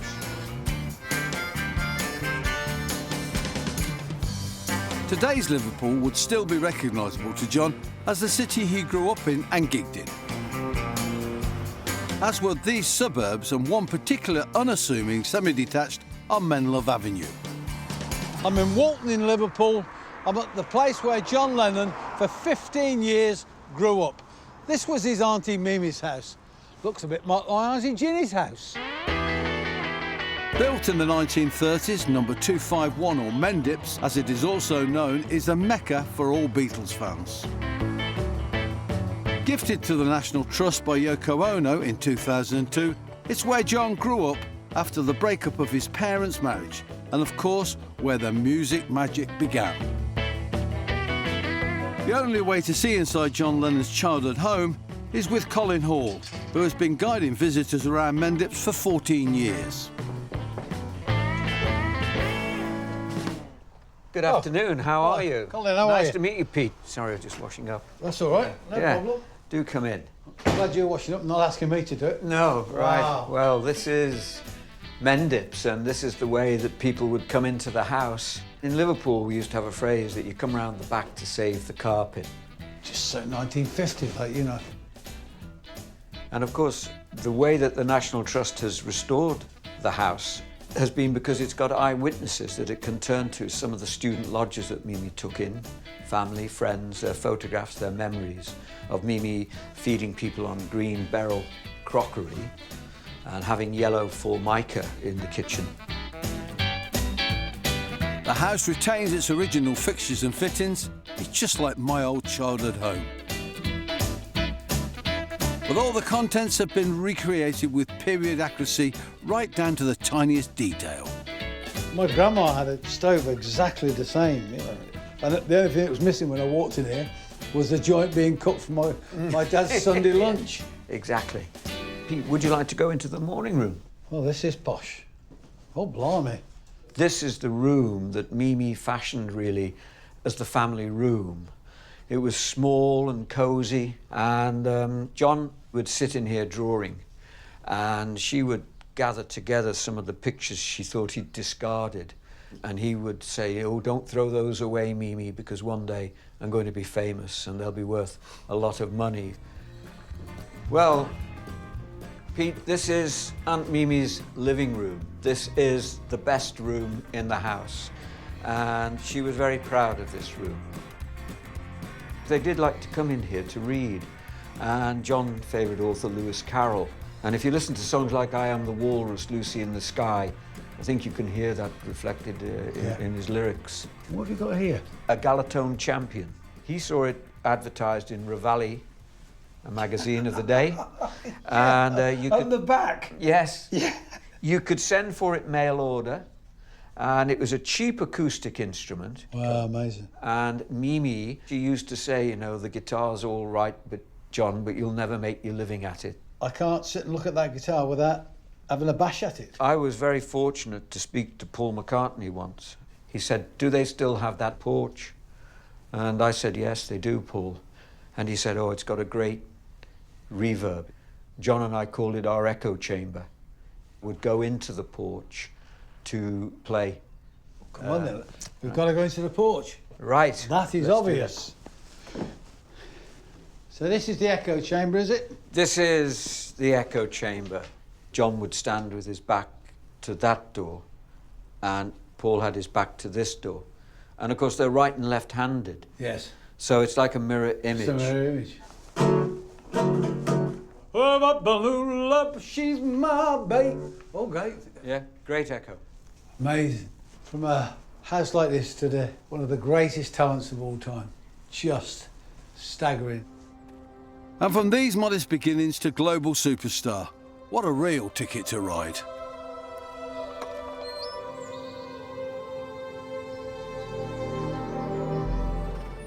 Lord Cobham's successor, Richard Earl Temple, once said of Stowe, "I am extravagantly in love. Never, never was anything half so fine and charming." And you know what? I think he's right. At every turn, there's a spectacular view.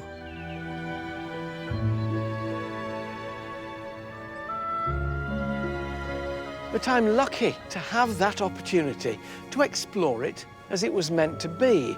And that's because when the National Trust acquired the landscape garden in 1989, they immediately set about a 30-year restoration programme to return it to its former glory. Once, Stowe's gardens boasted well over 100 grand statues, but by 1922, many had been sold to private collections. The Trust set about finding them and recreating these precious originals so they could return once more to their plinths. To find out more about this fantastic project, historian Susanna Lipscomb headed to Cliveden Conservation in Norfolk to uncover some of the recast stone treasures before they head home. Here at Horton in Norfolk, these workshops may look small, but they play an absolutely crucial role in the huge restoration project happening at Stowe. Because inside, they're busy recreating the classical statues that will restore Stowe's gardens to their former 18th century glory. The originals of these recast statues have arrived here from far and wide. One had been in the Victorian Albert Museum and the others from private, and I'm guessing, rather large gardens. There are at least 20 more statues in the making, 5 of which have been cast and are awaiting their finishing touches by conservators like Alex Rickett. So this is one of the sculptures that we've cast for Stowe.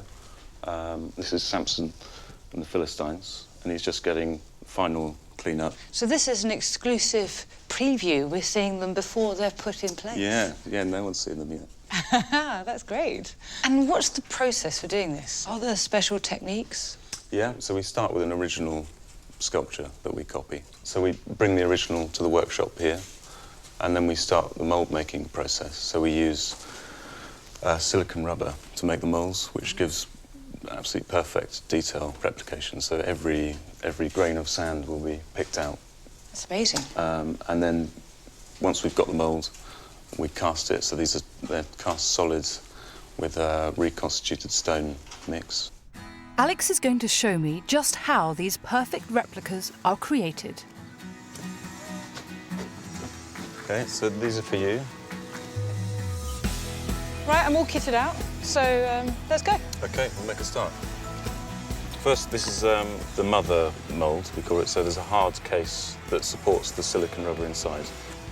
Okay, so we'll just get these nuts and bolts in to secure the two pieces together. Okay. Does it matter where I start? No, anywhere.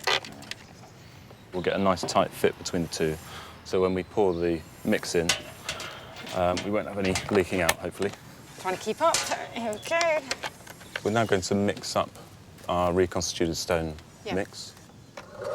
The conservators have blended their own mixture that will be as tough and durable as the original stone. Made up from two different sands, stone dust and grit, which lends the sculpture its colour, it's held together with a light cement that also gives the cast its strength. Okay.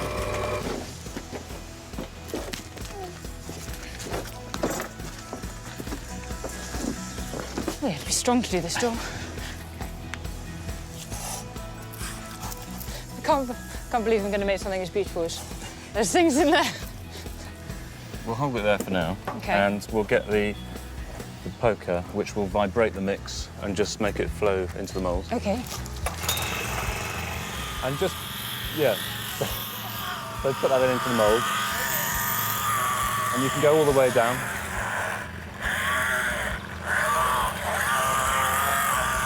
Brilliant. Okay. Okay.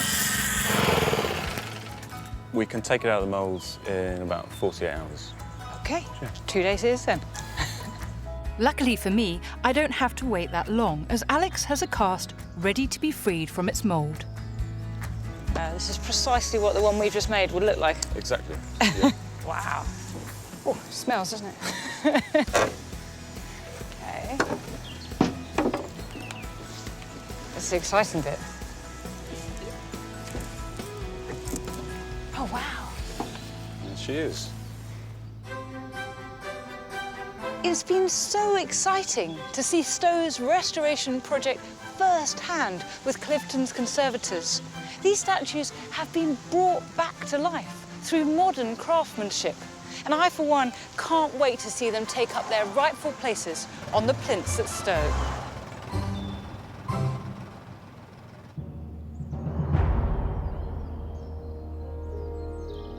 Stow represents a dynasty that evolved over 300 years and is an example of power gardening that gained notoriety in Britain and which was replicated in France, Russia and the United States. Looking round the house's grand architecture and seeing the portrait of Lord Cobham on the wall, you can't help but think if he saw the Stow of today a seat of learning, he couldn't help but be satisfied. But it's his gardens that are the real triumph. He built them to provoke political thought, encourage reflection, and celebrate liberty, and a little bit of sauciness. He succeeded. Stow does all that and more.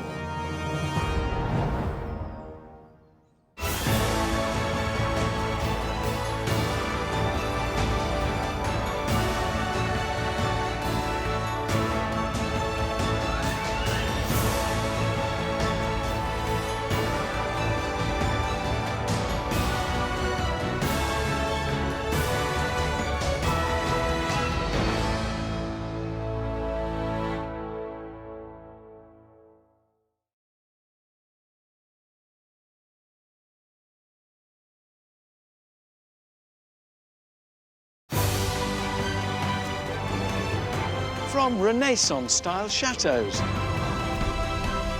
grand country estates, architectural glass masterpieces. These are the remarkable homes, simply breathtaking, and magnificent landmarks. One day, my son, all this will be yours. At the very heart of Britain's spectacular history. I have never seen one like this. Join me. I need to get there. With all speed. Onwards, driver. Oh! And a host of celebrities. Oh, crikey. With a passion for the past. Kaboom! Wish me luck. As we travel the length and breadth of the nation. It is between the walls. And with unparalleled behind-the-scenes access.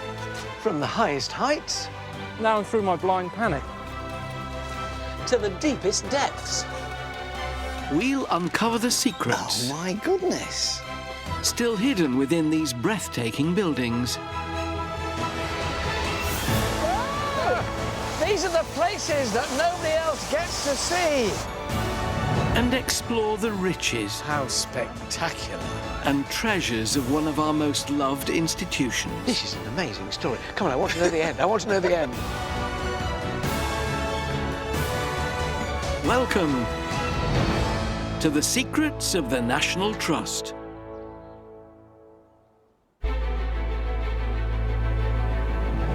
This week I'm in Rothbury, Northumberland, a place of outstanding natural beauty just north of Newcastle, where I have above and below ground access to one of the most luxurious and innovative houses run by the National Trust. Cragside. Its surrounding landscape has been transformed by the planting of over 7 million trees. But the real surprise comes from the Tudor Revival house. Jutting out from the crag. It's simply breathtaking. This spectacular house was built by one of Britain's greatest industrialists, William Armstrong, a commoner who rose to become one of the most influential men of his time.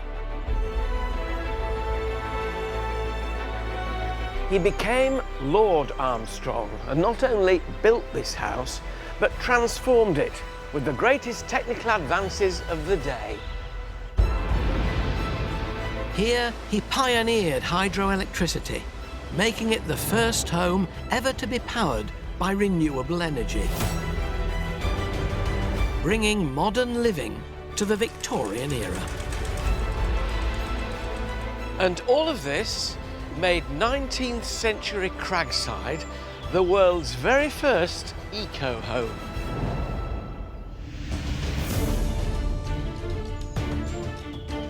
Coming up, I'm tunnelling underground within Cragside's hidden foundations.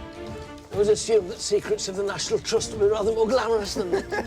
Releasing the power of water, Armstrong's secret energy supply. You can really feel the power of the water because of this thundering roar.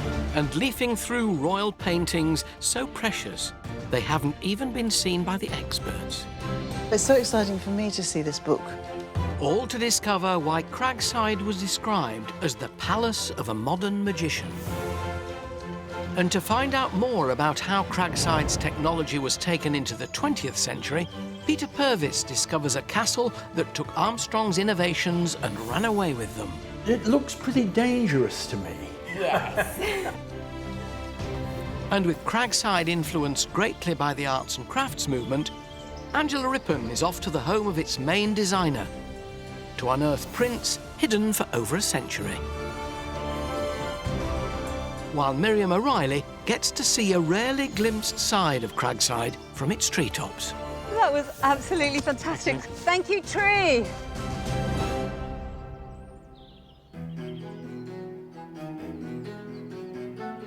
It's a truly awe-inspiring place. The first thing you feel when you come into the grounds of Cragside is the atmosphere. It's created by this mysterious house, surrounded by startling trees. It's enchanting. To take me into this fascinating world, I'm meeting the Trust's Andrew Sawyer, who's worked at Cragside for nearly 30 years. Go on in.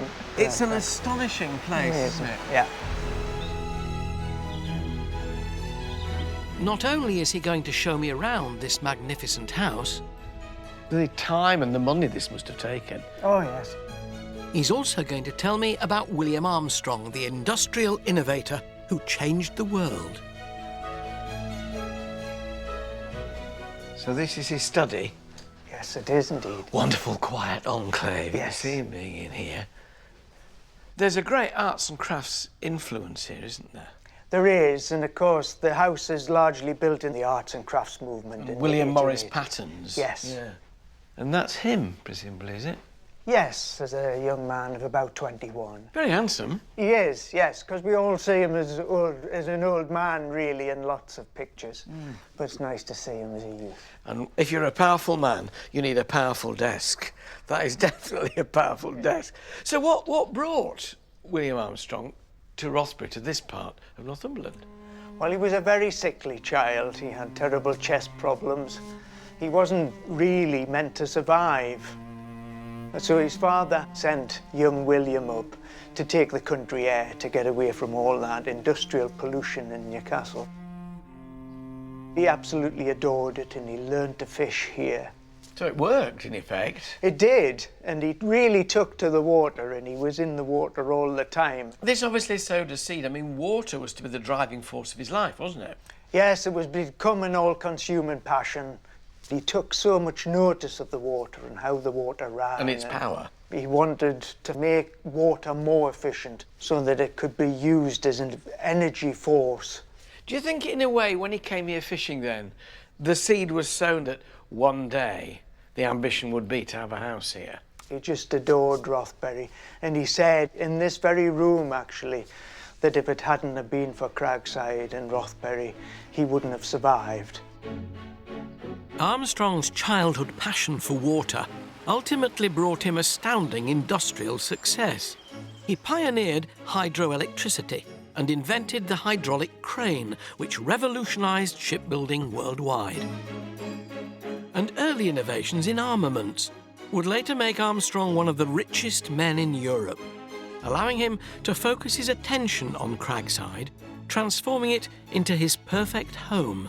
He even installed a groundbreaking 19th century central heating system. To discover more, Andrew is taking me into the depths of the building hidden from public view. Taking you to a bit of Cragside that no one ever sees. So we're going to get down and dirty in subterranean Cragside. Didn't expect this. We're heading into locked-away, secret, subterranean tunnels which run beneath the basement at Cragside. The words of Oliver Twist. It's awfully dark down there. Cragside really is the house where modern living began.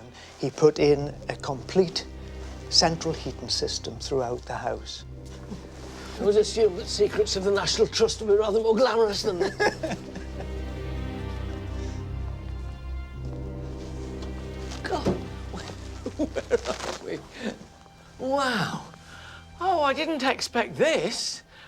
I thought single pipes running onto the floor, but great banks and batteries of them heating all this space. It's just phenomenal, really. But look on the pipes there. Sir W.G. Armstrong, via Blythe and Tyne Railway. Clearly, they're all stacked up at the railway station. Yes, you know, they're all being transported. They're probably being lifted by a hydraulic crane. They'd have to be, or he wouldn't have them, would they? Yeah. There's grills around the rooms. Hot air rises, and it rises through those grills and heats the room. You can see RSJs holding up great slabs of stone. This is all built before all that opulence on top is built. That's so modern building. It's all designed. And it was so fundamental to what he wanted in this house. And then the system expands on the upper floors into radiators and little loops of pipes. Imagine radiators in 1870, 1880. It really was the cutting edge of 19th century technology, wasn't it? It was, and you've got to imagine all the hot water coursing through this system.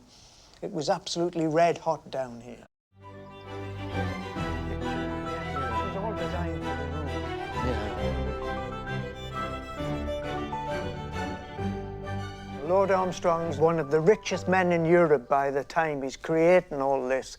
So sky was the limit, but he wanted to really make it a modern home, something very special. So did he bring to bear at Cragside all that innovation that he was pioneering? He did. He was bringing all his past knowledge, but he was looking to the future. Armstrong wanted to make Cragside a futuristic home. There was a telephone system throughout the house. The kitchen was fully mechanised, being one of the first private residences in the world to use an automated dishwasher. And there were even Turkish baths. But one question still preoccupied him. How could he use energy more efficient here in this very home that he's creating? And of course, the very room we're standing in at the moment is the first room in the world to be lit by Joseph Swan's incandescent light bulb. No. Powered by the power of water. Was that a first? It was, yes. Gosh. These are the very lamps. They were oil lamps beforehand, Yeah. and he converted them to the electric light. Astonishing that they're still here all this time on. Was there some special kind of ceremony? There was. Lord Armstrong chose the youngest member of staff, who was Andrew Crozier. He was the page boy. He was only 10. And Lord Armstrong thought that he should choose the youngest, because they would remember the moment the longest. And did he? How long did he live? He did. He lived till he was 86. So when did he die?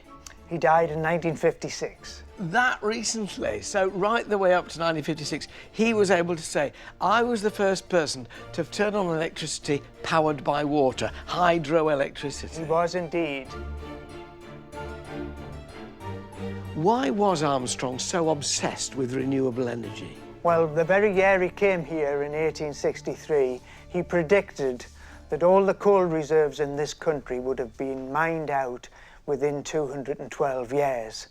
And he thought we need to find alternatives. A man of great prescience and foresight, he wasn't wrong. He wasn't, no. You see, we think we invented the idea of renewable energy. Armstrong was talking about it in the 1880s. At the heart of all his achievements, there is one constant theme: water. It's as important to Cragside today as it was in the 19th century, and we've come to the shores of this energy source to discover the mechanical secrets behind how water drives Cragside. Cragside is surrounded by lakes, Andrew. I presume these were all part of this way of generating power. There were the fuel tanks, so Lord Armstrong could achieve this great raw power. How? Which I'll show you here. So this road is in effect a dam? It is. If you stand there, right, and we put it into motion. So what are we doing apart from walking around the circle? A gate valve at the bottom of this, what we call the penstock. But as the gate rises, the water starts to flush through. Over the road? Over the road, yeah. Armstrong used water in this way to create hydroelectricity, first to power his industries and then to drive the turbine that made Cragside such an innovative home. You can really feel the power of the water because of this thundering roar of an entire lake being sent through a pipe just 2 or 3 feet in diameter. That's the potential Lord Armstrong saw. Saw this, thought, I can harness that power, it's always going to be there. Yeah, and he said it would be in there in memoriam, it would go on forever. So it does. How Armstrong generated his homemade electricity is an awe-inspiring feat of engineering. Water from the lakes was released and piped down to the powerhouse, where it flowed through a turbine which activated a generator to produce electricity. So, is Cragside still powered by water? Very much so. Not this system, something brand new for Cragside. No. So the water's coming in at the top, turning this, and this is creating the power. It is. Just exactly the same as in Armstrong's principle. He had his in a turbine when he operated his hydroelectricity. This is a magnificent new iteration of that. It means we can have hydroelectricity here at Cragside today. In the true spirit of Armstrong. Having created hydroelectricity at Cragside, Armstrong's eco-friendly home became an engineering legend. His power revolution sent tremors all round the world and was a key inspiration for other great men. Julius Drew, businessman, retailer and entrepreneur, built the last castle ever to be erected in Britain, and there he followed on what Armstrong had begun. To investigate, Peter Purvis travels to this futuristic fort. I'm here at Castle Drogo, high above the Tean Gorge in Devon, where a massive restoration programme is in its 5th year of progress.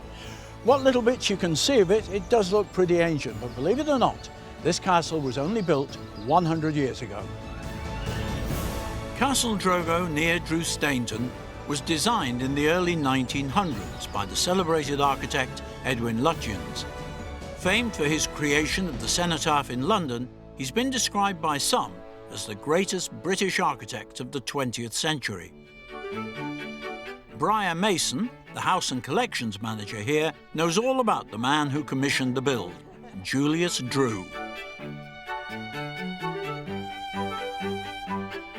So, Briar, tell me about Julius Drew. How did he come to afford such a grand place? Well, he founded what was called the Home and Colonial Stores. And really that was an early form of supermarket. So he had a huge chain of shops right across the country, well over 100 stores. And he retired to the life of a country gentleman, aged just 33. Julius Drew had the money and the connections to have his dream home built to spec, with every whim catered for.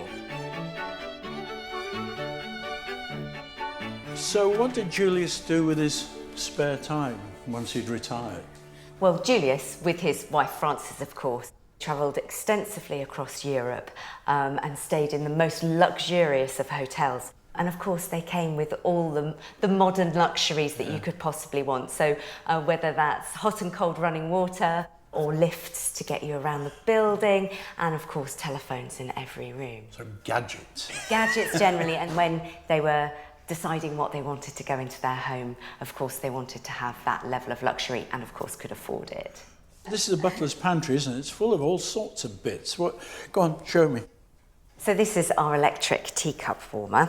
Fascinating. It's operated by the weight of the teacup and the tea. So if you lifted the teacup off in order to drink it, yes, it would switch the electricity off, so you didn't risk burning yourself. So you didn't make your tea in that, though? That kept No, it just warm? kept it So you warm. always had a hot cup? You always had a hot cup. That's good. And then, of course, when you replace it, it sinks back down again and switches it back on again. How clever. This moves us on perhaps to the electric candlestick. Now you... What's special about Yeah, that? so you can't actually see a cable coming out of it, but it does have a bulb in. This is designed to go with an electric tablecloth. Don't be silly. Yeah. So underneath your crisp white linen was a baize cloth which had a network of wires in it. You then plugged this directly into that network of wires, and it is hiding its secret underneath. And there is the there's socket. a socket underneath. The electricity is 240 volts DC. It looks pretty dangerous to me. Yes. I can see why that didn't really catch on. It's a clever idea. It's a clever idea. The only precaution they took was that they used to make the children eat off trays just in case they spilt their drink or whatever and electrocuted themselves. That is a crazy gadget.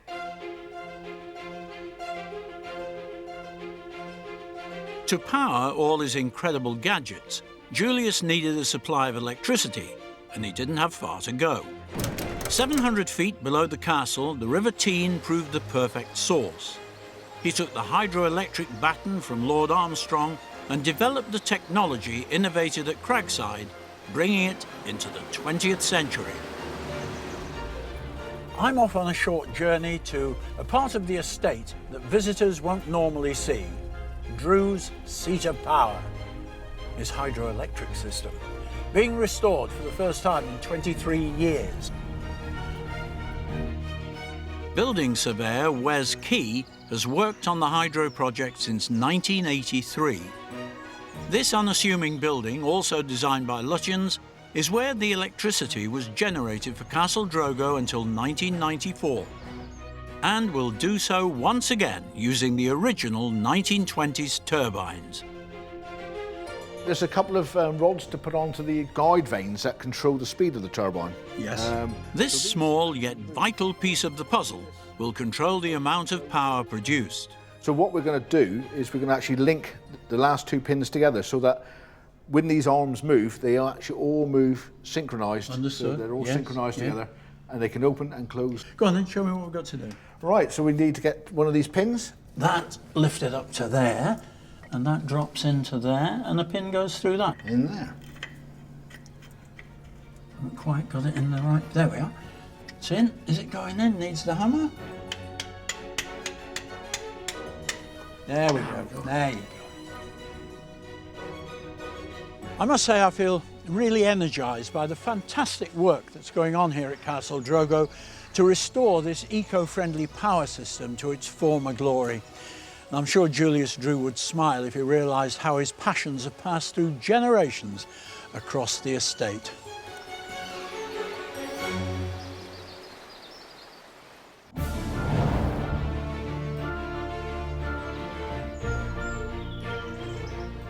Lord Armstrong not only filled Cragside with revolutionary technology, he also embraced the latest design wave of the British arts and crafts movement, exhibiting incredible decorative features throughout the house, including William Morris designs, which are still prevalent today. This helped make Cragside an enchanting palace, attracting dynasties from around the world. And they even entertained royalty. To give me the regal scoop, I'm meeting Lord Armstrong's biographer, Henrietta Heald. That's Armstrong himself there. Yeah. It's astonishing what he's got and how he displays it. Yes. In 1884, William Armstrong got to showcase his magnificent home when he hosted the future King Edward VII and his family. He pulled out all the stops, entertaining them in the spectacular drawing room. Goodness me, it's astonishing.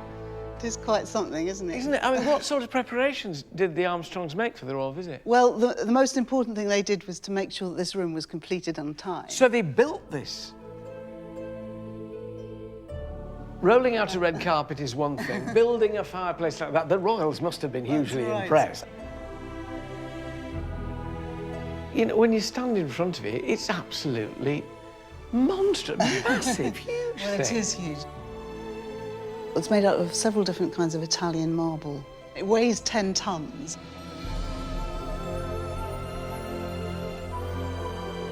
It is very different in character from other rooms in the Much house. less arts and crafts influence Yes, in here. yes. Yeah. But, you know, it needed to be because he was, Armstrong had reached the stage where he could entertain royalty. Must have been a great honour for him. Oh, it was. No, it was absolutely because, you know, he was recognised. I mean, he was a commoner, and it was very unusual for the royal family to stay with a commoner. What made the Prince and Princess of Wales want to come here as opposed to local nobility and gentry where they would normally have stayed, say, Alnwick Castle? or Yes, something well, like actually, that? they knew about him from quite an early stage. Queen Victoria he met when he was quite young. And, of course, they knew about all the marvellous inventions that he had on show at the house. So they'd heard about that, and Edward VII, as he then became the Prince of Wales, wanted to see what was going on. Partly that, and of course because it was very luxurious as well. And they liked their luxury, the Prince and Princess of Wales.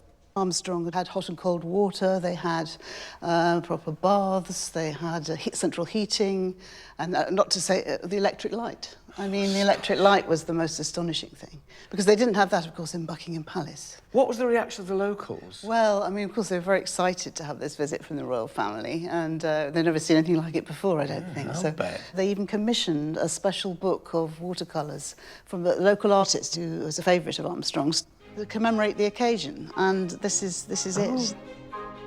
Rarely seen and hidden from public view, this incredibly delicate book was commissioned by the Rothbury locals to commemorate the royal family's visit to Cragside. Oh, now this is special. Where they can be seen enjoying its magnificent grounds and splendid interior. They're standing where we're standing, right in Yes, front of this fireplace. just at that very point. So we've got Prince of Wales there with his beard, and here's Princess Alexandra. And, of course, his children. Very and relaxed they're- out the front then, so it's quite low-key here. They couldn't be more relaxed, could they, reading a newspaper? There's And- Prince of Wales, and these must be, presumably, the two sons. Yes, George Future and Eddie. George V and Duke of Clarence, Eddie, who died That's early. right. It's a lovely bit of history, isn't it? Oh, it's so exciting for me to see this book in its original because You've not seen it before? No, it's so precious that it's obviously kept wrapped up. So the royal visit then was clearly a success. It certainly was. I mean, you can tell actually from the pictures, can't you? Because there was a sort of intimacy there. It's almost like he was part of the family. They were so relaxed with him. A special time for Rothbury, a special time for Cragside, and a special time for me, actually. I think it's absolutely wonderful to feel that you're standing on the spot where future Queen Alexandra sat with her children and looked at what we're looking at now. Magical. The luxuries inside this futuristic house were not the only draw for royalty and other eminent guests who visited Cragside. It was also the lush and flourishing landscape that wowed the highest ranks of society. But Cragside's dramatic setting wasn't always blessed with such an abundance of trees. In fact, when Armstrong first came here, the land was bare and barren, but he transformed it into a fantasy landscape where the Himalayas meet North America. The planting of pines and other conifers on the once barren moorland created what's known as a pinetum. And Miriam O'Reilly's branched out from the main house to explore the story behind the trees here at Cragside. The trees you see here are over 100 years old, and it's an extraordinary and well-established collection. The Armstrongs planted a staggering 7 million trees and shrubs, a testament to their wealth. Now their pinetum boasts the UK's tallest Scots pines that tower over the landscape at 40 metres. Caring for these and the other grand centurions is the National Trust's Chris Clues. You must get to know these trees so well that even just looking at them, you could possibly tell if they were ailing at all. Yeah, because we're based here all the time, you can pick up things beforehand as well, so you tend to spot the signs and faults that are coming. The condition of the trees is constantly monitored by the team here, and Dr. Chris is checking up on the health of one specimen in particular. This is the patient? It is. This one in particular has got signs of fungus on the outside of it. Gosh, it looks pretty ugly. It's not brilliant stuff. Is this inside the tree? It'll be grown into the roots, yeah, and into the main stem. We're using this piece of kit here. Basically, we're transmitting sound waves through the tree, a bit like an ultrasound. It gives us a reading of what's actually happening in the interior of the tree. Let's hope it's good news.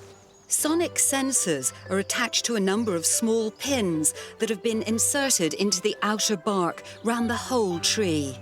I'll put the metallic cap back on. Tap. And then tap how many times? 5. 1, 2, 3, 4, 5. Yep. What do we know? What's happening here? The green tends to be a transitional period where it is starting to go from a good wood downwards. But this is a really big area. It's taken over right at the heart. It is, of the yes. tree. Unfortunately, long term it would have to come down. That's really sad news, isn't it, considering how old it is? As a child, I climbed trees for fun, but for Chris, it's his day job. So I'm joining him on a routine check on another of his patients. What does it look like in terms of health so far, Chris? It's been surviving quite well, this one. It's had a few hard winters, but it's going well. I think I can honestly say this is the furthest of a tree I've ever climbed. And you get a view across to the house forecourt behind us. What do you think Lord and Lady Armstrong, if they could see us now, what do you think their reaction would be? I like to think they're happy with sort of what's been achieved and their legacy's continuing, and we're doing what they ultimately set out to do. Is, you know, we are looking after the estate they created. It's been a privilege to have such a unique perspective on these giants of the Cragside Pinetum. That was absolutely fantastic, Chris. Thank you so much. Thank you, tree.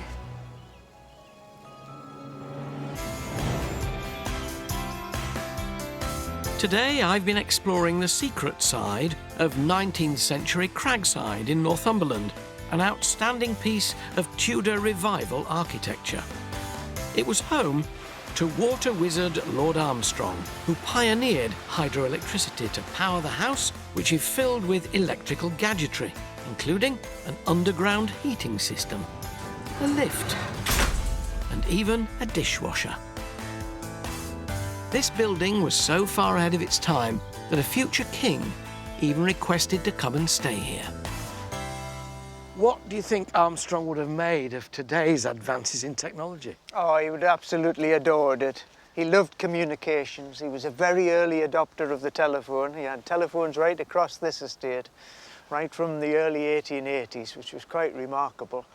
And of course, he talked about shortening the English language as it's written, foreshortening words, very much like text. And he was talking about this in the 1860s. He must also be remembered, surely, though, as a man who loved art, if not quite as much as technology, then certainly in his leisure time. The whole place is packed with arts and crafts. I've seen William Morris wallpaper and fabric everywhere, and the influences in the architecture too. Yes, he loved art. All his paintings were contemporary. He loved all the up-and-coming designs. He adored it. Armstrong filled almost every room at Cragside with decorative and unique examples from the arts and crafts movement. This was all the rage in the late 1800s and was influenced greatly by William Morris, one of its main pioneers, who stood for traditional romantic craftsmanship that harked back to a simpler time. And Angela Rippon is venturing to his home in Bexley Heath to unearth some of his long-lost treasures. Compared with the rather bland stucco and brick cottages and houses that surrounded this part of Kent in the 1800s, the Red House was seen as dazzling. Its vivid, vibrant red bricks absolutely shone out in all their glory. In his day, William Morris was better known as a writer and socialist than as a designer. Newly married to Jane Burden in 1859, he wanted to build a family home that embodied his beliefs. Many of his designs were based on the inspiration that he got from the precision and the innate beauty of all of the flowers and the plants and the birds that were all around him. Morris's Red House was the first independent commission for 25-year-old architect and lifelong friend Philip Webb. The Trust's Robin Finney is giving me an exclusive preview of the original Red House contract documents between Philip Webb and William Morris, which have never been seen before by the public. Is it true that this whole place was designed on the back of a tourist map? So it was, some original sketches were done in a copy of Murray's Guide to France. So they were on a boys' holiday, boating down the Seine, as you do. And Morris was really inspired by the medieval cathedrals they saw. So he just turned to his friend Philip Webb and said, build me a house very medieval in spirit. And they did a few sketches then and there. Right. One of the bits that I actually love is this, where it says, the whole of the roofs to be covered with good, plain, bright red tiles. So already they've decided it's going to be a red house. And Morris elsewhere in here is so particular that they're to be handmade, they're to be locally sourced. So you can even see that idea behind the arts and crafts movement, even in the detail in the contract from that stage. So Morris was a bit of a rebel. He was a rebel for his time, yeah, but if you look back, he's going back to earlier times. He didn't want mass production. He was rebelling against the industrial age and actually wanting to go back to a much more medieval way of life. Everything within the house was also to be handcrafted. Furniture, tiles, windows, even inconspicuous details such as handles and hinges.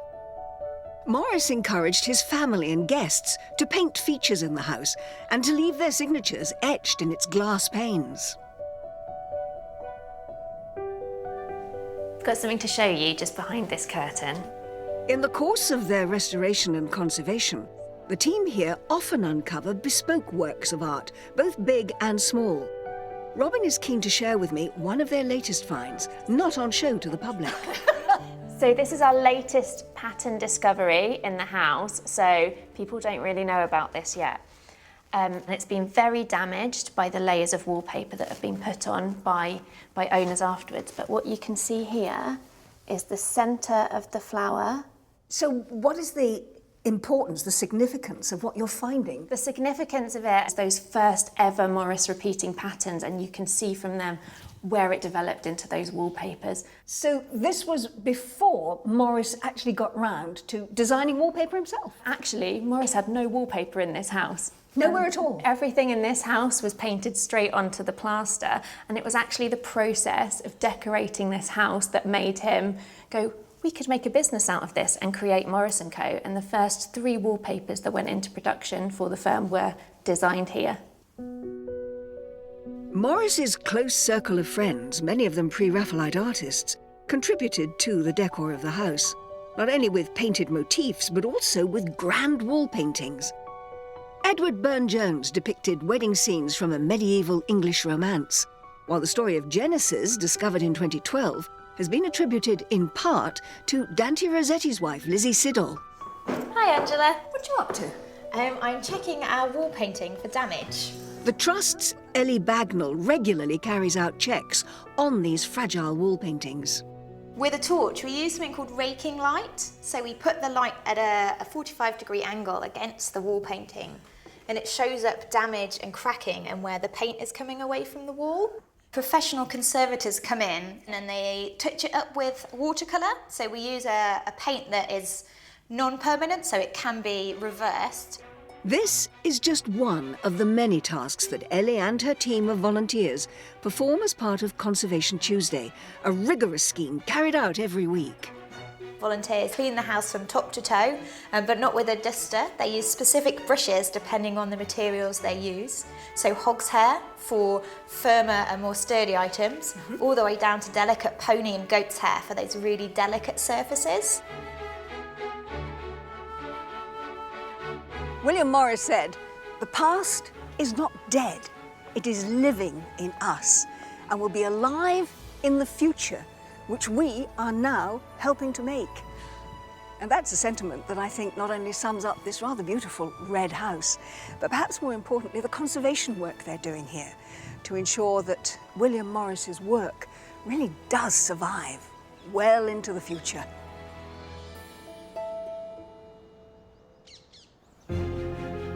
Cragside is another house whose innovations will survive well into the future, but for its creator, William Armstrong, as well as his love for arts and crafts and his technical inventions, he's also associated with something far more deadly. Why do you think Armstrong isn't as revered, as well known in the world as Joseph Swan, as Thomas Edison? I think it's very much the armaments connection. And he was the first British arms dealer, which of course was international, and he was thought of as the merchant of death after the First World War. Is that fair? I don't think it is fair. He very much thought that the weapons he was producing were going to be a deterrent and that there wasn't that close combat between the men and that war wouldn't be as brutal. But of course, with the First World War, they saw that it actually was very brutal. Of course, he died in 1900, which sort of, 14 years before the First World War. Well, absolutely. And of course, Armstrong contended that it was the politicians that sent people to war, not the engineer. But he brought so much to the world, not just armaments. For me, Lord Armstrong was a fascinating individual, and his fervent imagination and ingenuity can be seen throughout Cragside, making it a very special place. When the National Trust opened the doors to Cragside in 1979, it became something we could all enjoy. And any visitor can't help but be inspired, first by this very fine house and landscape, and then by the man who built them. His career wasn't without controversy, but in Cragside, he created a modern house and with it helped pioneer renewable energy. He was a scientist, an industrial titan, and a technical innovator of genius. Wow! which makes Cragside a groundbreaking house for the 19th century, and one that's still just as relevant today.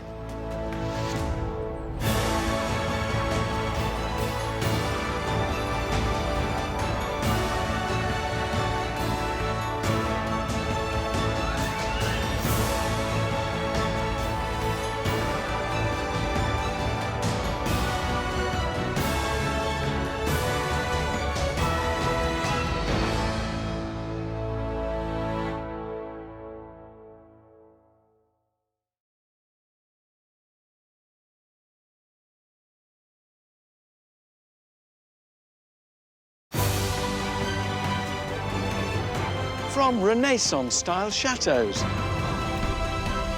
grand country estates, architectural glass masterpieces. These are the remarkable homes. Simply breathtaking. And magnificent landmarks. One day, my son, all this will be yours. At the very heart of Britain's spectacular history. I have never seen one like this. Join me. I need to get there. With all speed. Onwards, driver. Oh! And a host of celebrities. Oh, crikey. With a passion for the past. Kaboom! Wish me luck. As we travel the length and breadth of the nation. It is between the walls. And with unparalleled behind-the-scenes access. From the highest heights. Now through my blind panic. To the deepest depths. We'll uncover the secrets. Oh, my goodness. Still hidden within these breathtaking buildings.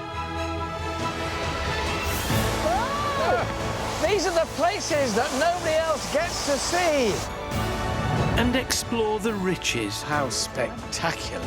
And treasures of one of our most loved institutions. This is an amazing story. Come on, I want to know the end. I want to know the end. Welcome to the secrets of the National Trust. Today, I'm in Wrexham, North Wales, home to an extraordinary 18th century house with a difference. And I'm travelling there in style, in this private carriage pulled by this magnificent horse. We can do 20 miles a day, I'll have you know. I need to get there with all speed. Onwards, driver.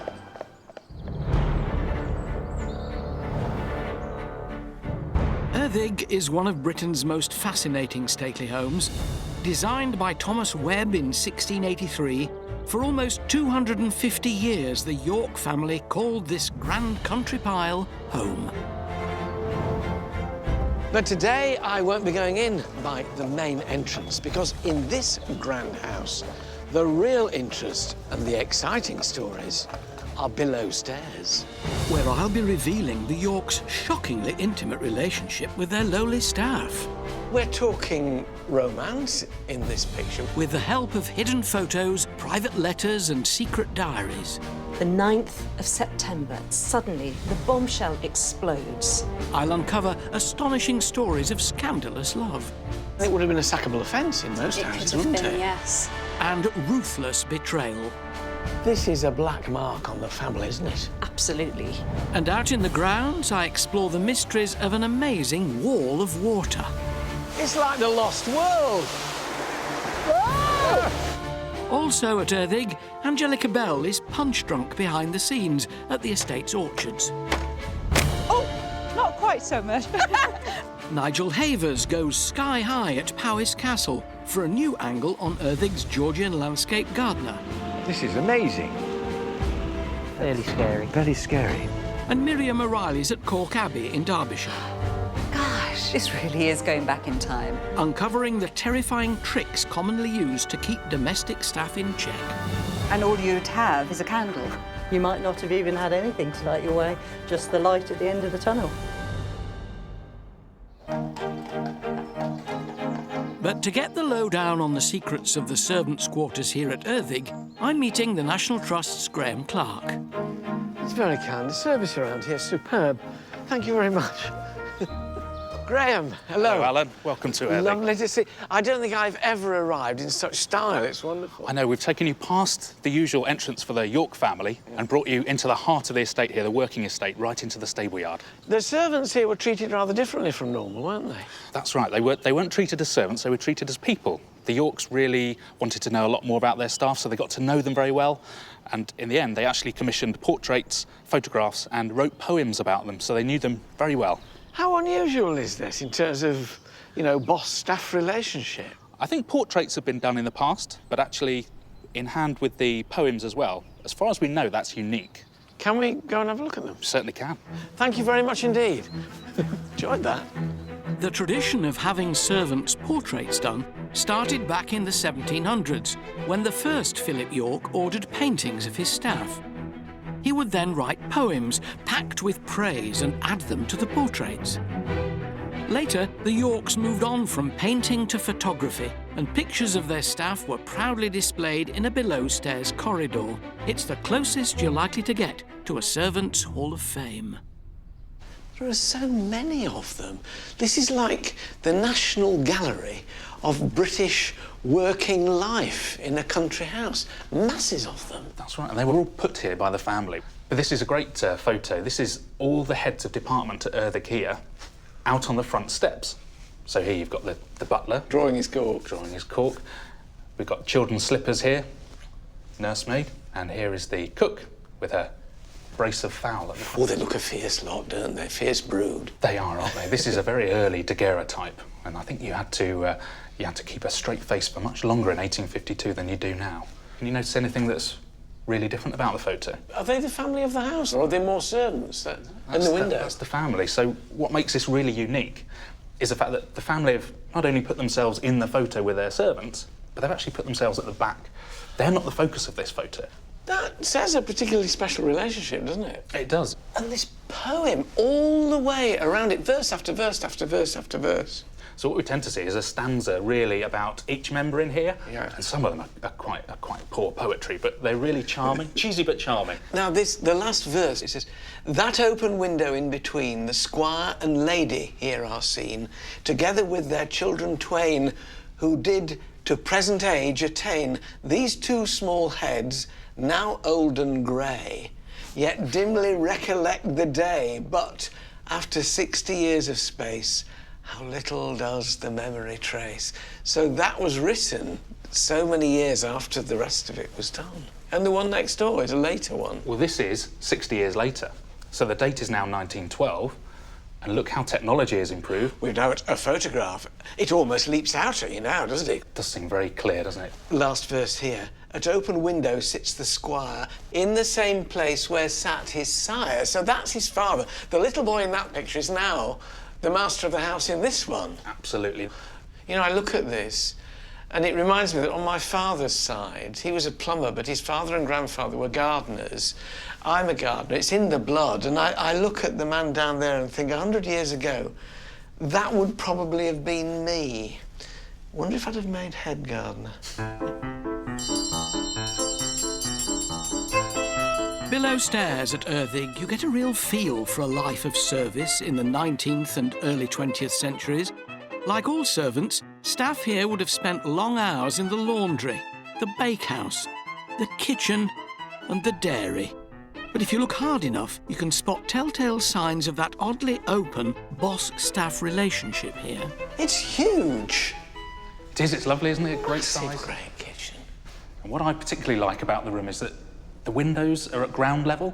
Astonishing large window, lots of light coming in. That's right. I mean, it's almost cathedral-like. Normally, servants were there to be not seen or heard. But here, they can look out. The other rooms in our servants' areas, they can all look across the courtyard to each other. Very, very different. But talking of work, I mean, working on an estate like this, whether you're indoors or out, was fiendishly hard. You really earned your keep, didn't you? You did, and it's easy to gloss over that when we look back at the history of Erddig. I mean, there was no real rest. The family was still entertaining. Being a servant at Erddig was no walk in the park, but at least they were chummy with their masters. It was so unusual back then that I can't help thinking, there's more to it than meets the eye. Tell me a bit about the family. I mean, what was their wealth founded on? The Yorks really inherited their wealth from their great-uncle John Mellor back in the 1710s and 20s.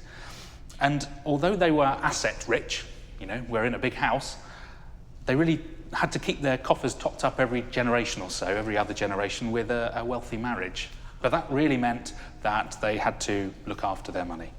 And they weren't quite able to pay their servants the going rate for working down the road, so a butler here would be paid what an under-butler might be paid at the next estate. So this relationship they had with their servants was born out of necessity, really, because by being kinder to them, they could ensure their stay. It was a relationship of convenience, really. I think you're right, yes. The Yorks couldn't pay the going rate, so they had to treat them well. It paid to work for the Yorks, but not in that kind of way. Not literally. But it didn't stop there. Extraordinarily, this intimacy even extended to below-stairs romance. I'm back in the servants' corridor with the National Trust's Heather Vernon to get the gossip. So who have we got here, Heather? Lucy Hitchman, here in the beautiful blue dress. She was nanny, nursery nurse to the two last squires. And that's these two boys Yes, you here. can see Simon and Philip here. And also Ernest Jones, who was a groomsman here at Erddig. This pair of po-faced Edwardians weren't just colleagues, they were also lovers. So, Heather, we're talking romance in this picture, which is telling us a story. It is. They would have met, as you can see in this picture, out for morning rides with the last squires, but also they would have seen each other around the house in this very corridor. So they probably walked up and down here. They probably stood where you and I are standing now. Absolutely, yeah, exchanging a little twinkle in the eye, perhaps. There seems to be a bit of a disparity in age. He looks an awful lot younger than I think it's the rosy red cheeks that have been added to Ernest, but you are correct. In this photo, Ernest would have been about 23 and Lucy was 10 years his senior. Were there many instances of romances between servants at Erddig? We know of 18 in total. Heavens above, that's not the odd one, is it? No, and you have to remember that we weren't a very extensive house, so 18 is quite a lot. It would have been a sackable offence in most houses, wouldn't it? Yes. Because Lucy was really so important to the family, they really trusted her, she had their confidence. We know by reading some of the verse around this photo in 1911 that the family were aware that there was an attachment and a fondness. And they didn't disapprove? If you read the verse, there's So nothing negative about it. So towards the end, it says, "We trust the attachment here begun may last while life its course shall run, and love to us so freely shown be spent on children of their own." That's positive encouragement. Seems that way, doesn't it? And a private collection of Nanny Lucy's letters, lost for decades and still hidden from public view, gives further intimate details of what would have been a forbidden relationship in most households. The astonishing thing about Erddig is it is frozen in time. It is unchanged. Absolutely. This is something I really wanted to show you. It's Lucy Hitchman's postcard album.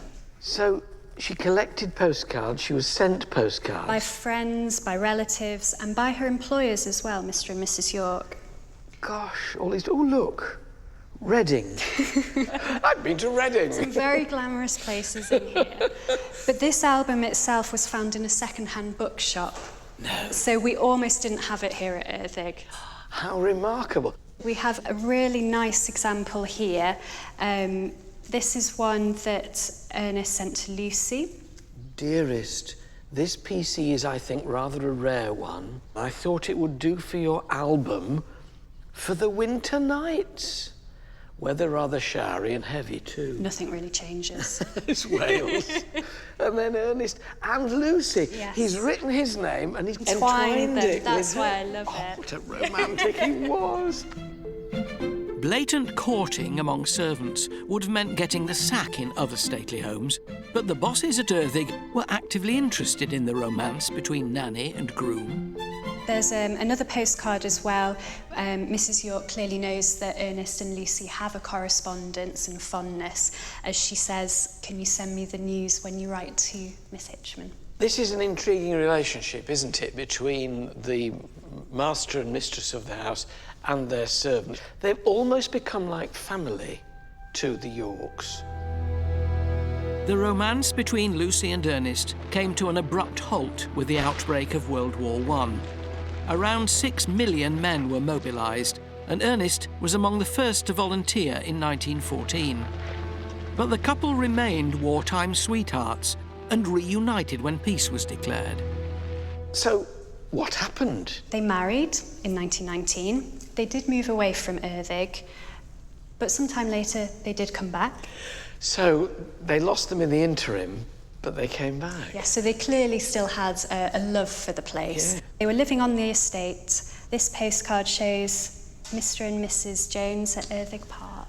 Full circle. What a wonderful, wonderful story, all encapsulated in the album. Servants at Erddig may have had a better life than most, but all domestic staff endured horrible conditions in the 19th and early 20th centuries.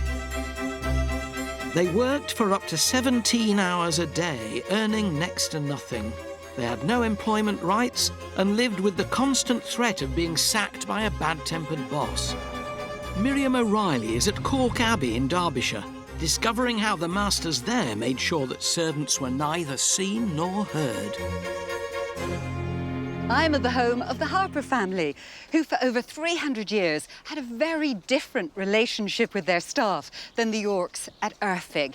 In fact, in the 1900s, when the lady of the house came through this beautiful green door with its distinctive clack when it closes, the gardeners would dash off out of sight through the garden wall here to give the family the privacy it craved. Cork Abbey was owned by the Harper family from 1622 until the National Trust took it over in 1985. Rumour has it that the mere sight of some of the Harpers was enough to frighten their servants. So I'm itching to get behind the scenes to dig the dirt. I'm going to meet Eloise Brooke. She's the head gardener here at Cork Abbey, to find out what her predecessors had to do to keep on the right side of this rather eccentric family. I'm also hoping to discover the well-kept secrets of this intriguing place. Hello, Miriam. Welcome to Cork Abbey Gardens. We learned from Alan at Erddig that the servants were very familiar with the family. Tell me about the Harper family. Well, they were here at Cork for over 300 years, and really, I think they were a family. They felt they had everything they needed at Cork. Is that why they kept themselves to themselves? There certainly seems to be a thread of quite a sort of introverted streak in the family. Somebody once wrote that it was a congenital unsociability. Where do you think this introversion in the family came from? It's hard to tell, but certainly the first real record of it is with the 7th Baronet, who's sometimes called the isolated Baronet. He certainly seemed to keep himself away from his equals in society, and he did seem to be deeply, deeply shy, to the extent that he'd perhaps communicate with servants in notes, and really didn't want the gardeners to see him when he was out in the garden. So he actually built a tunnel. It meant that the gardeners could, get to the mansion under the pleasure grounds and not be seen at all from anyone in the house. So you wouldn't see the gardeners going about their work. So would you like to have a look? I certainly would. Over the years, the Harper family had 3 tunnels built under the gardens. Just 2 are open to the public these days, although the 3rd is currently being excavated by the Trust. And all you'd have is a candle to light your way? If that. You might not have even had anything to light your way, just the light at the end of the tunnel. And you do find things in the tunnel. You brought some to show me. Yeah, we found a few bits and bobs. So we found a lovely old bottle of beer from Burton-on-Trent, which is, fairly local to here. So you can imagine the gardeners having perhaps a tipple after work. And, of course, a gardener's friend, got an old sort of kettle, so you could have your brew for your tea break. I bet that made quite a few, didn't it, in its time? It does look like it.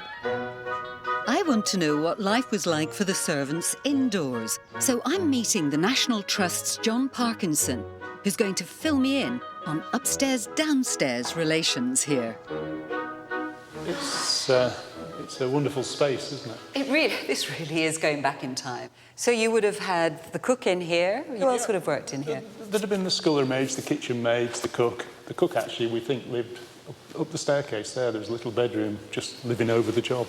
Right, OK. So this was very much her domain. Yeah, very much so. It was very much a segregated society in the house. You know, the ladies and the gentlemen were all kept very separate. Once people were able to find jobs in factories and things, that was seen as being a wonderful life compared to being a servant. Whereas when you worked in the house, it was almost like 24 hours a day on call. Unlike the more easygoing residents of Earthig, the masters and mistresses of most grand houses would have had little tolerance for below-stairs romance. But if your work took you above stairs here at Colk Abbey, you could lose your job for far less than a stolen kiss with a workmate. Well, what a contrast. In the 1920s, the last baronet of Colk, Sir Vauncey, was a recluse obsessed with taxidermy, a hobby that kept the staff constantly on their toes.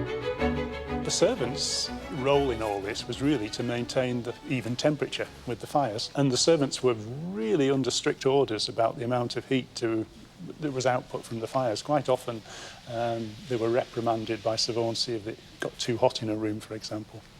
How do you do that, though? How are you able to keep a fire at an even temperature? There is record, actually, of the footman. He talks about Sir Vauncey telling him to take a coal off or add a coal to a fire. And presumably he'd be really worried for his job if he didn't get it right. There is a story that Sir Vauncey dismissed servants, you know, if they got it wrong, but because he really didn't know them, you know, he just didn't visually recognise them as such. They were re-employed at the back door, as it were, and they just came straight back in again. So he wouldn't know at all that it was the same person. No. Whether the eccentric Sir Vauncey was cruel or just a bit kooky, you've got to pity the poor servant who had to dust his taxidermy.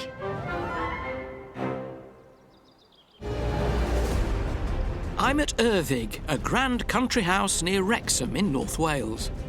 The astonishing thing is it is frozen in time. It is unchanged.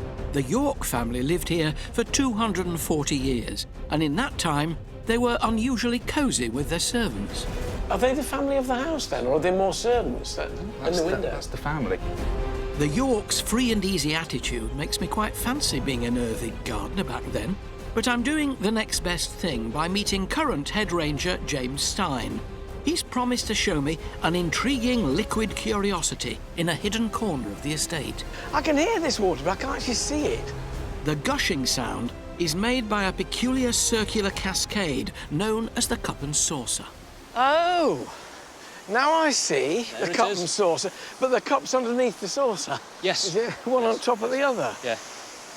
So, why is it here? Is it useful as well as being ornamental?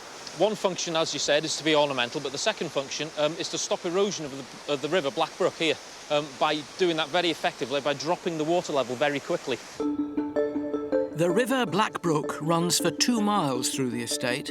Left to its own devices, there's a constant danger that it will break its banks and flood surrounding land. But that threat's avoided by sending the water hurtling down through the cup and saucer cascade. So who designed it? William Eames, back in 1774. Gosh, so it goes where? Where's it going? It drops down about 10 foot and it ends up here. Oh, you can tell how far it's gone down then, right down there. Yeah, it goes a long way down. Not much in it at the moment, then? Not at the moment, no. But you should see it when it's in flood. It's certainly a different picture then, yeah. It's like a giant plug hole. Swirling and going It is, yeah. It's quite frightening, really. But as of today, there's not much in it. Do you fancy going in? What, underneath? Yeah. Yeah, go on then. Go for it. Right. Quirky but useful, this feat of engineering has undoubtedly stopped catastrophic flooding on the estate over the last 250 years or so. Oh, that's what it looks like from down here. Yeah. Yeah, it's pretty good. Curtain of water. It is curtain of water, yeah. Visitors to Earthig can view the cascade from above, but hardly anyone gets to go underneath. This is a really special treat. It's like the lost world. Whoa! What? That's good, isn't it? Yeah. It's like through the looking glass. Yeah, it is. Yeah. Gosh, Oh, there's a peculiar sensation when you look at it. Think you're flying. It is, you do. It's quite a unique place to be honest. But it's certainly something that you don't ever get to do on a normal day's work coming in here. Astonishing, isn't it? Yeah. I'm so glad I saw this. Great stuff. It's an amazing feeling. But I really can't stay. OK. I'll let you go first. This definitely puts your average garden pond in the shade. But William Eames, the landscape gardener who designed the cup and saucer, didn't just make peculiar but practical water features. The gentry loved him, and he spent decades sprucing up the grounds of their grand houses in England and especially here in Wales. Nigel Havers is an hour south of Erddig at Powys Castle, discovering how Eames influenced the beautiful gardens there. The impressive 13th century castle behind me is Powys Castle. It's unusual because it was built by a Welsh prince rather than an English lord. Inside, it's crammed with all kinds of treasures, but that's not why I'm here. I've come for the world-famous gardens. They first sprang to life in the 17th century when architect William Wynd built formal terraces and grassy slopes. In the 1770s, William Eames made his mark by planting a ridge of trees known as the Wilderness.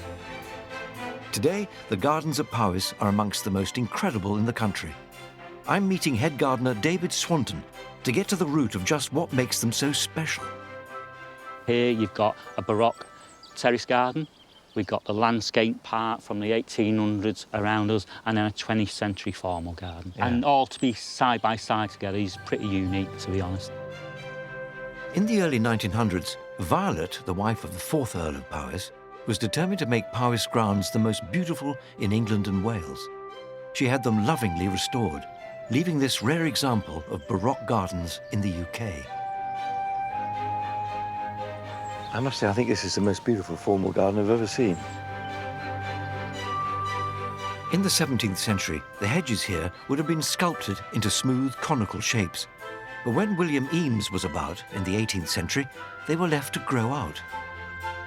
Then, when the Victorians returned to formal hedge trimming, the trees were cut back and shoots grew, giving them the cloud shapes they have today. These sort of living sculptures, they're so huge on the landscape, such a foil for the garden, so they're super. I mean, how on earth do you cut these? Do you go up a ladder? We've got a picture on there. They're using big old wooden ladders. Wow.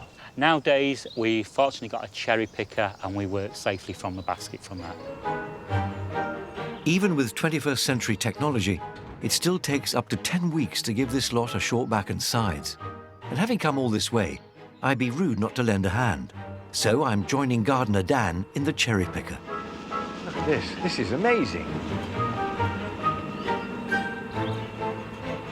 Now, Dan, we're quite high up, aren't we? Yeah. I just do think about those guys on ladders. They must have... Yeah, it would have been fairly scary. Fairly scary. Is there a technique to this? Just like cutting your hedge at home, just a bit higher, really. Yeah. Yeah, practically just following the contours and just trying to cut off this year's growth. Okay. Shall we give it a go? Yeah, give it a go. All right. Every year in late summer, the team here trims 15,000 square metres of hedge, with the cherry picker lifting them to heights of up to 14 metres. I'm getting into this. There you go. And the work goes on, come rain or shine.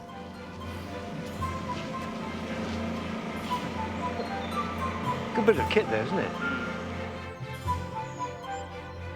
Wow.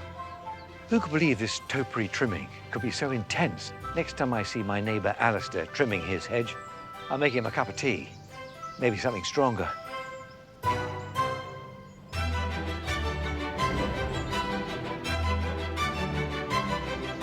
The Yorks of Erddig were an unusual bunch. From as early as the 1700s, they had a well-deserved reputation for being decent to their servants.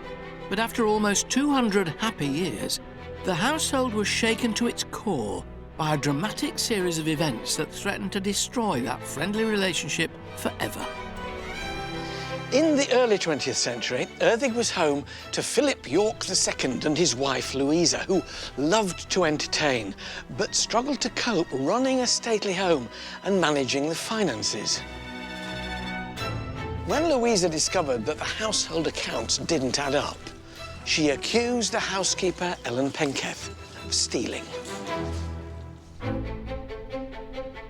Penketh was arrested and charged with theft. Author Tessa Bowes has written a book about the scandal, and she's taking me behind the scenes at Erddig to discover how the drama unfolded. Here is this poor working-class woman with no people supporting her out there, ranged against the gentry. The jury was all male, it was middle class, you had to be a property owner to be on the jury back then. A terrifying ordeal for anyone, never mind a lowly housekeeper. But the York's rarely seen archive reveals that Penketh wasn't your average servant. The portraits downstairs of the other York housekeepers, they're sort of hatchet-faced spinsters. And that's what they tended to look like. Housekeepers had to be fearsome and quite old on the whole to keep control of their servants. Ellen Penketh was young and she was beautiful. How do we know that? We know that because I found one photograph of her hidden away in this album. This is a family album put together by Louisa. Here she is. On the right back at the page. back page. Mrs. Penketh, cook at Erddig from 1903 to 1907. She's a beauty, isn't she? Goodness. Mistress Louisa was known for being kind to the servants. After all, she supported Nanny Lucy and groomsman Ernest's romance. So it's doubly heartbreaking that while other staff portraits hang proudly downstairs, Ellen's photo is shoved away out of sight. How did you come upon the story? Well, we're very lucky because nothing was thrown away from Erddig. We have Louisa's diaries. Oh, so this is... Now, there are Lady of the House's 49 of these in the archives, and this is when the bombshell explodes, the 9th of September, 1907. And the day before, she's giving a dinner party, she's punting on the lake, everything's wonderful. And then suddenly, here it is. Before the Yorks and their well-treated servants moved in, the estate was revamped by their uncle John Mellor. His plans lay undisturbed for more than 200 years, until a chance discovery by the National Trust revealed the enormous scale of his ambitions. Angelica Bell is here to pick through the intriguing details. When the trust was handed Erddig in 1973, it was in a truly dilapidated state. A 4-year restoration project of the house and gardens got underway, during which they came across etchings of Erddig. Now, these historical plans showed lots of fruit trees in the grounds, which sparked the idea to incorporate an apple orchard in the garden. The plans are now almost 300 years old. Guiding me through them is the National Trust's Graham Clark. This is a plan from about 1740. This is John Mellor's house, a wealthy London lawyer who's come in and spent a hell of a lot of money. You can see the ornamental apple. Very regular lines, very symmetrical. Yeah. Why was it so important to have fruit trees then? It was almost a show of extravagance that he can afford to grow apples, fruit in formal lines and use it at the meal table. Fast forward 250 years and it's gone into complete decline. It's just like a forest in the middle of the garden. So that was the issue that the National Trust faced in the 1970s. And here we are, moving in, doing some literally heavy lifting. It was definitely in the plans to bring back as good as we could, but the apple trees had to be there. Catching a glimpse of the Trust's own restoration photos is a rare treat. And now that I've had a look at them, I can't wait to see the kind of apple trees that were once such status symbols here at Erddig. Gardener Helen Eardley is giving me a tour. So are there different varieties on every single tree here? How does it work? Every row, each row is a different variety. We have 180 varieties, which is quite amazing. What's the oldest one you've got here? Oh, the oldest one, I would say, is called Decchio. And that's a Roman apple, pretty old. Not nice to eat, but they would use it on their tables as decoration. We've got quite a few with funny names. Yes. Like pig snout, dog's nose, peas good nonsuch. They are loads. Very inventive. They're not all edible. Some of them are cider ones. To make 1 gallon of cider, you need at least 20 pounds of apples. Of course, we'll pick these, and then we'll take them and do some pressing. Yeah. Apple pressing is the first stage in cider making, and Helen's giving me a crash course using a replica of a traditional press. There we go. Brilliant. This is actually quite therapeutic. Oh, not quite so much. A splattered apple.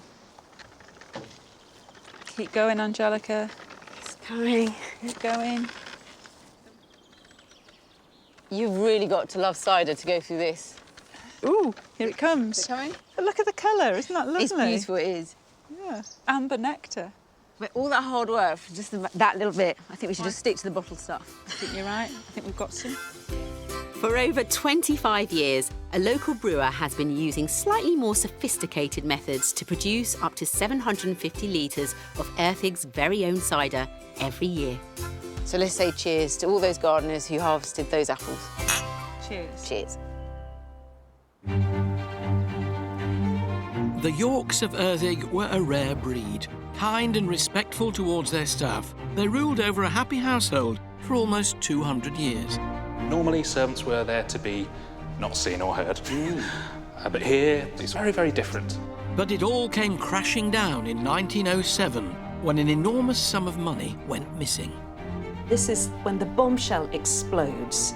Author Tessa Bowes and I are leafing through private, rarely seen diaries written by the mistress of the house, Louisa York. And there was little doubt in her mind about where the cash had gone.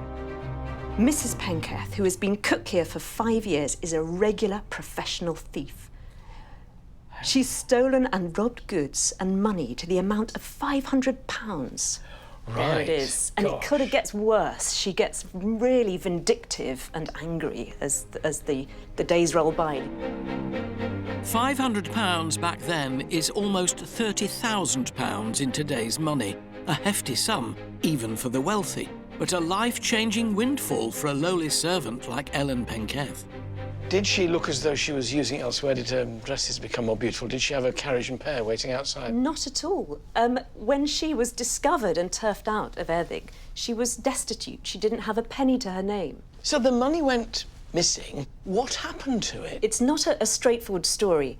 She was trying to cook the books a bit because the Yorks loved entertaining. So they're being extravagant, but they're telling her she's spending too much. Exactly. Right. She was going to her trusted suppliers and saying, can we just say that this month we spent £20 on meat and instead of the 30 that perhaps they had spent. And she said, I'll make it up next month. And this just got out of hand. So in other words, the family could actually have been living beyond their means and she was trying to cover up that fact and it came to haunt her.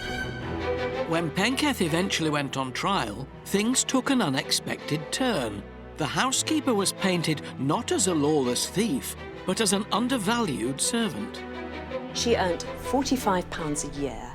Now, for the time, that wasn't a great salary. She might expect to be earning £60–65 doing that job. So did her counsel point this out in the court case, that she didn't earn much money anyway, they were a mean family? Oh, yes. He was really contrasting this pathetic salary with this extravagant life that her master and mistress lived.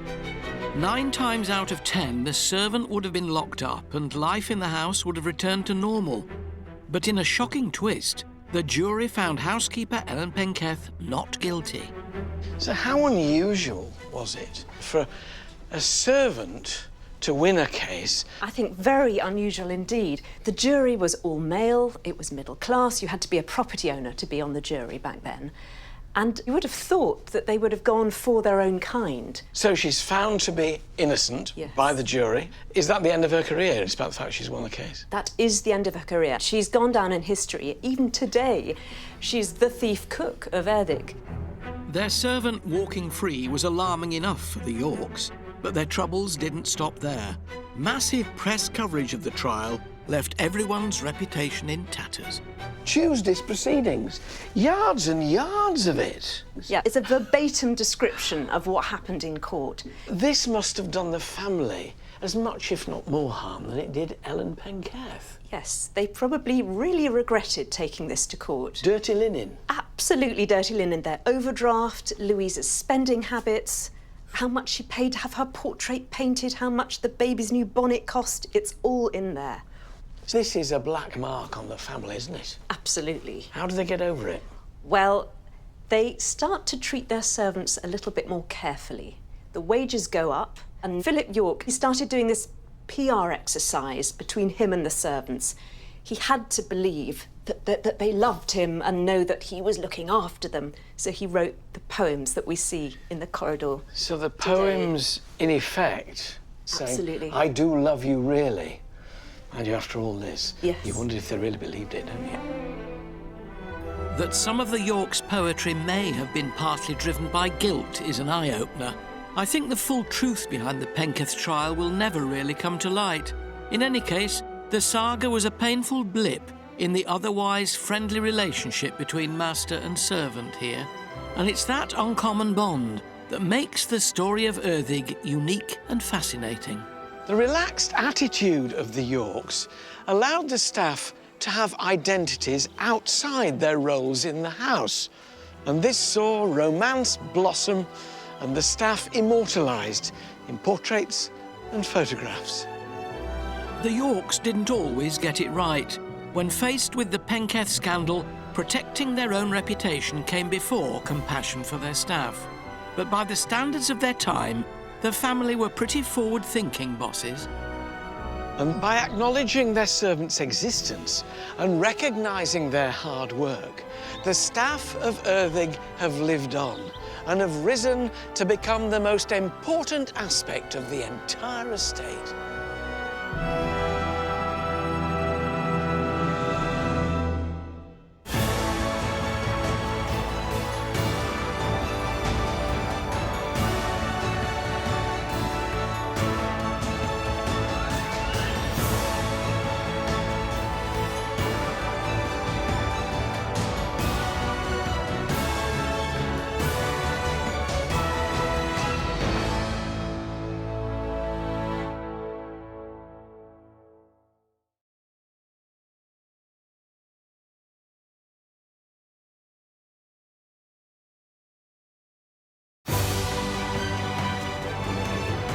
From Renaissance-style chateaux, grand country estates, architectural glass masterpieces. These are the remarkable homes. Simply breathtaking. And magnificent landmarks. One day, my son, all this will be yours. At the very heart of Britain's spectacular history. I have never seen one like this. Join me. I need to get there. With all speed. Onwards, driver. Oh! And a host of celebrities. Oh, crikey. With a passion for the past. Kaboom! Wish me luck. As we travel the length and breadth of the nation. It is between the walls. And with unparalleled behind-the-scenes access. From the highest heights. Now and through my blind panic. To the deepest depths. We'll uncover the secrets. Oh, my goodness. Still hidden within these breathtaking buildings. These are the places that nobody else gets to see. And explore the riches. How spectacular. And treasures of one of our most loved institutions. This is an amazing story. Come on, I want to know the end. I want to know the end. Welcome to the secrets of the National Trust.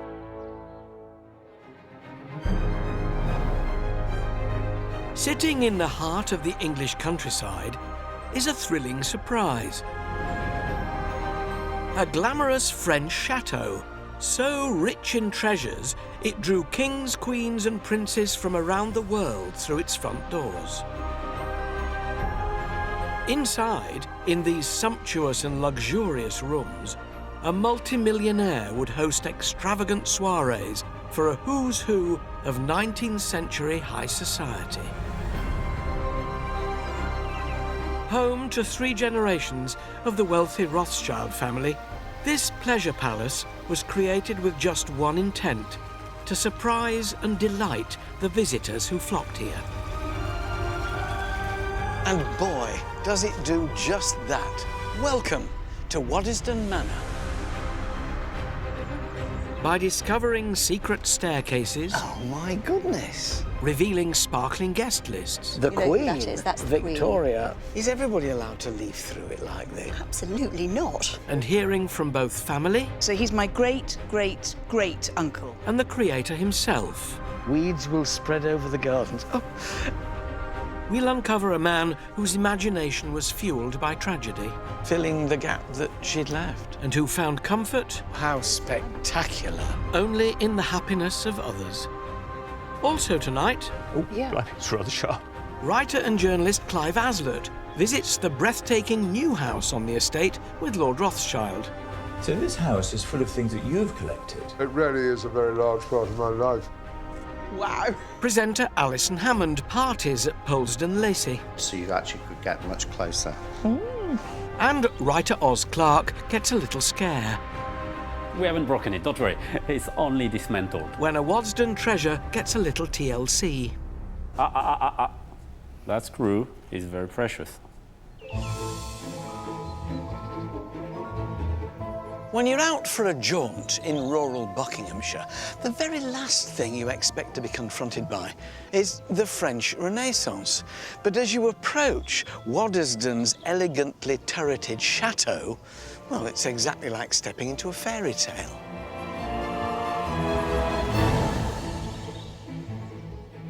Built in the 1870s, its French architect Gabriel Hippolyte Détailleur had worked on some of France's classic 16th century chateaux.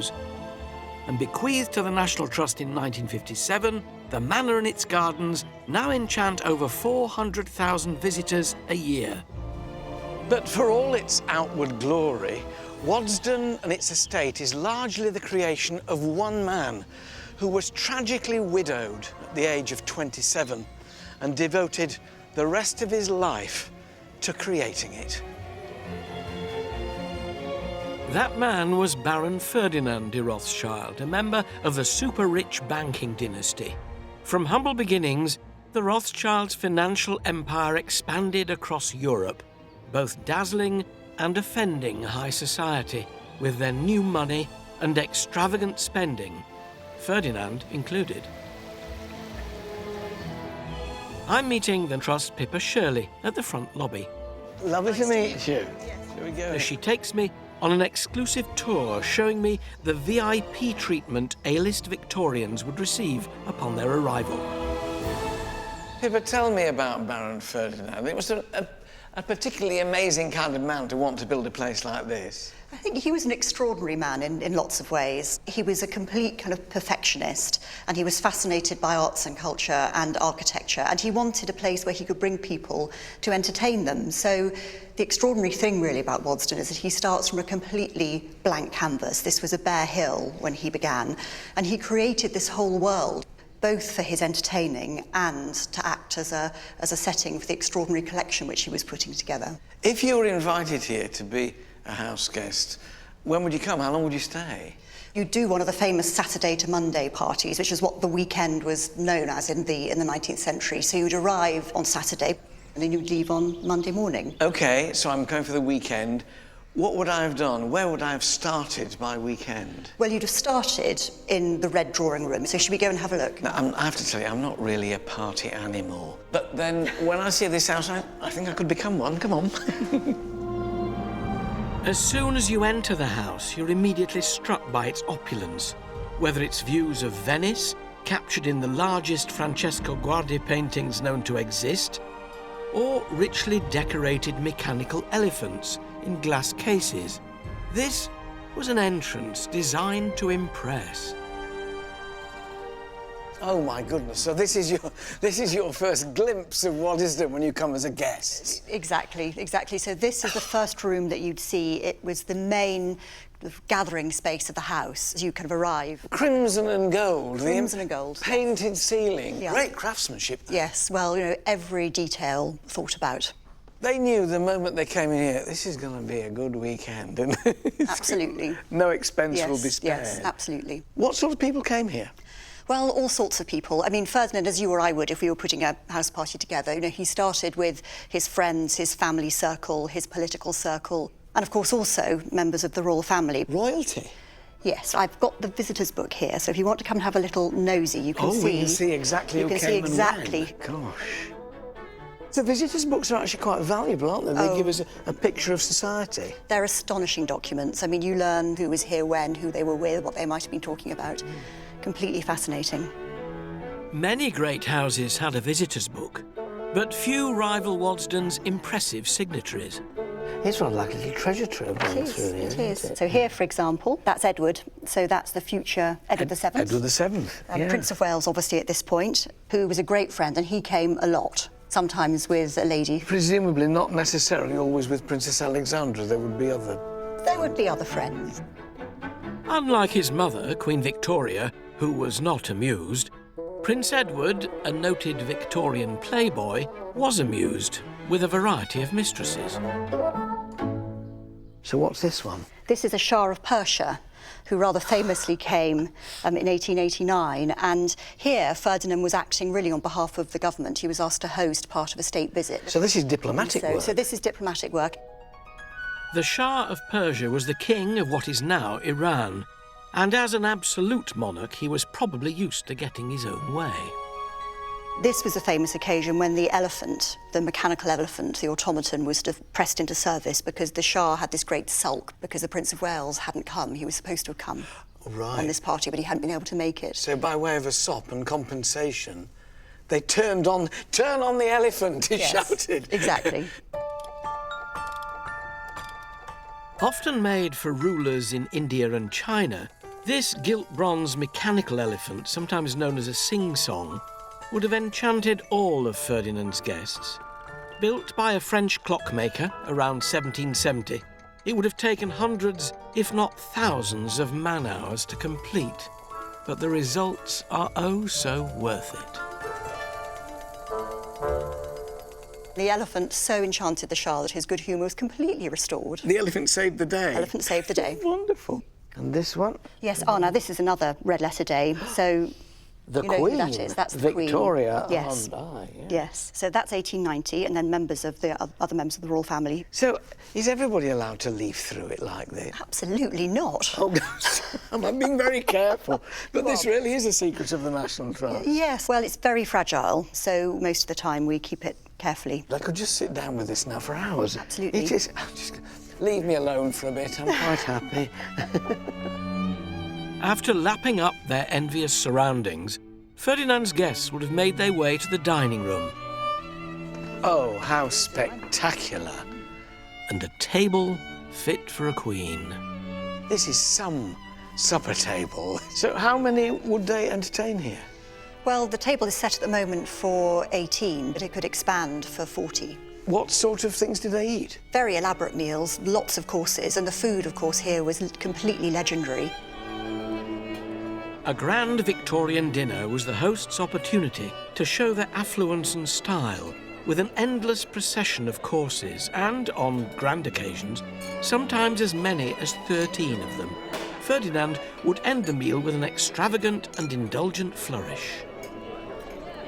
Often you'd finish with a Rothschild soufflé, which would be garnished with gold leaf. And Queen Victoria was immensely impressed. In fact, after she came for the famous lunch, she sent her own household chef back to learn the secrets of the Rothschild kitchen. And we know that she had 2 helpings of the beef, which is why she had to go for a little lie down afterwards.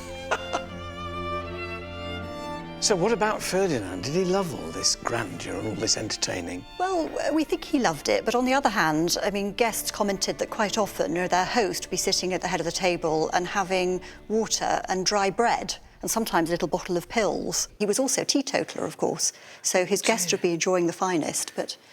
All this just for everybody else? But if it's all right with you, I'll just have a glass of water and my complan. No fun being a host, is it?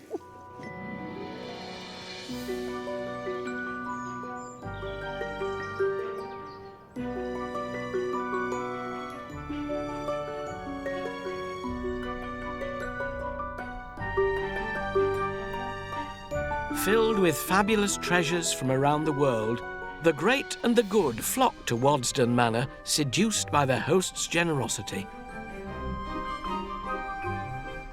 But I want to find out more about who the man was behind all this lavish entertaining. So I'm about to meet Hannah, daughter of the present Lord Rothschild, in the Baron's private room to see if we can shed some light on this secretive character. How lovely to see you. Hello. Your relationship then to Ferdinand, Yes. what is he to you? Oy, well, this is where it gets difficult. I'm going to concentrate now. So he's my great-great-great-uncle. Did you spend much time here as a child? Yeah, not very much, no, because the house was already open to the public when I was growing up. So we would be brought round in our kind of Sunday best as a member of the public, but I never grew up here or slept here or anything like that. This room here has a different feel to the rest of the house. Well, the furniture is elaborate, but if anything, it's that little bit more friendly, it's a bit more cosy. This was obviously very special to Ferdinand, this room. Well, this was his private study, and this is where he used to come to escape. If you look around, for example, you can see lots and lots of family photographs scattered around, and what he particularly liked, rather unusually, was collecting paintings of the most glamorous actresses that he could find. I don't think that's unusual. I think that's laudable. And these are they. For example, you had Mrs. Jordan, who was the, if you like, the Nicole Kidman or Jennifer Lawrence of her day. Or you had Emma Hamilton, who was, not an actress, but a famous... Well, she was Nelson's mistress, wasn't she? Very much so. Hamilton, yeah. Famous, kind of scarlet woman, perhaps. There's a contrasting character here. A lavish house. Yes. Into which he invited masses of guests. And yet, clearly, at some point, he just had to be on his own and be quiet. Was he a man of two halves, in a way? No, very much so. What Ferdinand liked most of all was being alone with his works of art and members of his family. He invited everybody down because that's what you did. But for him, I think it was agony. So he didn't really want or need people here. He did it in a way as a kind of duty. I think it was a duty. It was about expanding the business. It was about assimilating into society. The Rothschilds just wanted to be accepted. They wanted to make their homes here. They loved England. And they used, presumably, their money Very to much help so. them get into society. Very much so. For example, Queen Victoria didn't want to come to lunch here. She thought the Rothschilds were rather vulgar, but she couldn't resist seeing what all the fuss was about. So I'm afraid they did use that vulgarity and that ostentatiousness, to get people to come here. Ferdinand realised hosting lavish parties bought him entry into high society, and he wasn't alone. At the beginning of the 20th century, another social climber, Margaret Greville, overcame the circumstances of her birth to become the party hostess of the day. Presenter Alison Hammond has quick-stepped her way to Polesden Lacey in Surrey to find out more.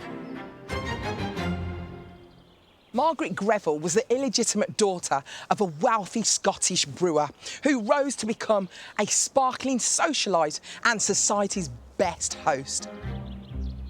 Despite being born out of wedlock, Maggie's father fully supported his daughter and bought Polesden Lacey as a country retreat for her in 1906. To give me an insight into the life of the party hostess of the early 20th century, I'm meeting Conservation Manager Jonathan Marsh. Thanks for having me. Yeah, welcome. So Polesden Lacey, this was Maggie's home, her country retreat. Why was it such a great place to throw parties? Absolutely. Well, I guess the first two things are probably setting and lavish interiors, so amazing views over the Surrey landscape. And then the interiors being remodelled by the same architects as the Ritz Hotel in London. And then it was Maggie herself who really understood her guests. Was it every weekend? Pretty much throughout the summer. So right from Ascot in June all the way through, and then Christmas was a highlight as well here. So what would she greet her guests here? That's right. So all the guests would assemble here in the evening, say 6 o'clock, wait for their host to arrive downstairs. She paused for effect, like any good hostess, and then came down to then meet the guests. I love the fact that she added drama. And I can see she's got champagne. Absolutely. And we know even when Maggie gave the property to the National Trust that there were 144 bottles of Bollinger in the cellar. Really? Oh, wow, they did party, didn't they? Absolutely. And with the pop of a cork, Maggie and her guests would take supper. So this is the dining room. This is beautiful. An Edwardian who's who sat round this dinner table, including the King and Queen of Spain and the Duke of York. King George VI also spent part of his honeymoon at Poleston Lacey with the late Queen Mother. So what would they do to entertain the guests all weekend? Yeah, so there was lots of outdoor pursuits. So actually Maggie had a tennis court, she had golf course, and croquet as well. For an evening's entertainment, Maggie's party-goers would hit the dance floor. Right, I've got my dancing shoes on so I can learn some moves, so I can really immerse myself in the whole Maggie party experience. Teaching me a few Edwardian quick steps. Wow. Is historical dance choreographer Stuart Marston. Look at this room! With 18-carat gold panelling and a sparkling 4,000-piece crystal chandelier, the saloon was the perfect place for guests to try the latest fashionable dances. Why do you love Edwardian dancing so much? Right, OK, as a dance historian, it's the first time that you can see stuff on film. It's a new era, it's a new century, and then we start getting corsetless dresses. It meant that the women didn't have to have lots of furniture underneath and petticoats, and so it was a lot more freer, so you actually could get much closer. So when Maggie used to have her parties here, what sort of dancing would they have been doing? She was an it girl. It was up to date. She would have been doing the one step, the two step, the three step. She would have been doing tango. So what are you going to teach me today? The Eva three step, and they're still dancing it today. OK. So we hold hands. Start with the outside foot, which is one furthest from me, and we walk 3 steps forward. 1, 2, 3, and then 3 steps back. After a practice, it's time to put my moves to some typically Edwardian music.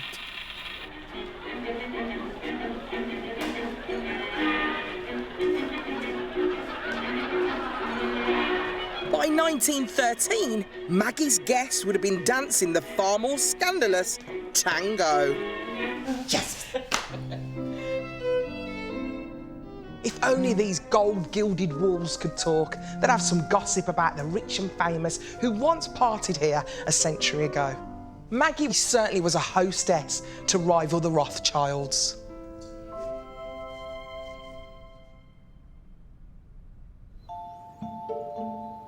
Back at Wadston Manor, Baron Ferdinand could throw an extravagant shindig too. But hidden behind the exuberant parties lay a much simpler man hit by a devastating personal tragedy, the loss of his beloved wife, Evelina. I'm back in the Baron's more intimate study with his descendant, Hannah Rothschild. Here is the picture of Evelina, his wife, which he always kept very close to him. And this is his favourite chair? Yeah, I know, it's posh, isn't it? All this glamorous furniture, and that was his favourite chair in the entire house. She's a statuesque figure, isn't she? She apparently had a fantastic sense of humour, and he absolutely adored her, and her letters are full of these very, very good asides. So how long were they married? They were only married for a year, but they knew each other since they were children. And how old was he when she died? 27, so it's very, very young to be widowed and heartbroken. Evelina died in childbirth, as did their child, and Ferdinand would never marry again.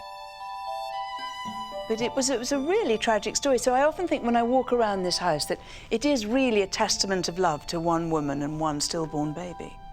This was his compensation? I think so, very much so. Filling the gap that she'd left. And he brought himself in here and just sort of disappeared. Yes. And then even better than that, so he disappeared in here, and then he had a very, very secret exit, which very few people know about. No. Oh, yes. I want you to find the secret door. Still can't see it? Ah, yes, I think. Ah, right. So let's have a look. Oh, my goodness.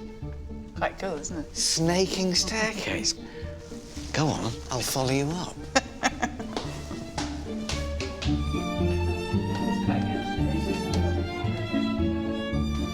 I tell you what, you'd have been ready for bed by the time you got there. It's a long way up. Well, we are going further than we should have done, because actually they blocked off the exit to his bedroom, so now we're in the valet's room. Oh, so his valet's bedroom would have been above? Yes. How many staff in the house and the garden? So in the garden there were 160. I know, amazing. And in the house there are about 26, so he was never alone. So actually to be able to escape up a staircase into your own private space must have been heaven.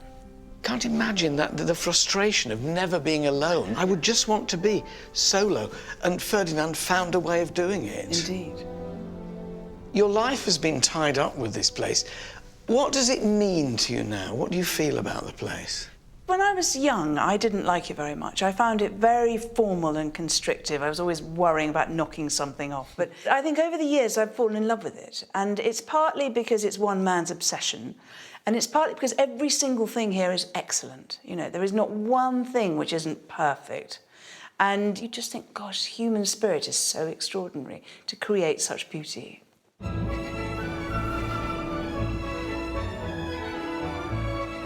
Wadston Manor in Buckinghamshire was home to the most fabulous parties of the 19th century. Getting an invite from Ferdinand de Rothschild was like winning Willy Wonka's golden ticket.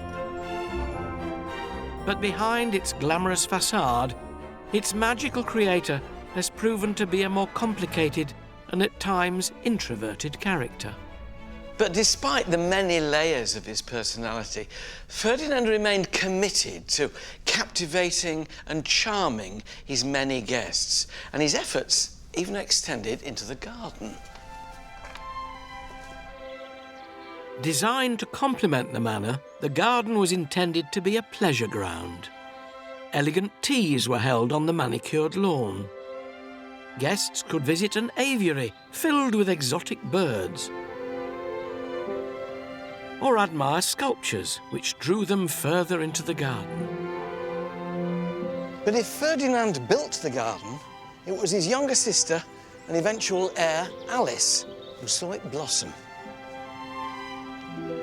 Nowhere more so than on the grand parterre, a magnificent display of garden tiers filled with boldly coloured Victorian bedding. To find out more about the indomitable Alice, I'm taking a stroll in the parterre with the Trust's Pippa Shirley.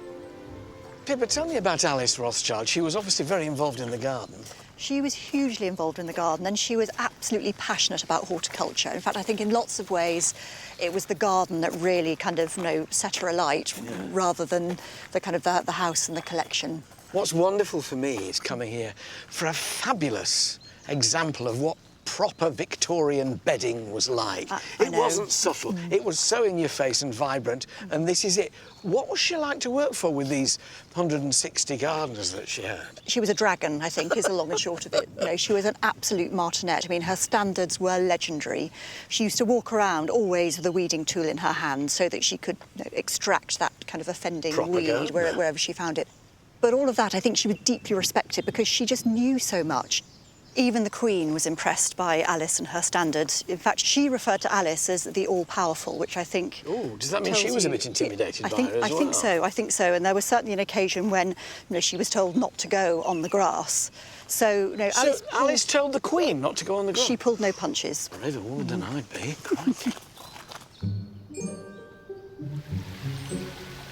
I think for Alice, because she spent so much time in the garden, that there are a few interesting features, one might say. For example... It's a tree. It's a tree, but down at the bottom there... Yeah? That's a telephone point. No. Yes. I haven't got one. Well, we've got mobiles now. Precisely. So what you do if you're a very busy gardener and you want to keep in touch with your family, but you want to be in the garden and you're a Rothschild, what do? You have a telephone point pushed in a tree. Attached to it. I've heard of ring-a-ring-a roses, but I've never rung a tree. Alice was Ferdinand's younger sister. What was their relationship like? I think it was really close. I mean, she came to be his companion, really, after the death of Evelina. She clearly also safeguarded his legacy, because it's in no small measure due to her also, as well as Ferdinand, that we have the Wadston we know today. I think that's absolutely right. In lots of ways, she was the house's first curator, because she cared for the collection, she introduced the housekeeping rules, things like protecting the collection against light, first and foremost. She introduced the cleaning methods, things like only cleaning the porcelain in silence, so you couldn't be distracted. So things of that sort. I'm building up an impression of a woman that you would not argue with, but then Queen Victoria knew that, didn't she? Future generations of the family have continued Alice's work preserving the manor and its collections. But the present Lord Rothschild has commissioned a stunning new space-age home with an eye on the future. Clive Aslett has ventured further into the estate to discover the breathtaking Flint House. As you approach the Flint House, you realise what an incredibly stark contrast it makes with Waddesdon Manor. It's on the same estate, but it could be on a different planet. I'm meeting the architect, Charlotte Skeen Cackling. Hello, Charlotte. It's lovely to meet you. To find out how she worked with the landscape to make this contemporary design a reality. When you first came here, Charlotte, what was it like? It's at the lowest point of the whole estate, and so all the water drains naturally to this point. And very, very beautiful, very quiet, very calm, but it felt like a slightly enchanted place, very, very different to the rest of the estate. And here we have Flint. Yes, yes, it's so beautiful, isn't it? I mean, it is sort of jewel-like and it's amazing. Each one, yeah. I think it's rather sharp. Yeah, it's very Each sharp. one different. No, one of the Flint workers said, you must never get drunk close to this building. Historically, flint was fashioned into tools or weapons, but where it was abundant, it could be used to construct whole buildings. It's incredibly durable and resists weathering better than almost any other stone. I sense it's a building which is changing. Here, when the trees have grown up, Yeah. it's going to be hidden away. Exactly. At a secret place. Yes, absolutely. As the site was when we first found it, you know, covered in lichen and moss. And I hope that landscape to sort of reclaim it. Charlotte might have been the architect, but the driving force behind the project was the current Lord Rothschild, Jacob, who, now in his 80s, commissioned this extraordinary house. How did you come to decide to build it? Quite a long story. I had been chairman of the Pritzker Prize for Architecture, so I developed some knowledge of architecture and thought it would be interesting, in England particularly, to try and do some interesting buildings. And what do you think Baron Ferdinand would have made of the Flint House? He had an imagination and he was prepared to do eccentric things. I think he would have loved it. Let's go and have a look inside. Yes, yeah. please. Yeah. As well as building striking homes, Lord Rothschild shares another passion with Ferdinand, collecting. So this house is full of things that you've collected? Yes, I'm afraid that by genes it's almost impossible for me not to collect, because on the Rothschild side, my father collected quite a lot, and then in the 19th century they collected intensively, and I've collected from the age of 9. So it really is a very large part of my life. Well, you've got this wonderful house. How's it going to be used? That was the problem. We hoped that the director of Waddesdon might live here, but she prefers to go to our old home. Then I thought, well, maybe my children would like to live here. But none of them wanted to. I rang out the Getty Museum in Los Angeles and said, look, why don't we do a joint scholarship scheme? Flint House is now a home and place of study for a scholarship programme in the fields of conservation and history of art. We hope that one would be inspired to write a great article. By nature, how lovely. And it is very beautiful, I think, isn't it? By building this astonishing house, Lord Rothschild is following in the footsteps of his ancestor Baron Ferdinand, who I'm sure would have approved.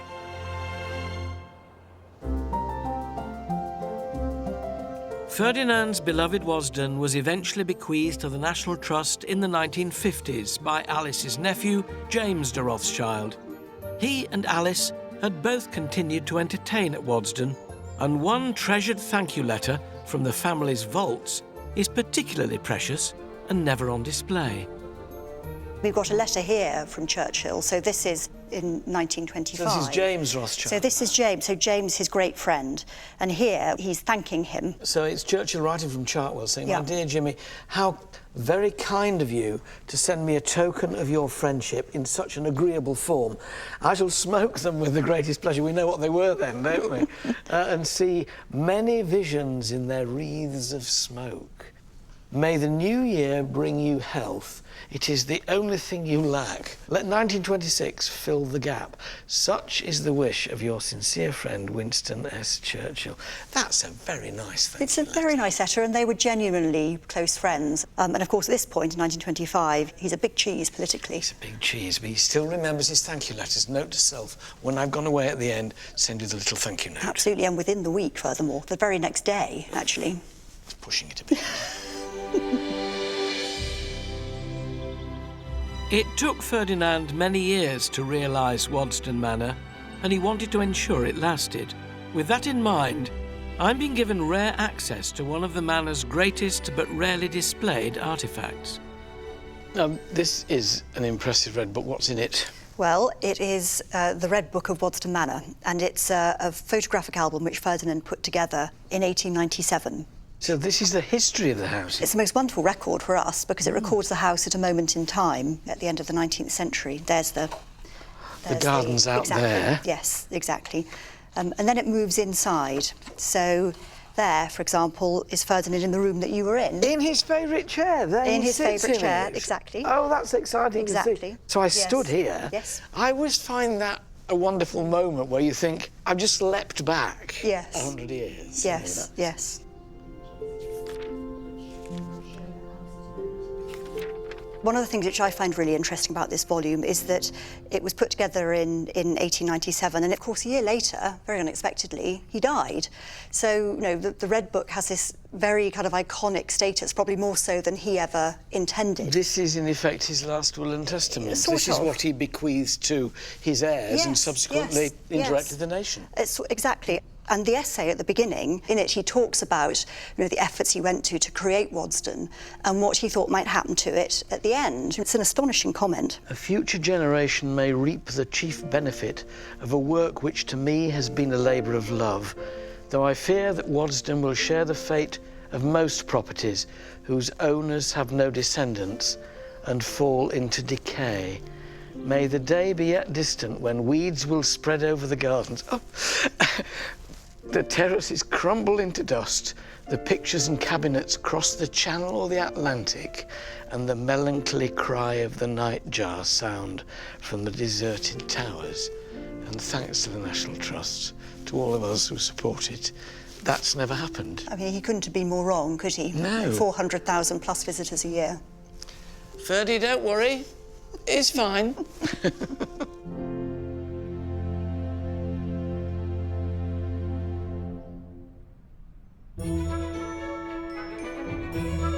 With Ferdinand's Red Book to hand, the Rothschild family and the National Trust continue to preserve Ferdinand's great collection. But missing from the morning room, where guests would have kept up with their correspondence, is an extravagant black lacquer desk in need of a little attention.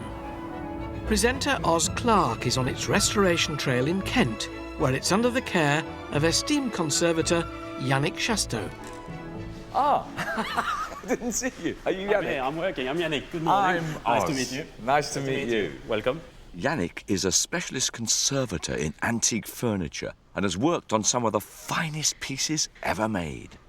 When you deal with a cabinet that is so historically important, we don't want to make it look new. Yeah. The point is not to turn it into a new object. If you want to buy a new cabinet, you make a new one.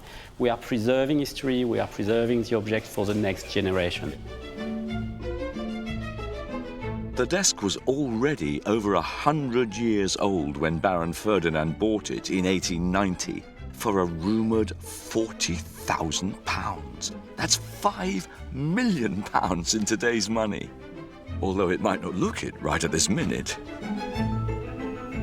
We haven't broken it, don't worry. It's only dismantled. You've taken all of the drawers and all of the door and the gilt bronze, you remove them for conservation, obviously. What is that there? That's the clock face, which at the moment we're storing here because it's a very fragile glass, but that's going right at the top. Yeah. But what's interesting is when you're sitting at your desk writing your letter, then you want to check the time, but you can't because you bend your neck and you still can't see the clock at the top. So they have another clock just here. There is a clock face right at the front of you when you're writing, And the movement, there is not one movement for this clock, but it's communicating with the clock movement at the top, so it makes sure that it keeps exactly the same time, top and bottom. It's quite awe-inspiring, actually, to just see the guts of it. And it's been built, obviously, for projecting status. And it's as though it's the emperor without any of his clothes on. Fascinating. A lot of the desk's bronze and wood trimmings have been removed to give them a bit of love and attention, including some Japanese lacquer doors, which Yannick is currently working on. You want to start? But in order to get to all of the lacquer, the bronze will have to come off. Grip, if you just go down, you hold it there. So always hold your screwdriver with 2 hands. Oh, I see. Yes, just in case you just whoop. That's out. That screw is very precious. Yeah. So we put the screw in the right place where it came from on the map. You just pierce there and it goes here. I see. So in 10 months' time, we can put the screw back in the right place. So the bronze is coming off. But what's interesting is to see the condition of the lacquer. But also, as you can see, you've got a lot of white residues in the craquelure, and that is from previous cleaning. Craquelure, what does that mean? That's the shrinking of the lacquer. But because the lacquer shrinks too much, eventually it's going to start cracking everywhere.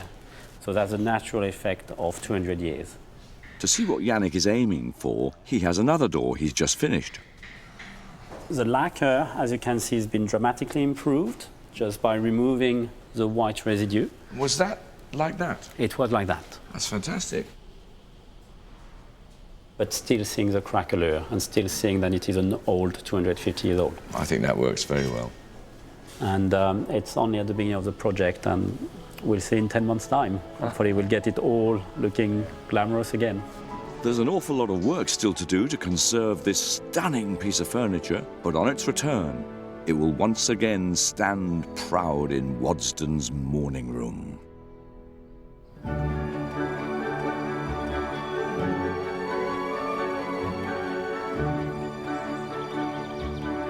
You come to Waddesdon for its elegant house, for its unrivalled collection and its beautiful gardens. You come for the dazzling allure, the glamour attached to walking the same halls and pathways as the great and the good from the 19th century.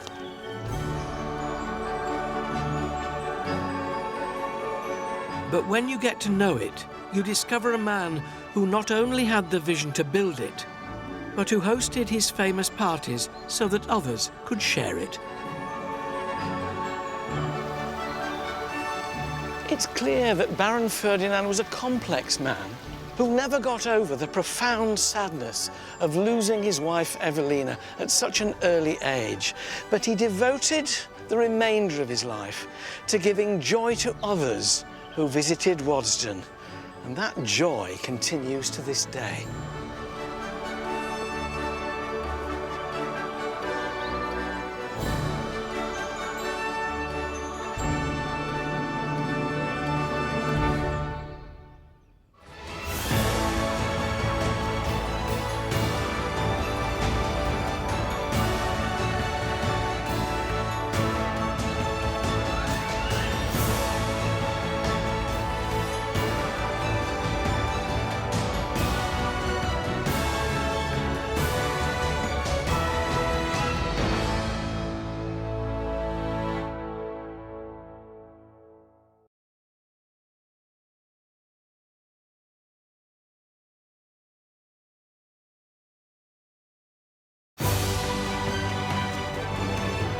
From Renaissance-style chateaux, grand country estates, architectural glass masterpieces. These are the remarkable homes. Simply breathtaking. And magnificent landmarks. One day, my son, all this will be yours. At the very heart of Britain's spectacular history. I have never seen one like this. Join me. I need to get there. With all speed. Onwards, driver. Oh! And a host of celebrities. Oh, crikey. With a passion for the past. Kaboom! Wish me luck. As we travel the length and breadth of the nation. It is between the walls. And with unparalleled behind-the-scenes access. From the highest heights. Now I'm through my blind panic. to the deepest depths. We'll uncover the secrets. Oh, my goodness. Still hidden within these breathtaking buildings. These are the places that nobody else gets to see. And explore the riches. How spectacular. And treasures of one of our most loved institutions. This is an amazing story. Come on, I want to know the end. I want to know the end. Welcome to the secrets of the National Trust.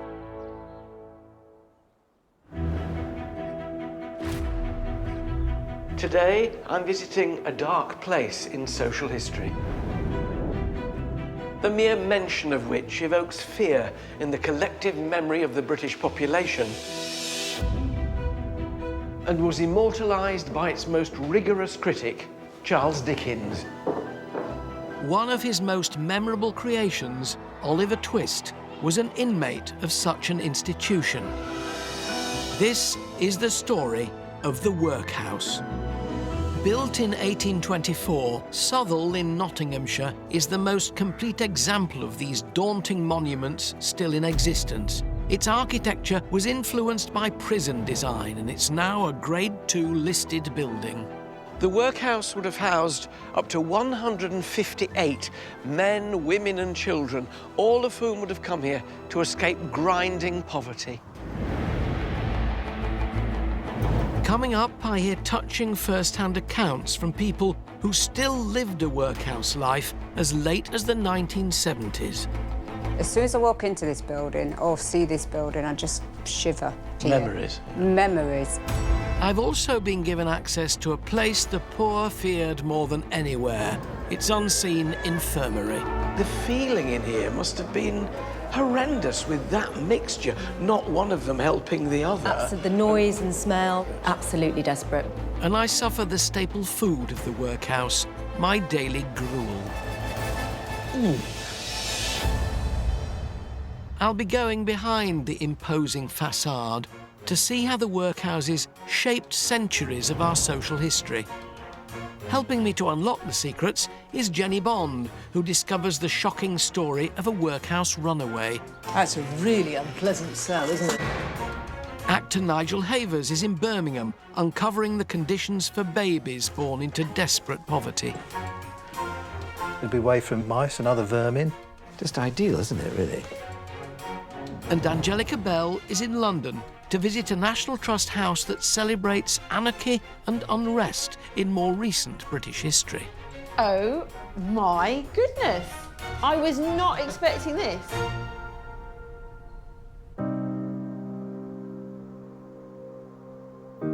Southall Workhouse is a dark presence on the Nottinghamshire landscape.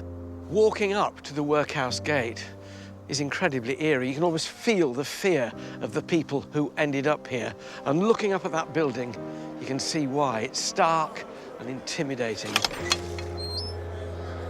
I'm being introduced to this harsh world by the Trust's Sam Cousins. Good morning. Hi, Alan. Welcome to the workhouse. Thank you very much, I think. Yes, indeed. A gaunt architectural structure. Very isn't it, really? imposing, very imposing. I mean, imposing and stark. It is. What must people have felt when they were coming up this path, seeing that in front of them? The emotions going on in them, abject failure, destitution, the end of the world. What the workhouse meant, what it symbolised, would have been absolutely terrifying. Families knowing that they were to be segregated when they got inside, and the women having to give away their children, essentially. The men having to do hard labour. I think it would have been the absolute last resort. The sense of failure that Yeah, you must absolutely. have felt, either as a man, a breadwinner, or as a mother of children. You have failed. The only thing that's open to you now is this, and this is not comfortable. It's not, and it had a real stigma then, as it does now even. You were given workhouse clothing to wear, so you were easily identifiable. Your shoes were taken away. You were given clogs because you couldn't sell them. No one wanted to buy them, and they were very easily recognisable as workhouse garb, as it were. I think that lots of people walking up this pathway would have thought, actually, this is it for me, and this is where I'm going to stay, and this is where I'm going to die, so terrifying. I'm rather reluctant to go inside, but go inside we must to have a look. Workhouses were created as part of the new Poor Law in 1834, one of the most severe welfare programmes ever implemented. Set up as a deterrent to those who would claim poor relief, there were places of punishment with tyrannical regimes where the poor were criminalised. I'm met inside by the Trust's Jan Overfield Shaw to hear more of this living nightmare. Oh, it's like coming into a prison yard. Yeah. This is Charles Dickens meets porridge, isn't it, really? It really is. What happened to them when they came in? So they're segregated. Children separated from mothers, separated from fathers. And if you were good and you're well behaved, on a Sunday, you might get a chance of seeing your mum and dad. You might. You might. Southall had several categories for the destitute, which saw them split into deserving and undeserving poor. And there were even multiple staircases built to prevent them from ever meeting each other. So I come into the workhouse as a man. What happens to me? OK, you're an able-bodied man. You're put into your category in terms of the area of the workhouse that you mustn't move from. What sort of things? You've got an able-bodied men's day room, and in that room you may be asked to pick oakum. In the yard, you may be asked to crush stones. You're pretty demeaning stuff. At one time, there was a thing called the crank, which was just a meaningless task. What about the women who came in here? They did a lot of the jobs within the workhouse, so the laundry, they did a lot of the scrubbing the floors, they did a lot of the cooking and preparing the vegetables. So they did a lot of work that was deemed women's work. As their parents toiled, so too did the children, whose lives were no easier. They must have been heartbroken if they were mothers, because they were separated from their children. Yeah. You can imagine there's a child in the schoolroom over here, looking out, possibly, and mum's in the yard doing the washing, and they can't actually touch each other, communicate with each other. And it's true that young boys and girls learnt to read and write in here, which they wouldn't have done out there, that they did get better positions in service. But at a price. But at a price. Of losing your parents. Parents and your family and your connection. This yard must have seen so many tears. Yes. Did many children try to escape? Yes, children did try and run away, and they didn't get very far. Of course, if you escaped, even as a child, and you were in the uniform of the workhouse, you'd broken the law. It's got everything but arrows on it to show you're virtually a convict. Virtually, and then you would be punished when you came back. The most arduous task for men was smashing stones in the yard, a gruelling and soul-crushing exercise. I'm being taken by Jan Overfield Shaw to the able-bodied day room to get hands-on experience of another futile workhouse task. You've sat me in front of a pile of rope, so what am I meant to be doing with this? So what you've got to do is to pick that rope and thread it and shred it with your fingers. Pull it to pieces? Pull it to pieces. You see the bucket down there? With all these bits in? Yeah, you've got to get it to that quality. So what's this called? So this is called oakum, and oakum picking. They used to buy it at £14 a tonne and sell it in that state for £23 a tonne. So this is for caulking ship's decks then, presumably, for making them watertight? That's right. That's what oakum was for. That's what oakum was for. I didn't realise they had to make it from rope. I thought it sort of came like that. Ah, no. So prisons, institutions like the workhouse, they would get paid for this. Another way of making money out of people's penury, really. One of the ironies of this job was that oakum picking left hands raw, rough and bleeding, in no state to take up jobs in the outside world. What was the public's view of people who came into the workhouse and who were made to do work like this? Well, being poor, in poverty, is seen as a crime. It's seen as something you've done. You've created that situation for yourself. So you need to be cured, or you need to be brought back into being a good, upstanding member of the community who can go back to work.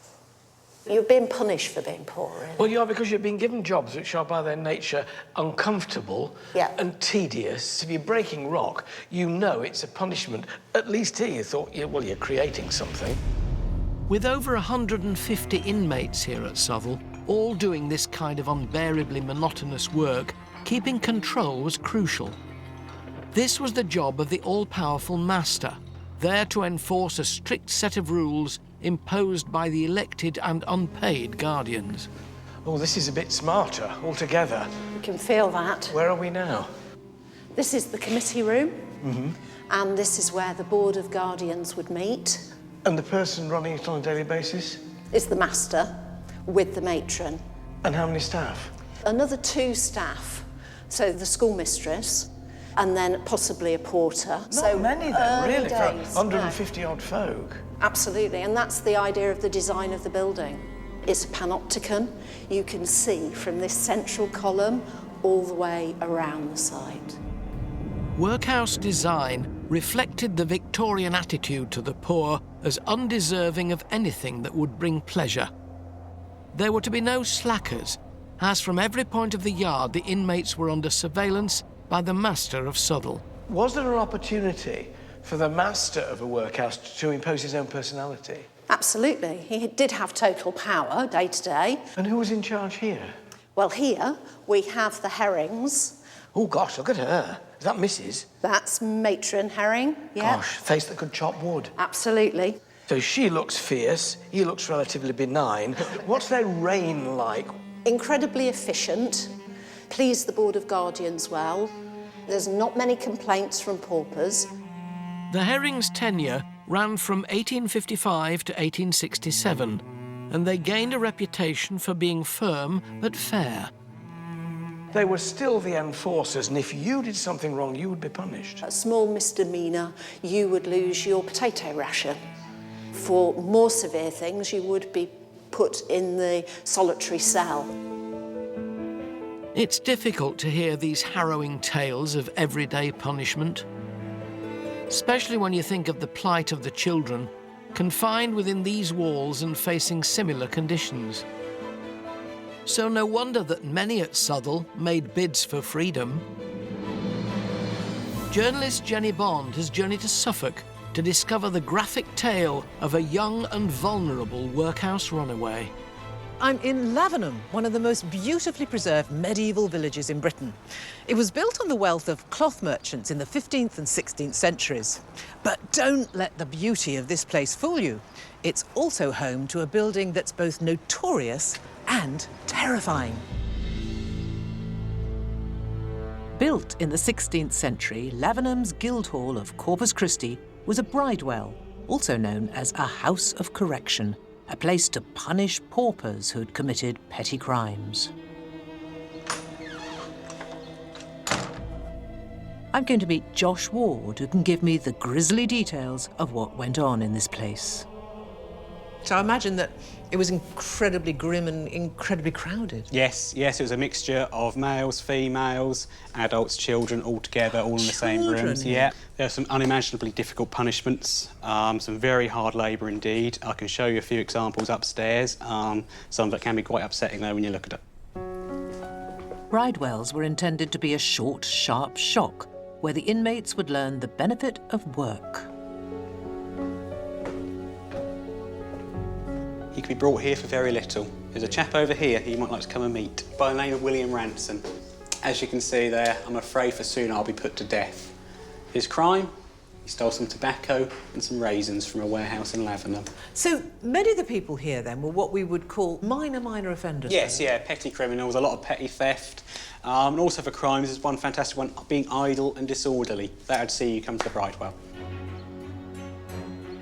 Harsh punishments were very much the order of the day. Curator Anna Forrest takes me outside to some of the cells where prisoners were brought whilst awaiting trial. This was used by the parish of Lavenham to incarcerate petty criminals for very short periods of time until they were taken off to court and then ultimately either let off or put into prison in Bury St Edmunds. That's a really unpleasant cell, isn't it? It's not great, really is it? Horrible. Even children were not exempt from imprisonment. Anna has unearthed the remarkable story of a young girl who first came to Lavenham Bridewell as a punishment in 1783. She was in the workhouse in a neighbouring parish just down the road in Seamer, and aged 8 she escaped and ran away. And they caught up with her and brought her to Lavenham Bridewell, where she was incarcerated for a short time. The third time she ran away, she was deemed to be an incorrigible rogue, and she was sentenced to 7 years transportation to Australia. So what was that journey like for her, do you think? They were hugely malnourished, and many of them had terrible injuries from the chains that had held them throughout the journey. And she survived the voyage, but a huge percentage of the convicts on that ship didn't make it. There are accounts of these convicts literally crawling up the beach when they arrived in Australia. She ultimately managed to make a bit of a go of it there, and she married another convict. Right. They bought a little farm, and they had a family. Oh. Yeah. Well, I do hope that, you know, her relatives come back and see where she was and recognise the courage of that young Anne. I'm at Southwell Workhouse to discover a chillingly preserved and hidden part of Britain's social history. Set up as a last resort for the destitute, its harsh conditions were infamous and designed to encourage a stronger work ethic amongst the poor. But most were here through no fault of their own, and they included pregnant women and deserted wives with their children. These women would live on their own side of the house, segregated from the men and even their own children. They took responsibility for laundry, for the back-breaking cleaning routine, and for cooking, which included the twice-daily preparation of truly monstrous, watery gruel. And in what looks like my own Oliver Twist moment, Jan has been kind enough to let me prepare a bowl, with the aid of the original and secret recipe. I found this Government of the Workhouse book, 3rd edition, and it's got a section on recipes, which I'm looking at here. What would they have eaten? Mainly potatoes, bread, meat 3 times a week, but mostly gruel. And what's gruel? Well, it's porridge, but very, very watery porridge. Let's see if there's batter pudding, cake, plain, gruel. 2 ounces of oatmeal, water. It's mainly water with a drop of milk in. So it's that very watery milk and oatmeal. How much oatmeal? You want ½ ounce. ½ ounce of oatmeal? It's not going to really nourish anybody, is it? That's probably about it. You're just like Mrs. Herring, you are. So if I mix that in there, is that the idea? Oh, this is appalling. This is what we're expecting them to survive on. How much of this do they get? They get it heated up, I presume. Yeah, breakfast, supper. Like everything else in the workhouse, food and the lack of it became a form of punishment. It was even described in the rule book of one workhouse as needing to be as dull and boring as possible. And one rule I would have found very hard: no talking at mealtimes. But this is so unreasonable. You're expecting grown men to break rock, to pull rope apart, to do heavy manual work on something like this, which isn't going to give them any nutrition at all to speak of. Not really, no. Oh, for what we are about to receive, may the Lord make us truly thankful. No, the Master. Amen. Watery, tasteless meals and families split apart made the workhouse a last resort. But for those who could scrape a few pennies together, back-to-back houses were built across industrial Birmingham, providing cheap and basic accommodation. 3,000 were originally built, and these small homes were seen as a step up from the workhouse, but they couldn't have been further from luxury. To find out more, Nigel Havers has travelled to the last of these homes still in existence, saved as a capsule in time by the National Trust. These back-to-back houses were a solution to house the poor who flocked to the city to find work. They were cheap to build and rent, but conditions were hard and got even worse. And by the 1960s, they were condemned as unfit for human habitation. Glassmaker Herbert Oldfield lived and worked here, and amazingly, it looks pretty much exactly the same as it did back in the 1870s. Charles Baldwin, one of the volunteers here, knows a thing or two about what life was like for Herbert Oldfield, living in this tiny house, just 1 room deep, with his wife and 10 children. So this room was what, the living room? Yeah. The kitchen? Living room, kitchen, study, bathroom, study, workroom? Workroom, everything else. Herbert Oldfield came to this area in about 1860, and he came here with his wife and his children and lived in this house. And as you can see, when you look around, he lived pretty healthily, really. Yeah. I mean, you can see they've got fresh vegetables, eggs. They were even eating these things, which is quite surprising. Oh, these are oyster. Oysters was very cheap food, so it was the main form of protein for the working class people. You could buy bucket loads of those for pennies. Herbert would work from the desk over here. What did he actually do? Well, Herbert was a glass maker. He made glass eyes for the taxidermy industry. Yeah. And believe it or not, he got so good at making eyes for the taxidermy industry, he graduated on. And what do you think he was able to make? I have no idea. Well, we were going through the Industrial Revolution, and a lot of people were losing their eyes at factories and factory work. False eyes? So he made false eyes. You could come here and you could get yourself an eye fitted. God, he was good, wasn't All he? different colours, you can see. I think there's even one with a little bit of bloodshot in the corner of it. Birmingham was called the City of 1,000 Trades, and this is one of the 1,000 trades that Birmingham had. Well, it was a step up from the workhouse, but up to 65 people would share 2 communal washhouses and just 3 toilets. 12 people lived in this house. You get some sort of perspective about how cramped it all was. Let's just hope they all got along together. Now, tell me, is this room pretty much as it was? Well, yes, I mean, it is pretty much as it would have been in that time. So even to the extent that the wallpaper on the wall is authentic wallpaper to that period. Right. But actually, wallpaper did create a problem. Do you know what they were using for paste? They were using flour and water. And flour and water basically was food for bugs. Sometimes they said, you know, you could see the wall moving with the bugs in the wallpaper. Not great for health. No, not great for health. It's like a dormitory. Yes, it is, isn't it? I mean, this is the parents' bedroom. So Herbert and Anne, his wife, would have slept in this bed, and their 2 daughters would have slept in this bed here. And upstairs were the boys.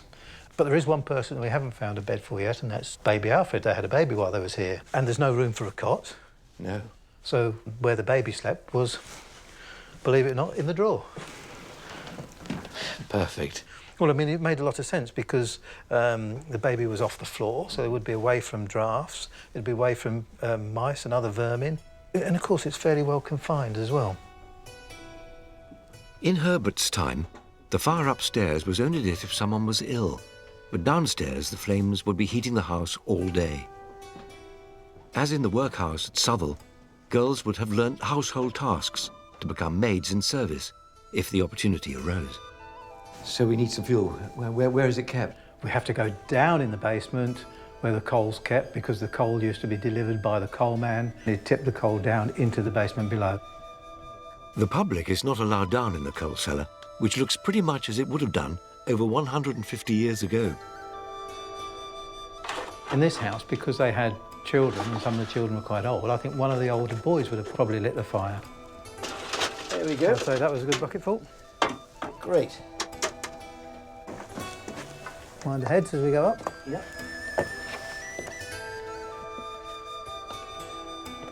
The big fire downstairs was the main source of heat for the entire house, as well as a means of getting hot water, cooking, and heating Herbert's tools for his business. If you're Herbert, you've got your day's work done. Yep. You've had your evening meal. You're going to pull up a chair now. And you're going to enjoy the fire. Maybe have a cup of tea. Oh, that's special, isn't it? That's lovely. But even after a lifetime of hard work, there was no escape from the clutches of the workhouse. And once Herbert had retired, there was no welfare state to step in, and he ended his days in the workhouse infirmary. Part of the workhouse story that's often overlooked is that of the infirmaries that stood next door to them. These were to house the paupers who didn't fit into the system. And that meant being unable to work. At Southall, their infirmary, Firbeck House, still stands. Built in 1871, it was the most dreaded destination in the workhouse and has never been seen by the public. But the Trust's Sam Cousins is giving me exclusive access to explore this brutal place from our own history. Gosh, this is gloomy. in the extreme. It really is. It really is. And the smell as well. The smell and the noise would be overpowering. Yeah, absolutely. Just one room after another. Astonishing, isn't it? So who would have come here? Those who essentially couldn't work were put over here. So you have a mixture in this one house here of pregnant mothers, mothers giving birth, people with disease, mentally ill people. Why weren't the mentally ill put in what were in those days called lunatic asylums? Well, the sorry state of affairs was it was cheaper to put them here. This must have been an absolute vision of hell if you've got all those kinds of people mixed together. Absolutely, a real mishmash. And that would have included the elderly too? It would have done, yes, indeed. So they would have been institutionalised over there and they'd come here to die, so their entire latter half of their life was in these rooms? Absolutely. They may have been in the workhouse for some time as workers, and they would have come here when they become unable to work, yeah. The feeling in here must have been horrendous with that mixture, not one of them helping the other. Absolutely. The noise and smell. Yeah, dreadful. And if you were giving birth here, desperate. Absolutely desperate. But then if you were an unmarried mother coming to the workhouse, you were in a pretty desperate position. It's terribly depressing, isn't it? It's like cells. Yeah, it's pretty frightening, isn't it? Yeah. Conditions in both workhouse and infirmary were set to a nationwide standard, overseen by the guardians, but in reality, they were dependent on the goodwill and management of the man in charge, and by the time the infirmary was built, in the early 1870s, there'd been a change at the top at Southwell, which would have devastating consequences. So who was the master of the workhouse at this time? It was Master George Shaw, who inherited the position from Master Herring after he died. And how was George Shaw perceived? Well, it wasn't a success. His tenure was seen as quite a catastrophe, actually. What kind of things was he doing that weren't right? He's seen to be a character who enjoys the local nightlife, shall we say, enjoyed the local pubs. There were allegations of inappropriate behaviour. There were knives seen where they shouldn't have been. There was allegations that the place was dirty, and being an infirmary, obviously, one of the really key elements of that is cleanliness. So this is a period of disaster. It really, really was, and it was such a shame after the Herring's tenure that it kind of went into rack and ruin, but George Shaw was not liked. So the consequences are what? Master Shaw is dismissed. So the history of this place, Firbeck, is not a happy one. It is not. But in the 1940s, radical changes were made to the welfare state. The dark days of the workhouse were seemingly over, with many of them becoming NHS hospitals. But the new welfare state didn't solve all of Britain's social problems, and by the late 20th century, one Tudor property with a long history of political turmoil had become a melting pot for the poor, the homeless, and a growing sense of anarchy. Angelica Bell has travelled to Sutton House to discover how the National Trust has preserved this snapshot of more recent social unrest. Nestled in the streets of Hackney, this modern urban location is the setting for 500 years of agitators, revolutionaries and anti-establishment occupiers who left their mark on the building I'm about to see and the community around it.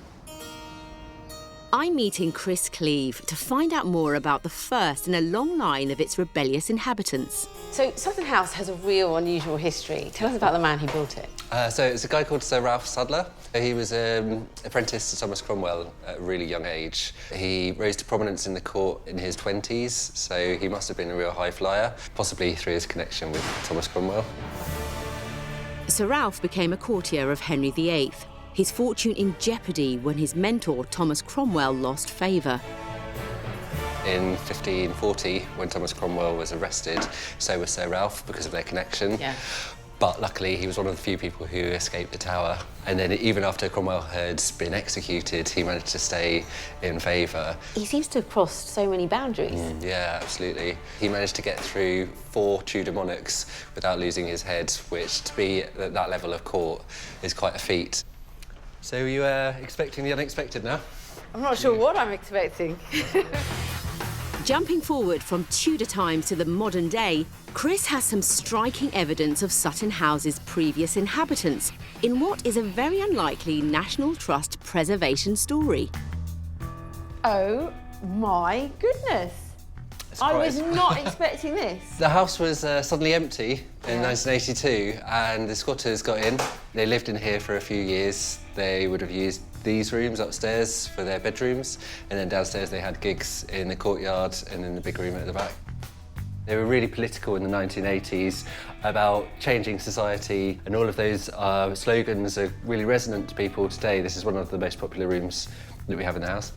As graffiti goes, that's absolutely incredible, isn't it? Yeah, it's really iconic, and it's something that we're really proud of at Sutton House because it's a really important layer, the history of the house, and so we try and protect it as much as we protect all the other parts of the historic fabric. It was never intended to be something that lasted here for a really long time, so the way it's been created means that it's quite vulnerable.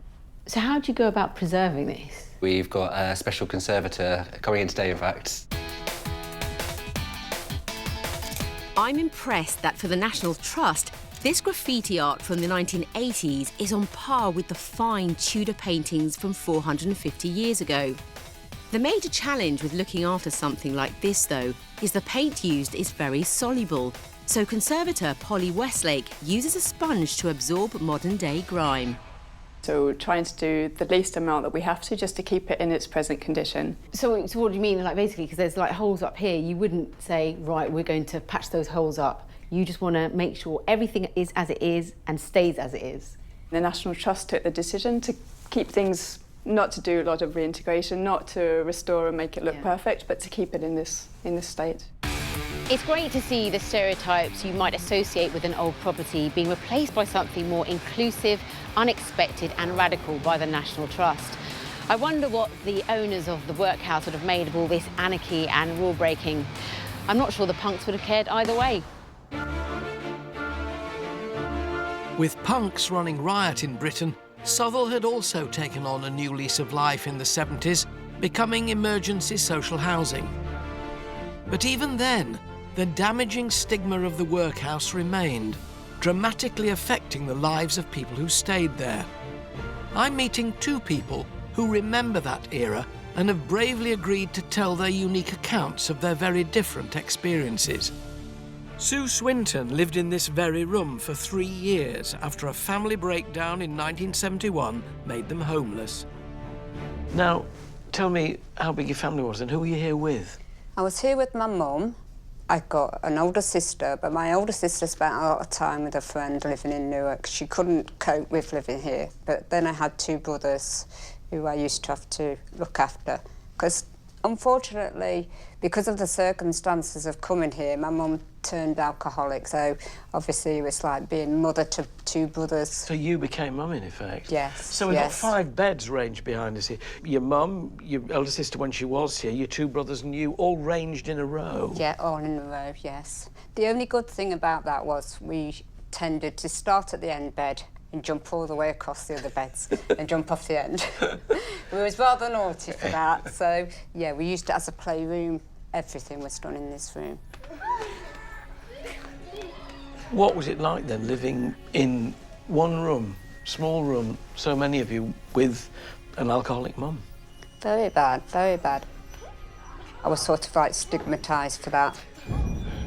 No one ever came near us. It was the place, if you lived there, then you was kept well away from. Lowest of the low. Yeah, never ever anybody visited us here.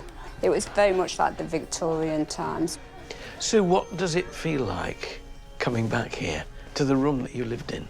As soon as I walk into this building or see this building, I just shiver because of what happened here. Memories, yeah. Memories, very strong memories of the place.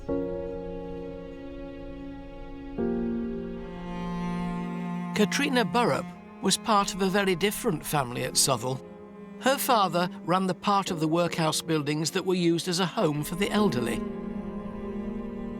This was our dining room, so this is where we had our big family dinners, and our Christmas tree was in here, and yeah, it was lovely. So it was a happy time for you? Incredibly happy. No bad memories. It's a magical time living here.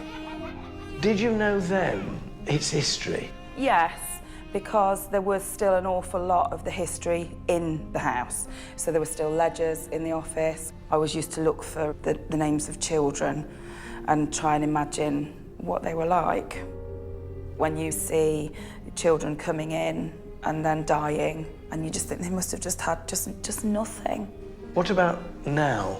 When you look back now? It's hard now, because not only do I obviously know about the Victorian history of the building, but I'm now aware of the social history of the 60s, 70s, the people that were living in the bedsits at the other end of the building. I was living this wonderful life, and now I know that there were children my age living in cramped accommodation with a tiny little gated yard that they weren't allowed out, and they had to just look out on everything that I had. Yeah, it makes me feel awful. We was allowed to go out of the door. Just down the passageway there is a green door, and if we went through there, then we was in serious trouble, because that was the private part of the building. The only place we was allowed to go was into the courtyard. It was just a little small courtyard, and that was it. Very much as it must have been in the Victorian time. Yeah. It's like they're saying when you read in books and things, and they say, oh, people used to be frightened of the workhouse. If they went in there, they never got out again. That's actually true. When you came in here, you never thought you would get out. It's very easy, isn't it, when you're thinking of Dickensian Britain, to put the workhouse in that bit of history, and it's something divorced from us. When, as you experienced it, in the late 60s and early 70s, which is not long ago at all, No. it didn't end with the Victorians, it carried No, on. it carried on. There's a lot of hatred in me for the place. It'll always be there. Always be there with me. Never leave me. Never.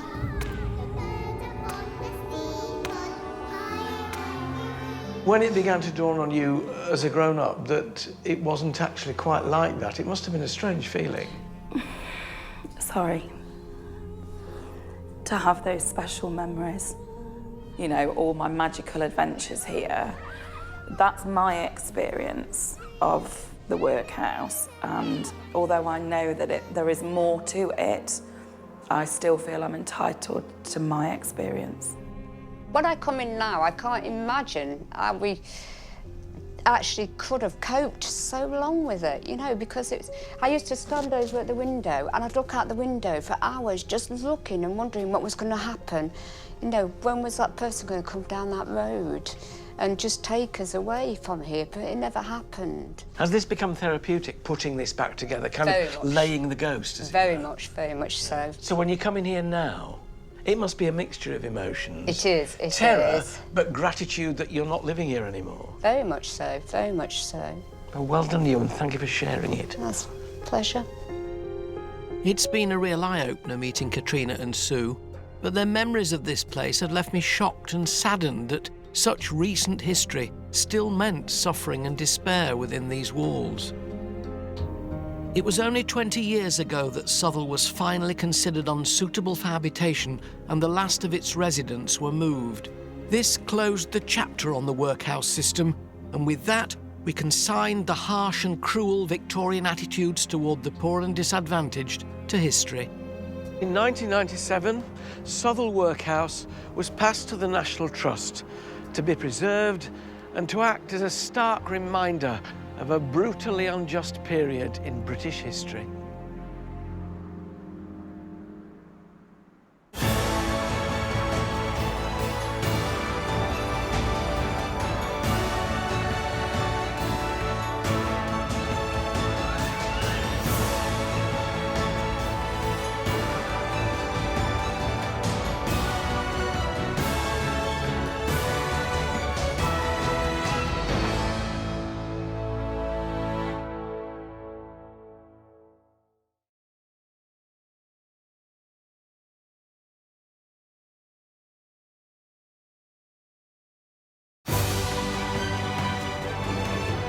From Renaissance-style chateaux, grand country estates, architectural glass masterpieces. These are the remarkable homes. Simply breathtaking. And magnificent landmarks. One day, my son, all this will be yours. At the very heart of Britain's spectacular history. I have never seen one like this. Join me. I need to get there. With all speed. Onwards, driver. Oh! And a host of celebrities. Oh, crikey. With a passion for the past. Kaboom! Wish me luck. As we travel the length and breadth of the nation. It is between the walls. And with unparalleled behind-the-scenes access. From the highest heights. Now and through my blind panic. To the deepest depths. We'll uncover the secrets. Oh, my goodness. Still hidden within these breathtaking buildings. These are the places that nobody else gets to see. And explore the riches. How spectacular. And treasures of one of our most loved institutions. This is an amazing story. Come on, I want to know the end. I want to know the end. Welcome to the secrets of the National Trust.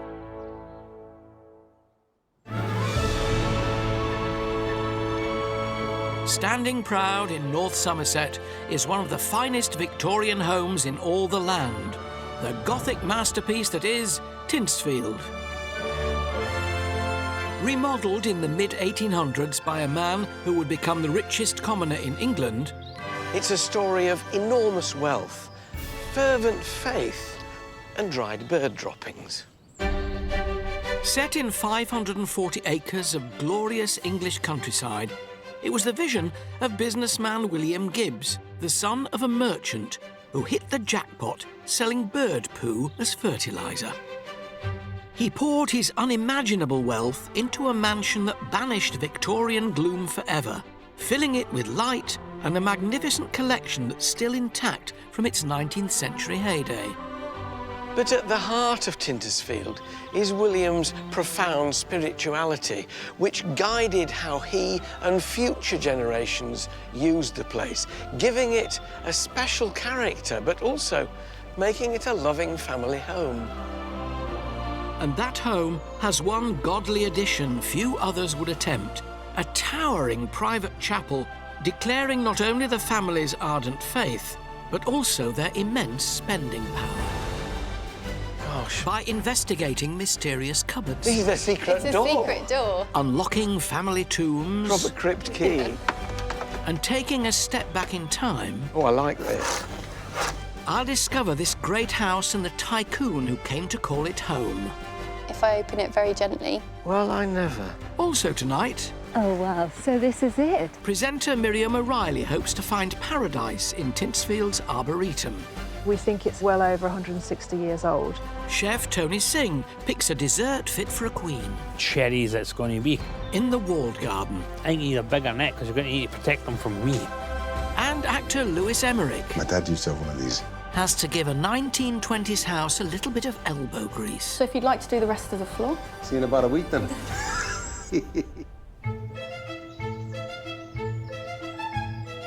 Back in the 1850s, there was a well-known rhyming ditty, and it went like this.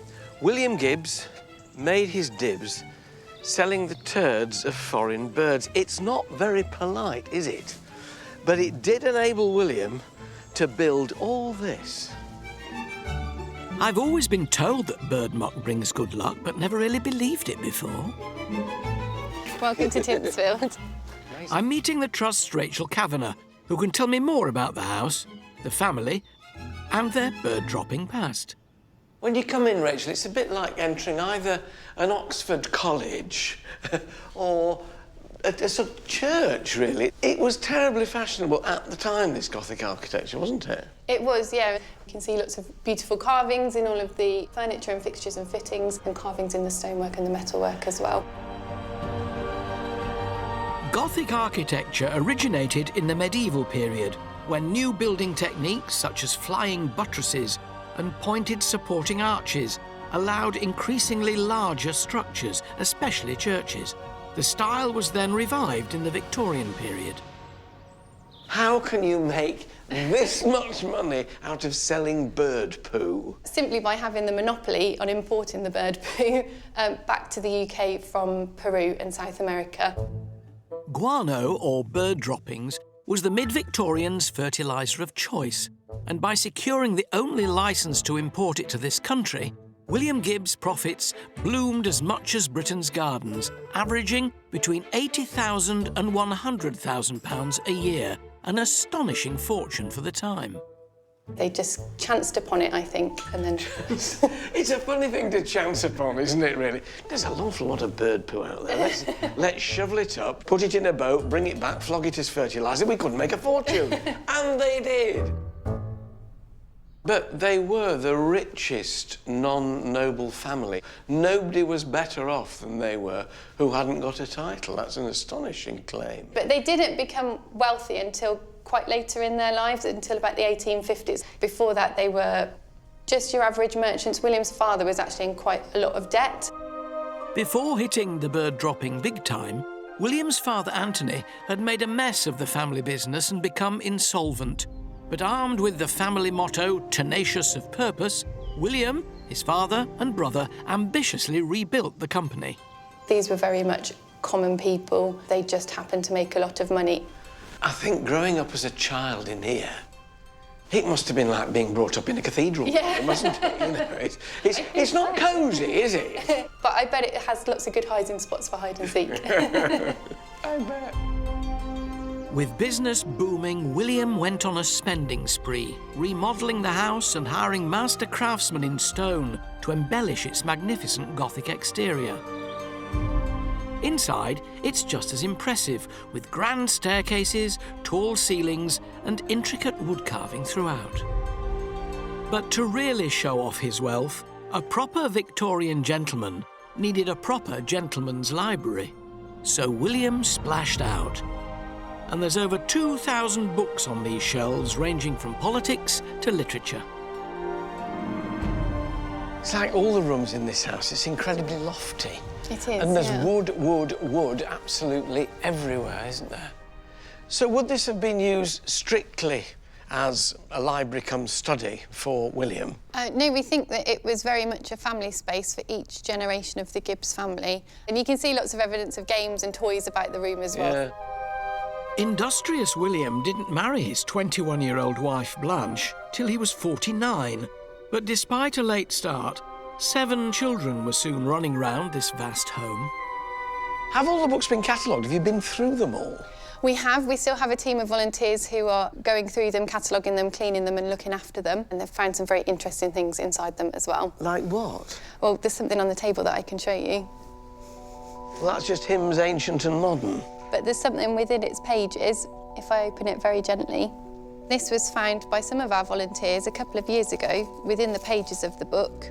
This is an olive branch from the Garden of Gethsemane, which was brought back by William's nephew, the Reverend John Lomax Gibbs, who also brought back some seeds for a cedar of Lebanon. The Garden of Gethsemane is believed to have lain on the Mount of Olives in the holy city of Jerusalem. So he brought back a lovely little snippet for his hymn book and seeds of cedar and Lebanon that he could sow and plant out in the garden. They're still there. They're still there, and they're in the part of the garden that the family called the Paradise Garden. Well, I never. You see, it's probably still got a few secrets to tell yet, hasn't it? But what exactly happened to those seeds from a century ago? Presenter and garden enthusiast Miriam O'Reilly is on their trail in Tintsfield's Arboretum. During the 19th century, it was fashionable for wealthy landowners to create an arboretum. It was a classy hobby for wealthy Victorians. But the arboretum here is much more than just a statement of wealth. It carries a significant spirituality. So much so, the Gibbs named their arboretum Paradise.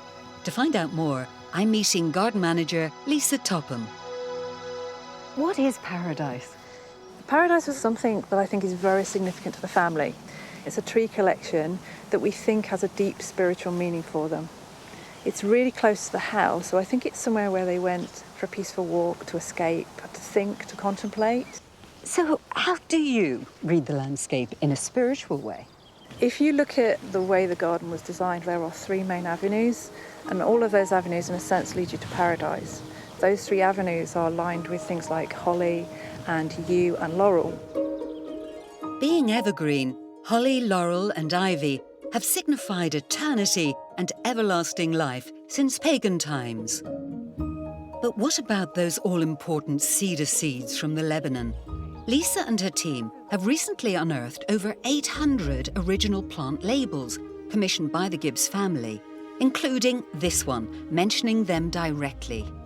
Within Paradise was an area called Lebanon, and there was a collection of cedars there, and we believe that they were all grown from seed collected by John Lomax Gibbs. So he actually went to the Lebanon to get the seeds? He did, and we think it was part of almost a pilgrimage because he went to the Holy Land and he brought seeds back. And we have photographs that were maybe part of the tourist trail that he picked up at the time. So the Gibbs family would have known what they were going to look like, fully grown? Exactly. Imagine that vision, to just come back with seeds and to envisage this place that is going to be paradise for them. And from those tiny seeds grew this magnificent towering tree. Oh, wow. So this is it. This is the cedar. Stunning, isn't it? Your impulse is to look right up. Exactly, and there's a lot of symbolism with cedars. Connection with the Victorian Gothic as well is it's about drawing your eye to heaven. And in a tree like this, you naturally do that. You're naturally looking up and following the tree line to the top. When was this cedar planted? We know it was 1858, so we think it's well over 160 years old. And we also think it was part of a group planting in here, but that the other trees have died, which is why we're now starting to replant from trees that we've propagated from this original tree. Oh, tremendous. The Arboretum might be called paradise, but it still needs a little bit of help to stop it going wild. Further in the woodland, the Trust's Victoria Stanfield and her team are doing just that. What's the team doing today? So today the team are doing what we call halo releasing. They're removing trees from around this oak tree to stop them from creating shade to the oak tree. How old is this oak? We can estimate this tree is around 450 years old. Wow. Yeah. So it's really worth looking after. Yeah. But what about wildlife if you're cutting away so many plants here? Aren't you going to impact the wildlife that exists here already? This tree is amazing habitat for hundreds of species. Like what? Lichen, mosses, various insects. We found earlier that there's evidence that rabbits are actually living under the tree. There's a burrow under this tree. So that's the priority, is keeping this tree alive. And so the whole habitat can thrive? Yes. Yeah. Perhaps for another 450 years. Yeah, hopefully, that's our aim. The team here are really getting stuck in. I'm not sure I'm up to wielding a chainsaw today, but Victoria's promised to show me the delicate art of ivy pruning. Got it on properly?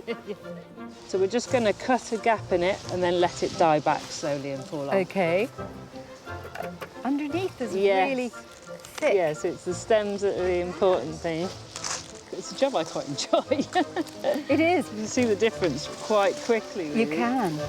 Cutting back like this only happens every 2 or 3 years. Doing it more often would expose the tree to too much cold and light and send it into a state of shock. Isn't that lovely, though? Because you really feel that you become in harmony with the tree itself by getting so close to it. Yeah. You can almost feel this tree breathing a sigh of relief as we're cutting the ivy off. Yes. Yeah.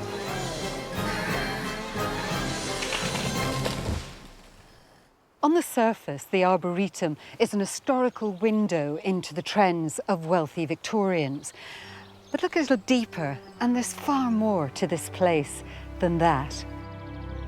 It may have been inspired by religious fervour, but you don't have to search among the Arboretum's trees for proof of William's devotion to the church.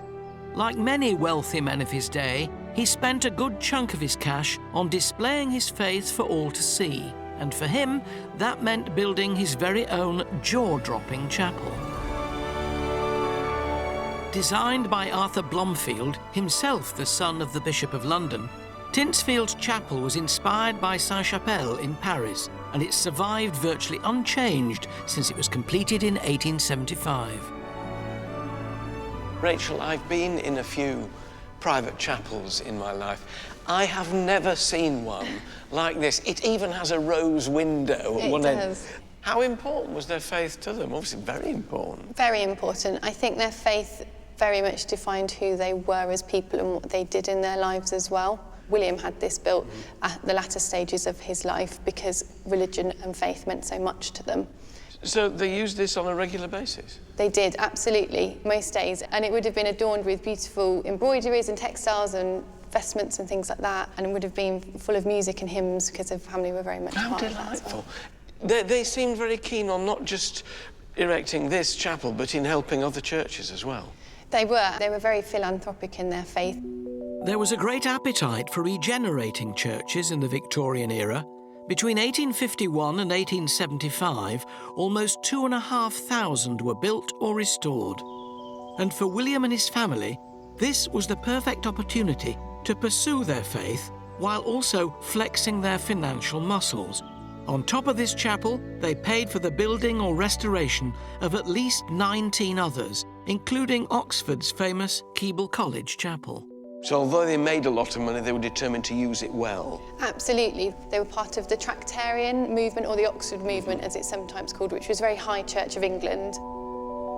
The Oxford movement wanted to reform the Church of England by reviving some of the ancient rituals of the early Christian church. Very close to Catholicism, which is why you see such detail and such garnish in the design of the chapel. But it is glorious. You look up and you see the light. The stained glass is superb. It's beautiful, and it's got lots of unusual features in it, so having the religious figures as well as classical figures in the stained glass is quite unusual. Before the Victorian era, many of England's churches were in a poor state of repair. The country had seen a huge population explosion due to the Industrial Revolution, and the Church of England and the influential Oxford movement saw an opportunity to increase their congregations. And making church interiors less austere may well have helped their cause. As well as the bright and ornate stained glass windows, the floor was equally colourful, with mosaic inlays and marble tiles set with honey-coloured onyx and rare Derbyshire blue john. It's just as well William Gibbs was one of the super-rich. Building chapels like Tinsfield didn't come cheap. And down the side here of the nave, we've got memorials. Now, is there one of these crosses for each member of the family? Yeah, that's correct. And that one here, that beautiful gold one, is William's. It's rather appropriate that his should be the most elaborate and imposing of them all, isn't it? I think so. William Gibbs died in 1875, the same year his beloved chapel was completed. But sadly, his burial didn't go quite according to plan. So where are you taking me now? Taking you to the crypt, which is what William wanted to be his last resting place. Oh, my goodness. Oh, a big door. It's imposing. Do you want to open it? Oh, with a... I love that. Proper crypt key. Ooh, right. Never seen by the public. Gosh. It's sadly the crypt that never was. I can't believe many people come in here. When was the last time anybody was in? We don't know exactly, but we know it was built by William as a crypt for the chapel because he did want to be buried in here along with other members of his family. So why is he not? There's no sign of not here, anybody, if you pardon the pun. The chapel wasn't consecrated. The Bishop of Bath and Wells thought that it would take the parish away from the local parish church in Wraxall, which is the village at the bottom of the estate. And he's buried in the local parish church instead, along with all other members of his family as well. So it was a justifiable worry by the local vicar then, because all his congregation would have been workers from the estate. Yeah, it was a very real worry and very understandable as well. Really devout family, worshipped in their chapel the whole time. Last wish was that he should be buried at home, but he can't be, as the local parish church. All rather sad, really, for such a good man. Yeah, it is sad, but the church is only at the bottom of the estate, so he's still very close to Tinsfield. And in here, an old fireplace and a load of pots and pans. What a shame. Upon his death, William's eldest son Anthony continued with his father's good works, but he didn't inherit his dad's head for business, and the family firm was passed on to a cousin.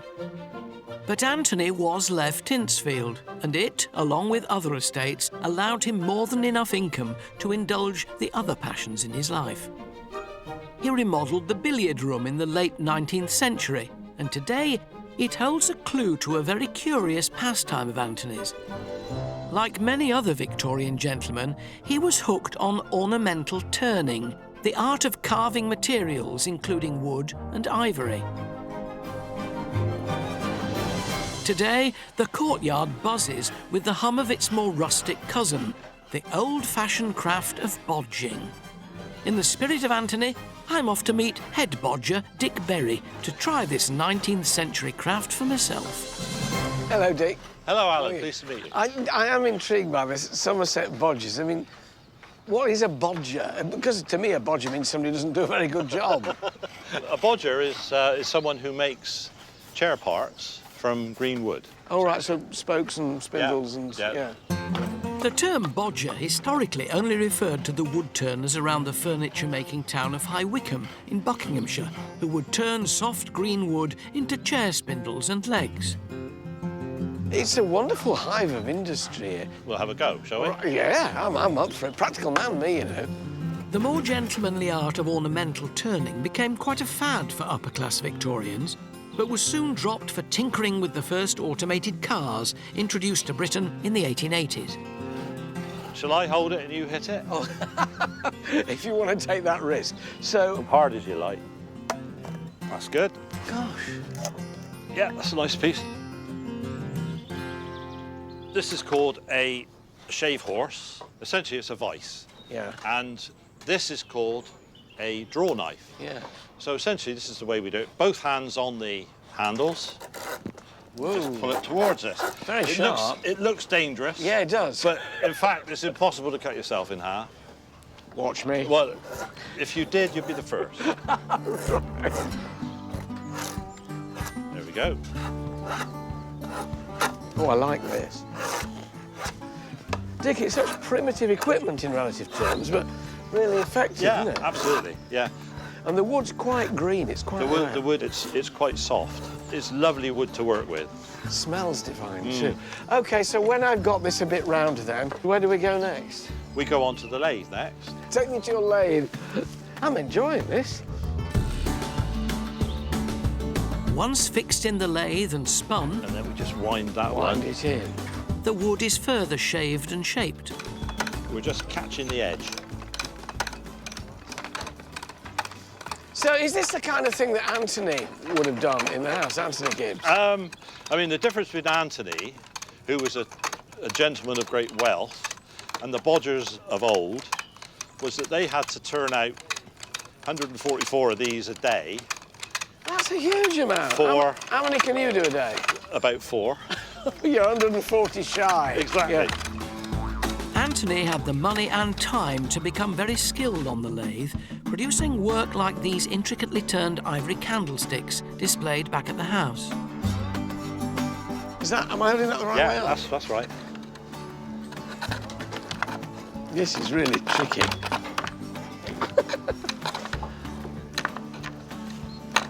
It's much more difficult than you would think. I'm getting there. Why was it such a Victorian fad? I think it was just something which sort of came in. It was the upper echelons of society that sort of got into it. It feels wonderful. It's fresh air. Yeah. It's exercise. Everything the doctor ordered, really. And eventually you turn out what? Because I'm going to be days on this yet, Dick, doing this. So that, you can turn that out of...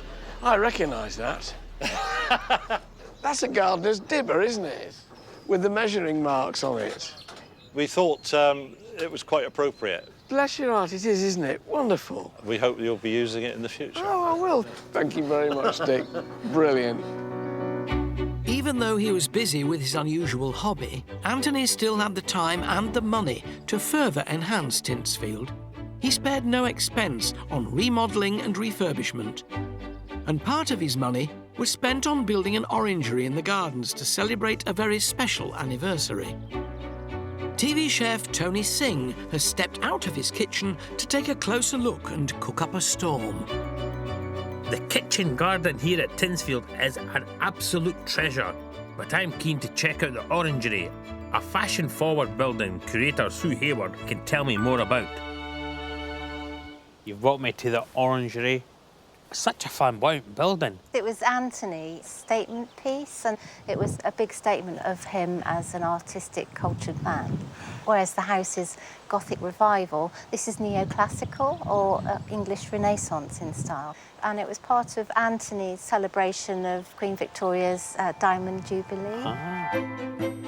The 22nd of June 1897 marked 60 years since Queen Victoria's ascension to the throne. Fountains, clock towers and statues of Queen Victoria were created across the empire. The warmth, the light, is it heated? No, not at all. All the work's been done by the sun. It's got such a Mediterranean feel to it. It's very light, and you've got oranges there, and you've got limes there. So this would have been very exotic. It must have been a treat to come for dinner. What else would have been grown for the Gibbs family? We've got peach houses, so they're growing stone fruits and melons. How common it would have been for that time to have access to this amazing produce for the dinner tables. It was only really the wealthy that were eating exotic fruit. Status symbol as well. Absolutely. Oranges, which grew citrus fruit and overwintered tender plants, became a symbol of status and wealth during the 17th and 19th centuries. However, the introduction of cheaper greenhouses in the 1840s soon saw the demise of these show-off buildings. The walled kitchen garden, however, is as productive now as it was in Anthony Gibbs' day. But is head gardener Paul Evans sticking with the Gibbs family's fertiliser of choice? So, William Gibbs made his dibs selling turds of foreign birds. And is that why you've got such lush gardens? Have you got a secret stash of guano somewhere? No, we haven't at the moment. We use a lot of homemade compost, horse manure, cow manure, and then things like bone meal. Paul, how would the garden have operated back in William Gibbs's day? In the 19th century, the head gardener and the butler were two of the most important members of staff on the estate.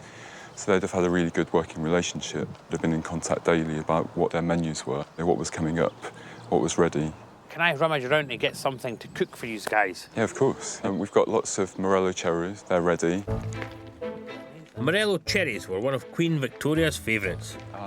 This is Marianne. Marianne's just been harvesting some cherries. Hello, Tony, nice to meet you. They look wonderful. And I've been tasked to make something nice for you to eat. So, cherries it's going to be. Can I pick some cherries? Yes, please come in and help. Thank you. You just mind yourself, we've had to protect it from birds, so you just have to crawl under. Oh, well, I think you need a bigger net because you're going to need to protect them from me. I'll have to try. Look at that. Is there a trick I should know about? Try and pick it so that the whole stem comes up. Ah, OK. Otherwise, the whole cherry is just going to kind of squash in your fingers. That's no it, problem. Lovely. Perfect. I'm cooking my own take on Cherry's Jubilee. Hear that sizzle. A dish created especially for Queen Victoria's Diamond Jubilee celebrations. It starts with a syrup made from sugar, butter, and the juice and zest from oranges and lemons picked from the orangery itself. And to that we're going to add these amazing cherries. Amazing colour there of the cherries. The big thing about Cherry's Jubilee was the flambe, so it was done at the table, was that bit of theatre. So we're just going to add some brandy in now. And I'm going to ignite this. There you go, light it. And that will burn off the alcohol and you'll be left with a lovely brandy taste. Originally served over ice cream, I'm serving mine with a crepe. And to that, creme fraiche and lemon verbena. Tuck in. A dessert fit for a queen and everyone else. Bon appetit. Preserving the house and its contents gives a fantastic snapshot of the posher side of Victorian Britain, but getting a flavour of life for everyday working folk in the olden days is just as fascinating. Actor Lewis Emmerich has travelled to Nottinghamshire to visit a 1920s house where the past is also very much alive. On a suburban street in Worksop, there appears to be some normal family houses. But there is one that is not as normal as first appears. Number 7 Blythe Grove was the home of grocer William Straw, his wife Florence, and their 2 sons, William Jr. and Walter. Oh, sorry? Hi, nice to meet you. I'm Lewis. I'm meeting the trust Tory Crapper to help me unlock its its secrets. This looks amazing. Sorry, tell me about this place. All this is original? All of it is original. When Florence and William passed away in the 1930s, William Jr. and Walter took over the family home and preserved the house and its contents exactly as their parents left it. This means number 7 has barely changed in nearly a century. How does everything stay so perfectly preserved? Well, the two brothers were really great at helping us with that. They never married, so they lived here together. And I always think of William as a bit of a curator of his family's possessions, that he understood their worth and their value and the social history that goes with it. So how many items are here in this house? There's about 30,000 objects that we care for today. So many are still in drawers, they're in cupboards. Every cupboard, every drawer, every unit, under every bed is still full of family collections. Nothing has been added, nothing's been removed. It's exactly what the family left us. Is it right that they didn't have radio, TV? No, we have the Nottingham Evening Post in 1939, and it tells of the outbreak of the war. But William put a little note next to it that says, we never had a radio. I didn't want to have that intrusion from outside all the time with people twittering on or playing on the flute. And it's the reason he never found out about the war in the morning. He only found out from the evening papers. So tell me, can I have a look around? Yeah, of course you can. Do you want to head in here? Love to. After you. Wow. You could just get lost in this place. That's what I love about it, is it doesn't matter whether the object is tiny or large. Yeah. Everything tells a story. Yeah. From the heights of the dining table, which you might notice is quite low. What was that then? The family were really short. Oh, OK. I hadn't occurred to me until, but now you've told me. I'm on it now, yeah. The dining room may be open to the public, but I'm getting a behind-the-scenes sneaky peek at some of Florence's belongings, kept and treasured by her sons. One of the things we wanted to show you is this little box. Florence went to private school, and one of the things that she had to take when she went to school was some cutlery. Oh. And it's all labelled with her initials, so F.A. Winks, which was her maiden name. Her maiden name, of course. So Florence Ann Winks, probably late 1870s, 1880s. Great, isn't it, given the time? These everyday objects could so easily be lost in time. Wow. But this house has treasure stuffed all over the place. My dad used to have one of these. Yeah. And Tori is giving me an exclusive peek in one of her favourite hidey holes. So this is William's wardrobe. It's not normally on display. Inside he kept, and we still keep, all of his clothing. One of the things I love about it, the labels that tell us what he put on each shelf. It's that everyday person's collection of stuff, as we would have in our own homes today. It's not that it's particularly unique, each object, it's that as a whole, that sense of time is something that's lost now. Yeah. It's not, very rarely would you find a house like this. So you can't leave without seeing our kitchen, which is all the way downstairs. Well, I have the master chef. But it's not my culinary skills I'll be needing, as I meet house steward Danielle Lander Brown. Hi there. Oh, before you come in, could I ask you to take your shoes off, please?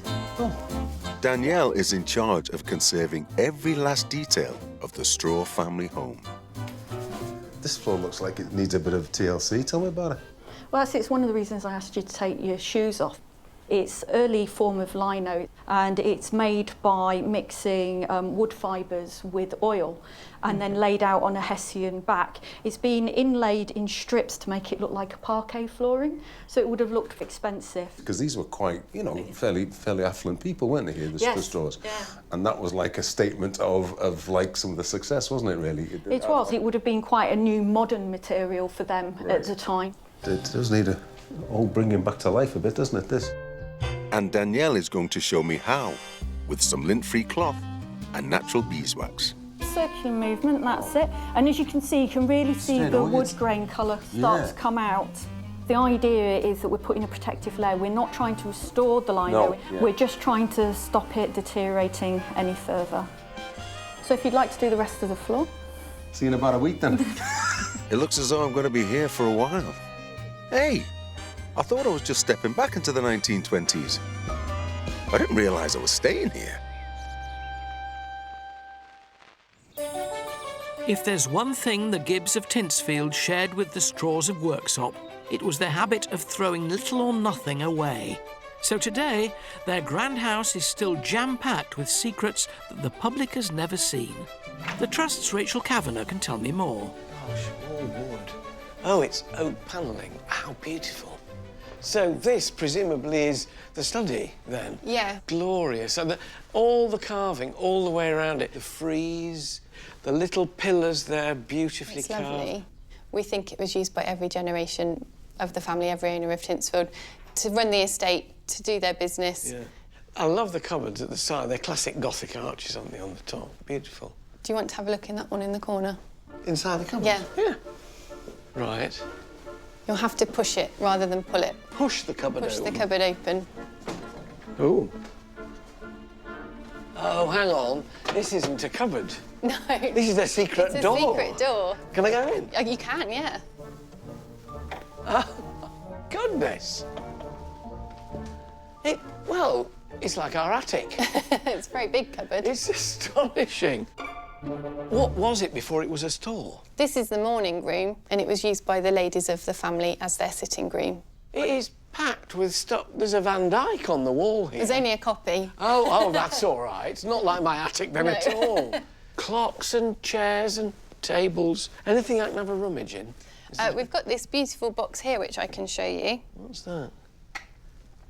Oh, it's a lacquer box. It's beautiful. So what is it? It's a 19th century sewing box, so it's got lots of Chinese figurines and designs around it. And then inside, if you wanted to hold one of these, Alan, what's that? that's an ivory thimble. This is so intricate. Now, of course, not encouraged, but all the ancient ivory like this is so incredibly intricately worked. Oh, look, the threads on these little Threads on there as tiny well. weeny bobbins. And if I open this for you, there's a key inside, Yeah. which has... I haven't got my specs on. says Countess of Grey, Lady Mary Lady Grey. Mary Grey, Countess Grey. So that's her calling card. I think it was a wedding gift to a member of the family. With best love, Mabel And Charlie Grey. Grey. How glorious, isn't it beautiful? The thing that surprises me, Rachel, about this place is it is absolutely stuffed to the gunnels. How many objects in this collection? We've got about 60,000 items, which is the biggest collection in the National Trust, and it's a wholly indigenous collection as well, which means that everything here belonged to Tinsfield and belonged to the Gibbs family. Why did they collect so much? The house is lived in by 4 successive generations of the same family, and they just bought stuff. They furnished their house as anybody does, and it's all just been kept here. A lot of the rooms that we have that aren't open to our visitors are used in this way because we have to look after the collection that we're responsible for. Thank you for the reminder that my wife said to me last week, we have to clear out the attic. Suddenly, it doesn't seem half such a big problem as you would have. Amazing collection. This house gives a unique glimpse into 19th century life, if you happen to be fabulously rich, but it didn't go down well with all of its distinguished guests. You know, Queen Mary came to Tintersfield in 1939 in recognition of the family's charitable contributions. She said, ugly house, with some nice pictures and things, a fine view from the terrace. Clearly, Her Majesty was not a Goth. It may not be to everyone's taste, but for me, Tinsfield is a truly divine experience, and one that provides a fitting legacy to the remarkable William Gibbs. It may all have been funded by fertiliser, but it was created by a man, William Gibbs, who was nurtured by his faith into building not only a Gothic masterpiece, but also a glorious family home.